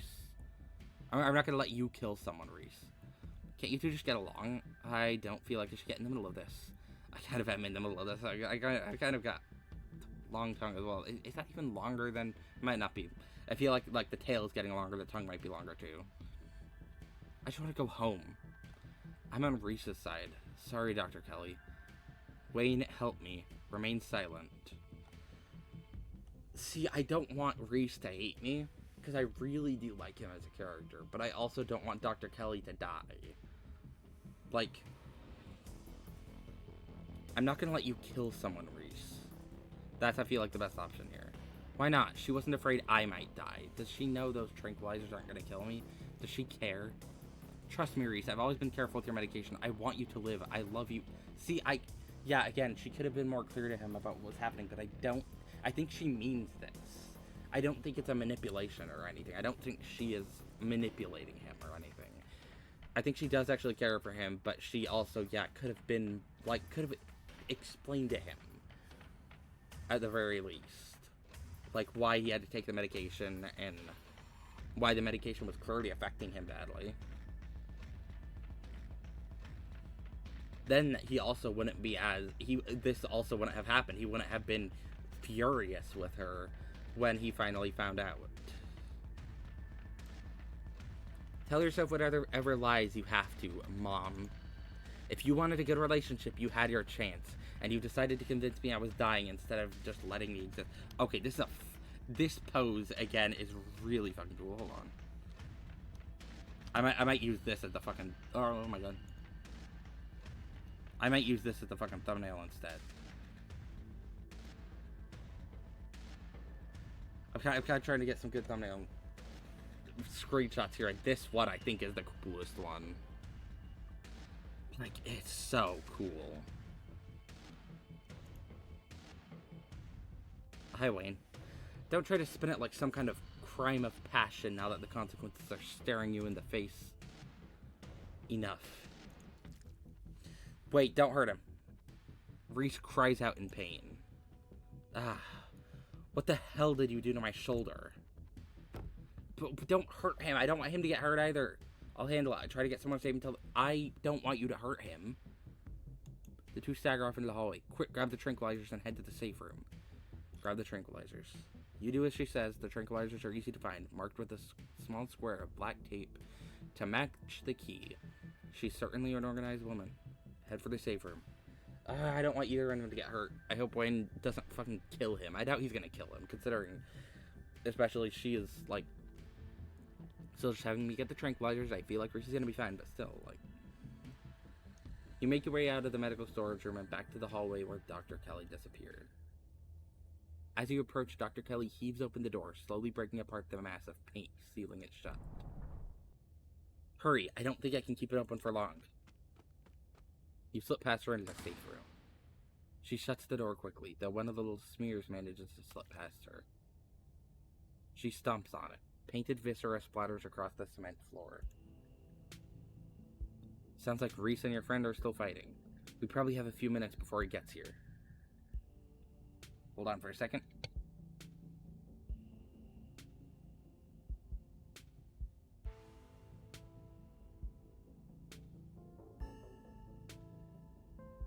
Alright, just get another drink. Been a bit since I've had one.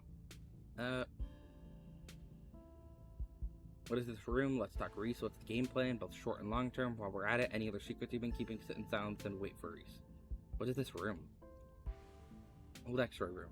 Blood walls. After I realized this whole situation was a possibility, I had the door reinforced with a special remote controlled locks. Glad it could finally come in handy. What's the game plan, both short and long term? Well, I pump him full of elephant tranquilizers, then I lock him in here. Then I somehow convince him to see things from my perspective. Oh, so the medications won't hold back the transformation again, presumably. Then we all live happily ever after. And if you can't, has that worked before? And if he manages to find a way out and kills you? So you're just gonna lock him away again. There just has to be some other way. It's just gonna make him feel trapped. Just kill him. I see no flaws with this plan. Remain silent. Has that worked before? He's never known the exact nature of his condition before.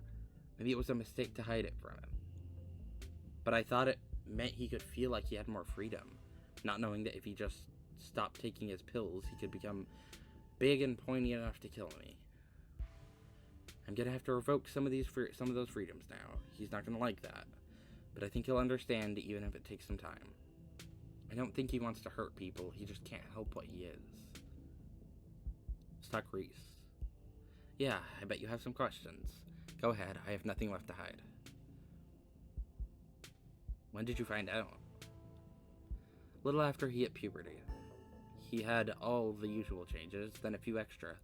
Thickened nails, sharp teeth, elvish ears. I figured he might have some kind of genetic disorder. Had him checked out at a few specialists, but there was nothing obviously wrong with him. Then we had an argument, and he changed right in front of me. It was nothing like what he is now, just a couple inches into facial abnormalities, enough to be noticeable. I was scared. He could see that, and he stopped. I thought it was a one-off, or maybe a hallucination. But the second time, it wasn't as subtle, and it didn't go away as easily. That's when I knew for sure that this was something beyond my realm of expertise. What is he? I mean, I feel like I know that answer, but getting a concrete answer in the game would be good. At first, I thought he was some kind of werewolf. Oh, is he not a werewolf? That looks like a werewolf. But if he is, he doesn't follow any kind of full moon rules or anything. Silver doesn't do shit to him, and you've seen what he looks like. It's just weird. I almost wish I could examine him while he's fully transformed. I'd be fascinated to know what happens to him, or how his body does it. But he seems pretty hell-bent on ripping my throat out, so I guess that'll just have to remain a mystery. Was his dad similar? A strange little smile creeps onto Dr. Kelly's face. I wish I knew. Reese just kind of happened. I wasn't seeing anyone. I just woke up pregnant one day. I know how impossible that sounds. I'm a doctor, for Christ's sake. I kept having these weird dreams, almost like sleep paralysis episodes. Romantic sleep paralysis episodes. They were actually kind of sweet, but they were just dreams. But then, all of a sudden, my period stopped. I got morning sickness, and roughly 9 months later, Reese.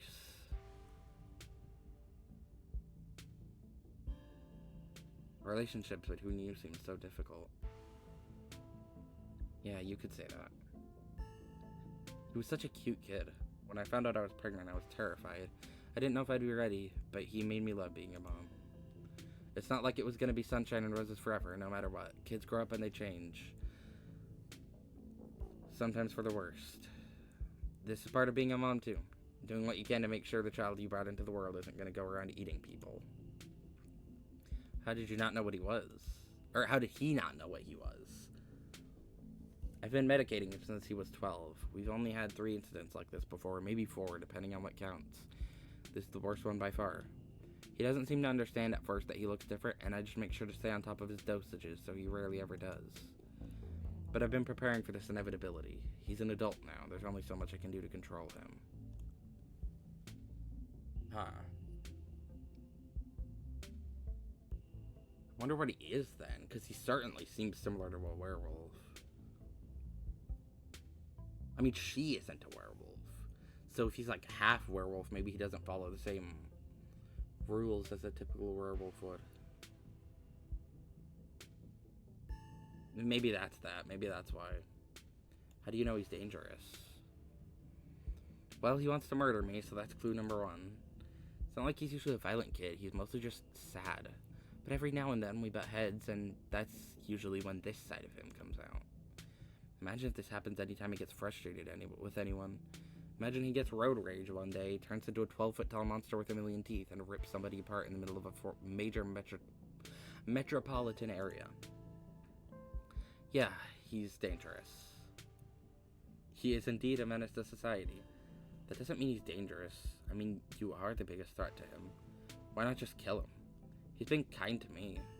What you're doing is difficult, but it's necessary. Don't you think it might be a self-fulfilling prophecy? I can fix it. Oh my fucking god, yeah, okay, yeah, okay. I know exactly who this character is appealing to, and honestly, yeah, I can fix him.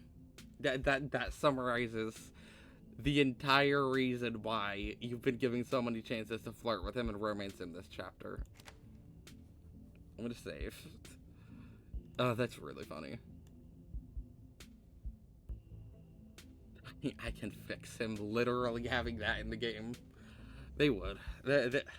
Fucking knowing Slay the Princess is like writing some of the humor and stuff. They would 100% just outright have I can fix him. Oh,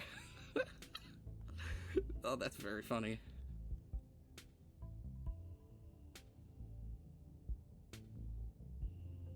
He's been kind to me. Yeah, Ted Bundy was kind to people. He picked up off the side of the road. Then he slaughtered them. He's a really sweet kid most of the time, but I can't let that overshadow the violence he's capable of. Leave it at that. While we're at it, any other secrets you're keeping? You have it all. You have no idea how relieved I am to finally say all this shit out loud. Sit in silence and wait for Reese. You and Dr. Kelly sit in silence and wait for her son to make his way to you. The sound of distant breaking glass cuts through the silence of the clinic outside the safe room. Shit, this might be game time. Get those trinks ready. We have to get this door open before he crosses the hallway. Ugh. Dr. Kelly opens the door, and the two of you stare out into the hallway. Oh god, am I gonna have to fucking aim this shit myself? Why'd it go all fucking me directly into view? Oh, hi. Oh, hi. You're different than before. Is this what you were so afraid of? Hand over the tranquilizer. This is our shot. Oh my god. I don't want Reese to hate me, but also I definitely don't want Dr. Kelly to die, so I guess I'll give her the tranquilizer darts. No, sorry, Reese. You hand Dr. Kelly the tranquilizer darts. Dr. Kelly quickly loads them into her gun, leveling the barrel at her son. Alright. He's turning back. Yep, he's turning back to his usual self. Oh, sorry, Reese. Lilac, I thought we were in this together. Thank God. Dr. Kelly sighs heavily, staring down at the warped figure of her son. Oh. Oh my god, I feel fucking bad, but also, again, I would rather this than Dr. Kelly be killed. Because I can see her reasoning. I can see her reasoning. Again, she should have told him, but I can also see why she didn't, because she wanted, like, him to feel like, okay, well, he does just have like a chronic illness or something, and the medications are something that's helping, even if it's still there, instead of the medications are what's making him feel this way. And I can see why she didn't tell him, but also I could see also why he's frustrated.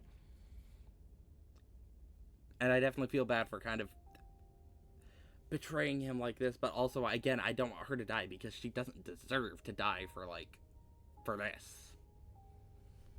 I can drag him into the safe room on my own. I'll meet you at the front when I'm done. Leave her to it. I hope he doesn't just hate me for the rest of the game, because I do like him. He's my second favorite, other than Stella now. You return to the entrance of the clinic. Everything is quiet now. Only streaks of paint where Reese's minions had once rolled out of cracks in the woods. I wonder why the paint specifically came to life. Like, is that connected, possibly, to what he is? Lock him away. Achievement. I hope you understand that this needs to stay between us. I don't care how much you feel like you need to share what just happened with other people. The more people know about this, the more trouble it is for me and for him. I don't need any more well-intentioned escape plans. Can I come visit him? I don't know if he'd want me visiting him anymore after this. Do you think you'll let any of his friends in on this? There's a magic stone in your basement. Just thought you should know. Also, we busted a hole in the wall down there. I kind of forgot about that. She's gonna find that hole next time she goes into the morgue. The fuck happened there? I feel so guilty. I kind of do, yeah. I'm sorry I came here. I feel like this is all my fault. Poor Reese. Someone needs to kill him. It'd be better for everyone. Reese included. Stuck alone and poisoned in that tiny cage is no way to live. Happy to help. To think I was starting to like the guy. I remained silent. Let's see. Can I come visit him? I know, maybe she'll let me. Like, now that I know what he is, maybe she'll let me. She isn't being as, like, cold to me as she is to, like, anyone who doesn't know. As long as you don't bring anyone else along. Yes. Yay! Okay, good. Nice. Yes, that would probably be good for him. Nice. Alright. I can't promise he'll want to see you, or that he won't have some harsh words if he does. But I don't want him to be entirely isolated. Do you think he'll let any of his friends in on this? She heaves a sigh. I'll have to think about it. We'd run the risk of one of them trying to break him out. But if he's stuck in a windowless room with no internet and no friends, that's a one-way ticket to insanity. Then I'd have an insane monster on my hands. Stella in particular would be a problem. That girl never knows how to mind her own business or follow other people's rules, and she would have absolutely no fear of what might happen if she was cut loose. God, I don't know where she is. Yeah, we haven't seen any sign of her. Oh my fucking god, I need to get to chapter 5 to know that she's okay. I hope she's fine. Kanika, I might consider. She's got a bit of a bleeding heart and pretty inflexible morals, which could be a problem. On the other hand, I don't know how well she could keep a secret. And if Stella found out, then Kanika could probably be convinced to do a jailbreak, and then it'll all blow up in my face. You can probably tell I've put a lot of thought into this. It's the same calculation I've been doing for years, debating whether or not I could be fully upfront with any of them instead of just pushing them away and hoping they didn't notice what was really going on. She sighs again. Maybe I'll get him a kitten or something. Like they did for Coco the gorilla. Might as well give him a tire swing while I'm at it, some enrichment for his enclosure. I hate that I have to do this to him. I like Dr. Kelly. Like, I wasn't sure about her at first, because I wasn't sure, like, what she was, like, was she actually poisoning Reese or something? Like, that was a possibility, even if I never actually believed that. That was a possibility the game presented. But no, she hasn't handled this, I think, the greatest, but I think she's handled this the greatest someone could if their son is a werewolf. Like, and they have to take medications that kind of make them a bit sickly to be able to suppress that. I can see why she didn't tell him, even if I feel like maybe that would have helped if she told him. But again, I could also see her reasoning for not telling him. Like, it's a complicated situation. There's a magic stone in your basement, just thought you should know. Also, we busted a hole in the wall down there. Okay, thanks for the heads up, I guess. Yeah. I feel so guilty. Sorry I came out of the village. It's all my fault. Poor Reese, someone needs to kill him. He's happy to help. The thing was starting to like the guy remains out. I feel so guilty. Join the club. But he was bound to figure it out sooner or later. I'm just glad there was an extra pair of hands around. It could have gone a lot worse. As much as I'd love to stand around chatting, I have to get to work. Gotta clean this place as best as I can before tomorrow. And you should probably get home. It's dark. I'm sure your cousin is worried about you. I don't want to go home yet. We haven't found Stella. I don't know if she would accept a hug. Save the game. I feel like she would maybe hug her. You put your arms out for a hug. No offense, but I'm not a hugger. Fair enough. See you later, Lilac. Wanted to see. She firmly escorts you to the door. I feel like probably if you had a better relationship, it's probably one of those things that depends on, like, do you have a good relationship with this character or not? And we kind of have a good relationship, as in she isn't being cold to me anymore. But, like, I feel like there were other times I could have gotten a better relationship with her. Come on, Stella has to be somewhere. Can I, like, visit her house again, see if she's back? The night is oddly warm compared to the chill of the day. Crickets singing quietly in the sleepy little neighborhood. Everything that happened in the clinic feels almost like a dream, and now that it's over, you realize how little it meshes with your understanding of the world. Go home. Really? Do I just not get to see about Stella? Chapter 5, she better come back. Oh, but before you can get far, you're interrupted by the sound of panting and the telltale jingling of dog tags. Gretchen! Oh, never mind. It's not Gretchen. Okay. It's the militia. They've poured out of the woods to stand before you on the road. You were looking for Gretchen, weren't you? We found her and her person. They bred the side of the road a little ways through the woods. So she did go into the woods. They're both fine, but the human wouldn't leave when we tried to make her. And Gretchen insisted on sticking by her side, so we'll have to take you to them. Hopefully you can use your people words to get them to go somewhere safe. The woods are calling with those awful creatures. It's not safe anymore, not even for a human. Oh, she's just been in the woods all day.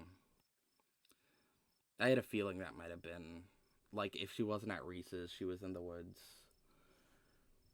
Probably still really fucked up about everything that's been happening. You're very, very good dogs. Lead the way. No way, I am tired. She's not my responsibility. Fuck no, I'm not choosing that one. She's safe? Good, I'll let her do her thing then. Continue walking. The fuck no, I'm not leaving her. Follow the dogs. You're very, very good dogs. Lead the way. Yes, we are good dogs. Hear that, Scraps? I'm not in it for the accolades, Daisy. I just do it to help those who need it. You let the dogs lead you into the wilderness, following on their heels as they take you to Stella's hideaway. Oh.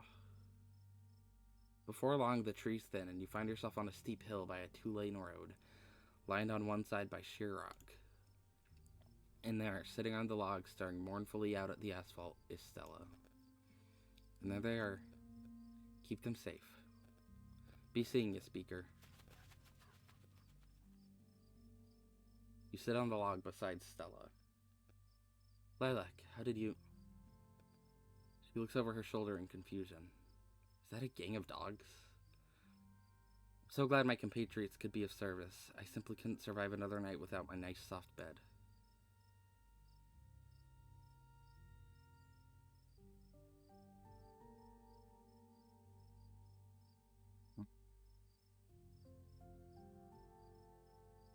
What are you doing out here, or... I'm just so happy you're okay. Just so happy you're okay. Yeah. Though physically okay, not necessarily mentally or emotionally, but physically at least.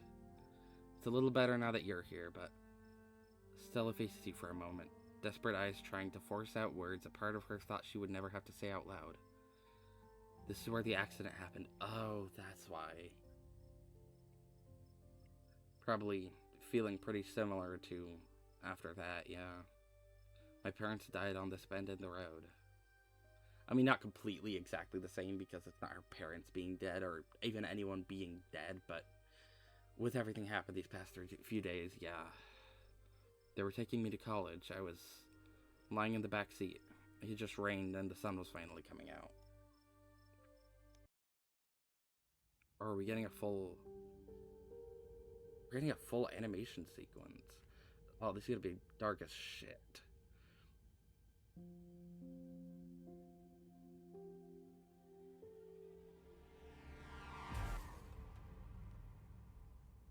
Yeah.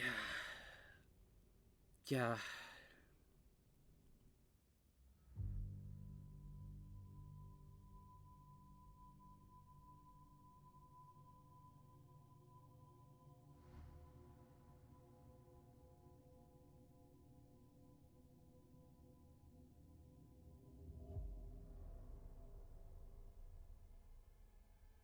Oh, God.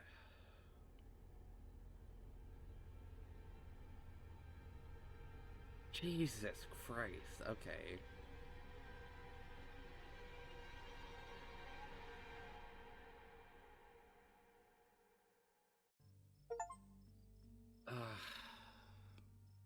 I know what happened to Stella. Sorry, I know that's probably a bummer to talk about. It was awful. Really messed me up for a while. I think I'm still messed up. There's whole years of my life after the accident that feel like they just never happened. Like every time I try to remember them, it's blank. I have all these videos sitting on my channel that I don't even remember filming. It's scary. Yeah. At least it hasn't been like that for a while. Thank God. Oh. Never talked about this stuff before. With anyone. I'm gonna save. Oh, this was my second to last save. Take her hand. Stella, I'm so sorry. I knew about the crash. I should have put it together. Not even Tabitha? Thanks for letting me in. Say nothing. Take her hand. You reach out to her, taking her hand. It's warm against the cool night air, and the skin of her knuckles is soft. She finally tears her gaze from the road, her sad eyes meeting yours. But the hint of a smile creeps up the corners of her mouth, her dimples beginning to crease. Her hand shifts, her calloused palm fitting into yours, her grip tightening. It's strong and comforting. You can tell she feels held, and so do you. The two of you stare out at the road. I think the accident is probably why I got into ghost hunting. Oh, that's fucking... That's tragic, yeah.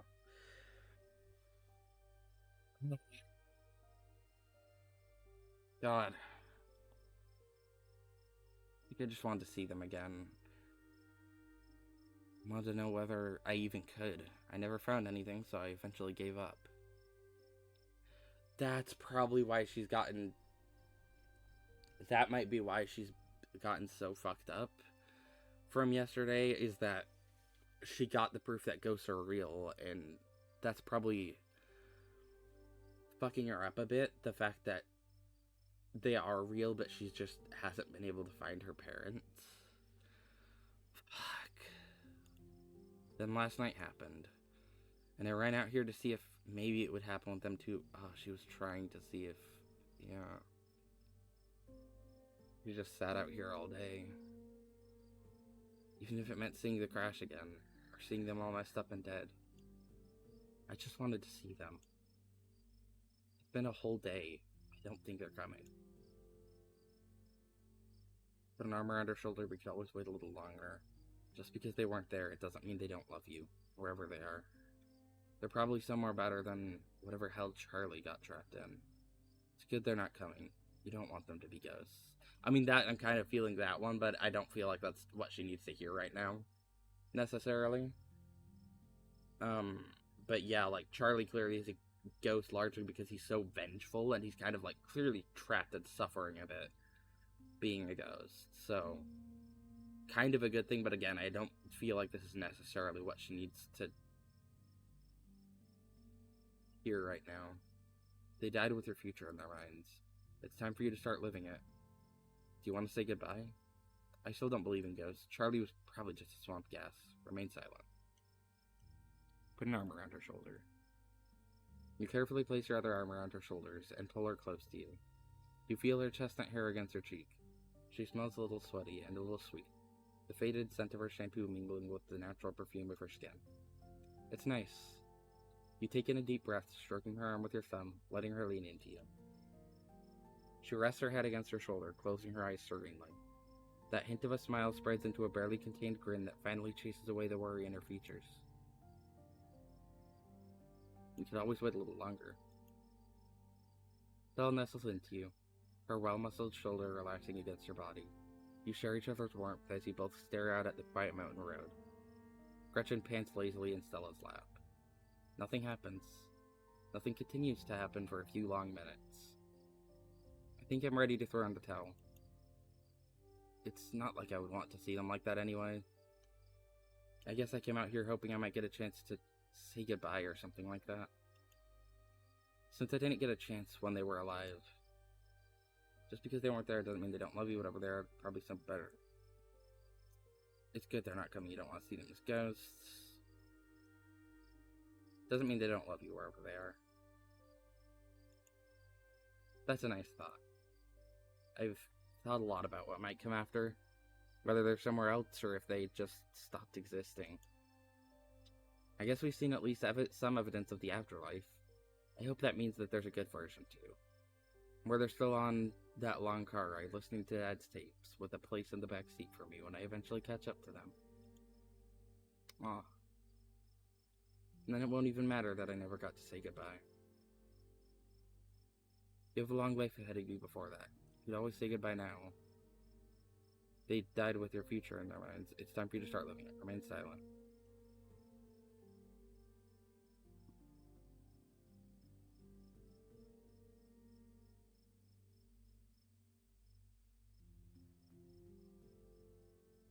You'd always say goodbye now.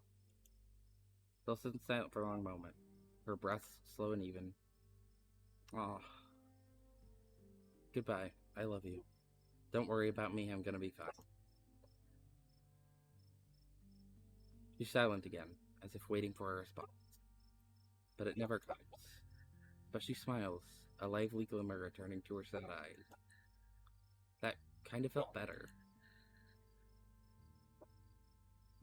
I don't think I realized how much I'd kind of trapped myself in my own head. Thank you for breaking me out of it. She straightens up, stretching her neck. Gretchen hops down from her lap, tags jingling in the quiet night air. I know that stretch. That's the time to go home stretch. Thank the Lord I'll be sleeping in my own bed tonight. Thank you, Lilac, for talking sense into this girl. We should probably head back, right? I haven't slept in a day. Wait, before we go, I should tell you about what happened today. She doesn't need to hear about this tonight. She doesn't need to hear about this tonight.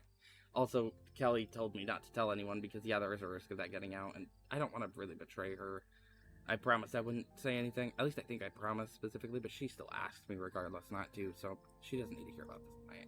She's had a really difficult past few days. She doesn't need to hear that one of her best friends is a werewolf who tried to kill his own mom just now. You keep the events that transpired at the clinic to yourself, at least for now. I don't suppose I could ask you to walk me home? Oh, we can flirt? I'd love nothing more. Of course, lead the way.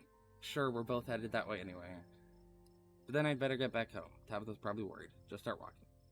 I'd love nothing more. You offer her your arm. She smiles, slipping hers into the crook of your elbow. She pulls you closer until the skin of your forearm brushes against her side. It's about time. Let's not waste another second sitting out in the middle of nowhere. And this is me. You want to come in? Dialogue options marked romance will start a romantic arc with the character you're talking to and will lock you out of romantic arcs with the other characters.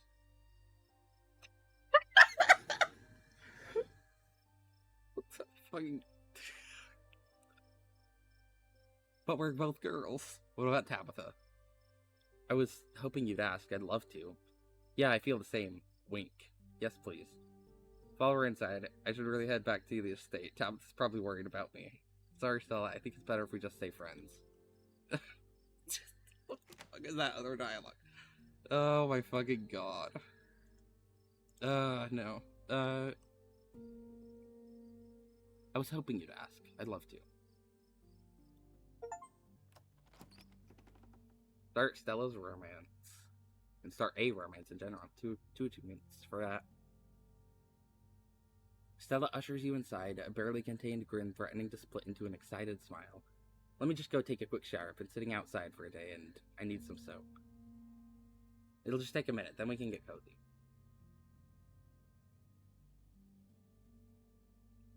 I would kill for a shower or say nothing. Sure. Stella laughs. Yeah, I'm sure you've built up quite a lot of grime today. I mean, yeah, fucking running around the house with Reese chasing me and Dr. Kelly, yeah. She hurries off, leaving you and Gretchen in the living room. Finally, I've been reunited with my bed. Gretchen hops onto the massive pillow that serves as her dog bed, curling up and sighing a heavy dog sigh of relief. I can catch up on my beauty sleep. But before that, she has the chance to fall asleep. A heavy knock startles her, and Gretchen growls. Ditchling or Wayne? There's someone at the door. Who? It's that horrible man who smells like rotting meat. Stella. Stella. Okay, so it's Wayne. There's nobody home. Who is it? Open the door. Stay stock still and pretend you're not here. I mean, if he's knocking on Stella's door, he knows I'm here. I'm gonna save.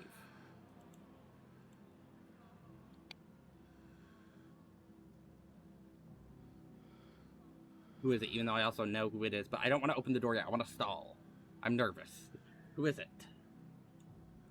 You know who it is. Open the door, please, Lilac. There's still nobody here. No, open the door. Stay stocked till pretend you're not here. He's being nice about it. He said please. He hasn't shown any ill will towards me yet. But it is Stella's home. I don't want to necessarily let him in. Like, letting him into fucking the home I'm actually, like, mainly staying at, Tabitha's house. Letting him, like when we're outside, letting him talk to me or something. This is Stella's house. I don't necessarily want to let in a ghost into Stella's house.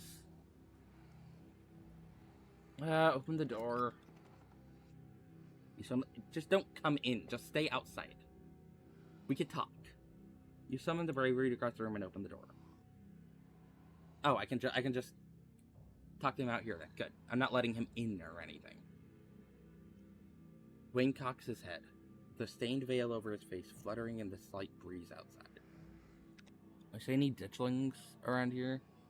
Anytime I'm outside, I like to check, but I don't really think I do. I think it's just Wayne, the trees, stars, rocks, ground. The outside of his clothes are streaked with what you at first think might be gore, but you realize it's actually paint. And there are wide claw marks down his shirt. But he's still in one piece after his altercation with Reese. Yeah, he probably got fucked up by the werewolf. Close the door on him. What do you want? Wayne, I was so worried about you. I wasn't particularly. I still don't have a good read on him yet. He still seems to want to protect me, but, like, I don't have a good read on him yet. Dude, get out of here. I'm in the middle of something. What do you want? I won't keep you long. I know you have a warm bed and a warm body to keep you occupied tonight. But I wanted to give you a suggestion for tomorrow. Oh, some hints towards Chapter 5. You should take advantage of Tabitha's absence at the estate. Forbidden places won't be forbidden without her around to stop you. Do a little exploring. I might. She's gonna be angry at me if I do, but yeah, maybe I will. You might be surprised at what you can find. Thanks, hint, man. Fucking giving me hints for the next chapter. He slowly steps back, shining eyes fixed on you as he disappears into the dark night beyond Stella's door. Alright. Gretchen's growls escalate into barks. Intruder, monster, fiend. Oh, Stella, come quickly. There's some disgusting smelling man trying to threaten us. Calm down, Gretchen. Were you just talking to somebody like? Not just Gretchen. Wayne stopped by. Boy, I sure am tired. How about we turn in? Just scaring off a raccoon. Remain silent. Wayne stopped by. She already knows about Wayne. I don't see a reason not to be honest about what the interruption was. He's still following you? Are you sure we're safe? Hope so. Let's lock the doors and hope for the best. I think he's on our side. You don't have to worry about him. No. I'm between these first two options. I think being reassuring is the best, because I do think he is at least on my side, and I don't particularly see why he wouldn't be on Stella's side. I don't see why she would be, like, on a different side or something, or really why anyone, like Stella, Kanika, Avery, Reese, any of them would be on, off of his side. Off of my side, so I think she's gonna be safe too, so I think it's good to reassure. And I don't think, I think this one's not the most reassuring, it's more like, maybe. I think he's on our side. You think so? I guess that's good. I still don't love the thought of him stopping by unannounced at odd hours of the night, though. But you'll let us know if he tries anything, right, Gretchen? I'll tear the throat out of anyone who dares break in to hurt my precious Stella. If they bend down within biting height, that is. But I can always tear at their ankles until they have no choice. Gretchen snarls, yapping furiously. That's right, Gretchen. You're the most vicious little geriatric pug there is. You know, the thought of your creepy stalker, whether he's on our side or not, makes me feel a lot better about having you around tonight. It'll be nice to have somebody next to me if I get scared in the middle of the night. Speaking of, I'm exhausted. Let's turn in. Oh, right, but you said you wanted to shower. Sorry, head's a little fuzzy from staying up for the past day. There's fresh towels in the bathroom, and I've got some extra bathrobes. I can put your clothes through the wash so they'll be extra clean and fresh in the morning. It somehow feels like the longest and shortest shower you've ever taken. Too tired to think, too tired to process the flow of time. Stella sits outside the bathroom door and makes quiet and comfortable small talk with you. And then you're done. You dry off and step into one of her extra robes. So, are you coming in? Follow her. You walk by Stella and into her bedroom. She gently closes the door behind you. Sorry I didn't clean up beforehand. You can think of it as getting the authentic Stella experience. She slips past you and lies onto the bed, dressed in an oversized t-shirt. You're quick to follow. She's warm and still slightly damp from the shower, her skin fresh and flowery. She turns to look at you smiling, dimples creasing at the edges of her mouth. You could kiss me if you wanted to. Kiss her, aren't you tired? If I'm being honest, I'm not really a kisser. I hope that's okay. Immediately fall asleep. Sure, kiss her.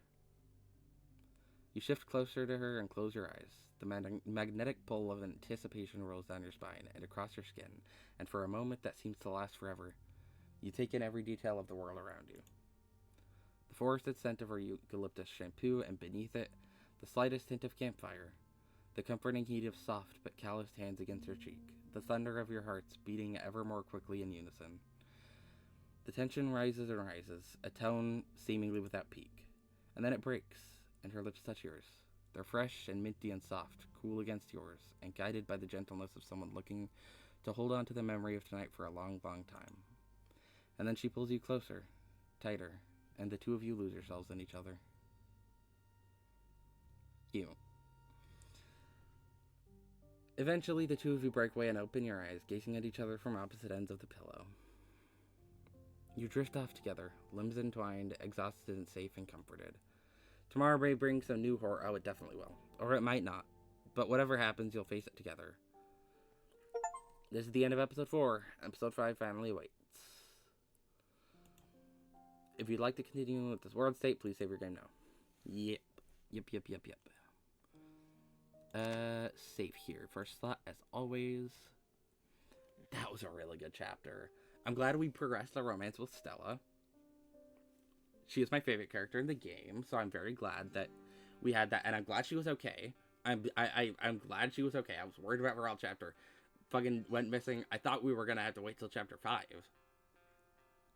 to be able to know what happened to her. But no. She was at least physically okay, and we were able to comfort her. So that's good. I do wonder, do you just not find Stella if you don't have talk to animals and can't talk to the dogs? To the dogs and tell them, hey, look for Stella and Gretchen? I do wonder if that's like, I guess I got lucky in that aspect.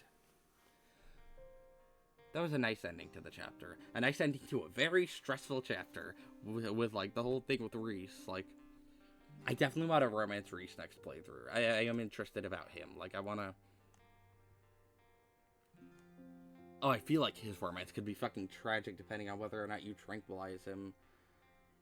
Yeah. I wonder if you can even fully go through with a romance if you help tranquilize him. Or if you have to let him kill Dr. Kelly to be able to romance him. I don't know. Main menu. Lose unsafe progress. I already saved. Oh my fucking god. Yeah, that chapter was so good. We got some slight more answers on stuff about the Scarlets. Like, some sort of, like, Teddy might not have been killed by a cave-in, like was given as the explanation. But honestly, this episode wasn't really focused on the Shaw history as much as it was focused on characters, which I honestly like. I am interested in, don't get me wrong, I'm very interested in the history, or not the Shaws, the Scarlets, but both of them, the Shaws and Scarlets, the history between them, like, and what happened. I am very interested in that, don't get me wrong, but I honestly really liked them focusing more on the characters this episode. I really liked getting, like, to hang out with, Kanika and Avery searching for Stella. I liked the whole thing with Reese, like, being able to, first of all, find out what he is, like, what's been going on with him, learn more about Dr. Kelly. This has all been really interesting, and then that moment with Stella at the end. First of all, again, being able to at least initiate the romance and progress that, and also just, like, being able to find out what exactly happened to her in the past, being able to comfort her, and, yeah. That was a really, really nice chapter. Let me think of what I'm curious about that I wonder about, like, what's gonna happen in Chapter 5. I don't know. Still, the history between the Scarlet and Shaw families I'm interested in. I don't know how happy Tabitha's gonna be with me. At least I kind of gave her some warning this time. I gave her the warning of, like, I went to talk to her at the mines. And was able to, like, tell her, hey, I'm going to look for Stella with Avery and Kanika, so if something happens, I will let you know, or I didn't let her know, but you at least know where I am, and what I'm doing. I give her some warning time, maybe I feel like I'm gonna end the game with her hating me, because, yeah. I keep trying whenever I have dialogue with her to be nicer to her, but the fact that I've kept just not, like, having, like, skipping my chances to hang out with her, first of all, like, last chapter, like, I left her at the general store, and then also not telling her when I go off to do crazy shit, she very much is getting more and more annoyed with each time, which I can understand. 100%, but also, like, I don't want her to hate me by the end of the game. I like her. I might just have to try and go for, like, building my relationship with her in another playthrough, in a subsequent playthrough, maybe whatever I want, I romance Reese, and I'll try and be more, more nicer to Tabitha, or not necessarily, I haven't been not being nice to her, but, like, more, I'll try and get more onto Tabitha's good side, maybe.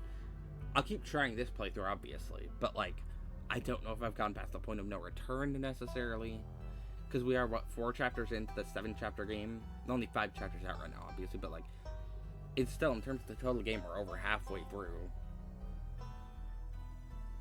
I don't know. I do not know. I think that is it for today, though. I can't really think of, like, I don't know what I'm necessarily gonna, I don't know if I know what episode 5 is gonna be about. Like, episode 3, there were some hints about episode 4, like, with the, like, the clinic having the stone carving in there, so I kind of had a feeling this one we were gonna go back to the clinic, but I don't really have any idea what episode 5 is gonna be about, and I'm very excited about getting to episode 5, because I've heard fucking amazing things about episode 5. I've heard really, really good things about episode 5. Thankfully, not been spoiled on episode 5. I've heard some really, really good things about it. Hopefully, you're gonna be able to stream tomorrow again. Maybe, hopefully. And yeah, I'm looking forward to episode 5. I'm not sure exactly what it's gonna be about. But yeah, I think I'm gonna leave this here. Thanks to anyone who tuned into the stream. It's always appreciated. You can follow me here if you want to, if you enjoy the stream and want to know like when I'm next gonna stream. But it's not at all required. Never required at all. It is very appreciated if you do that. Blue Sky, I tend to give more updates and stuff there, as well as post my art. So if you want to follow me there, feel free to follow me there on Blue Sky. Don't think I really have anything else to say. Again, hopefully going to be streaming tomorrow. I'm hoping to be able to stream tomorrow, if I have the time and if I get a chance to. But no guarantees, though. I'm not going to say, like, for sure, like, hey, I'm going to be streaming tomorrow. Hopefully. I hope I am going to be streaming tomorrow. Anyways, don't really have anything else to say. Again, thanks to anyone who tuned in to watch. This was a very enjoyable stream and a very enjoyable chapter. Probably my favorite so far, honestly. I think this one's my favorite one. I feel like they've just been getting better and better. Like, it's better with each chapter. I think I would rank them as 4, 3, 2, 1. All of them have been amazing, but I feel like they've just been getting better with each chapter. I wonder if chapter 5 is going to continue that and end up being my favorite once I play it. I feel like they've just been increasing in quality each time. Anyways, yeah. Goodbye, everyone. See you next time on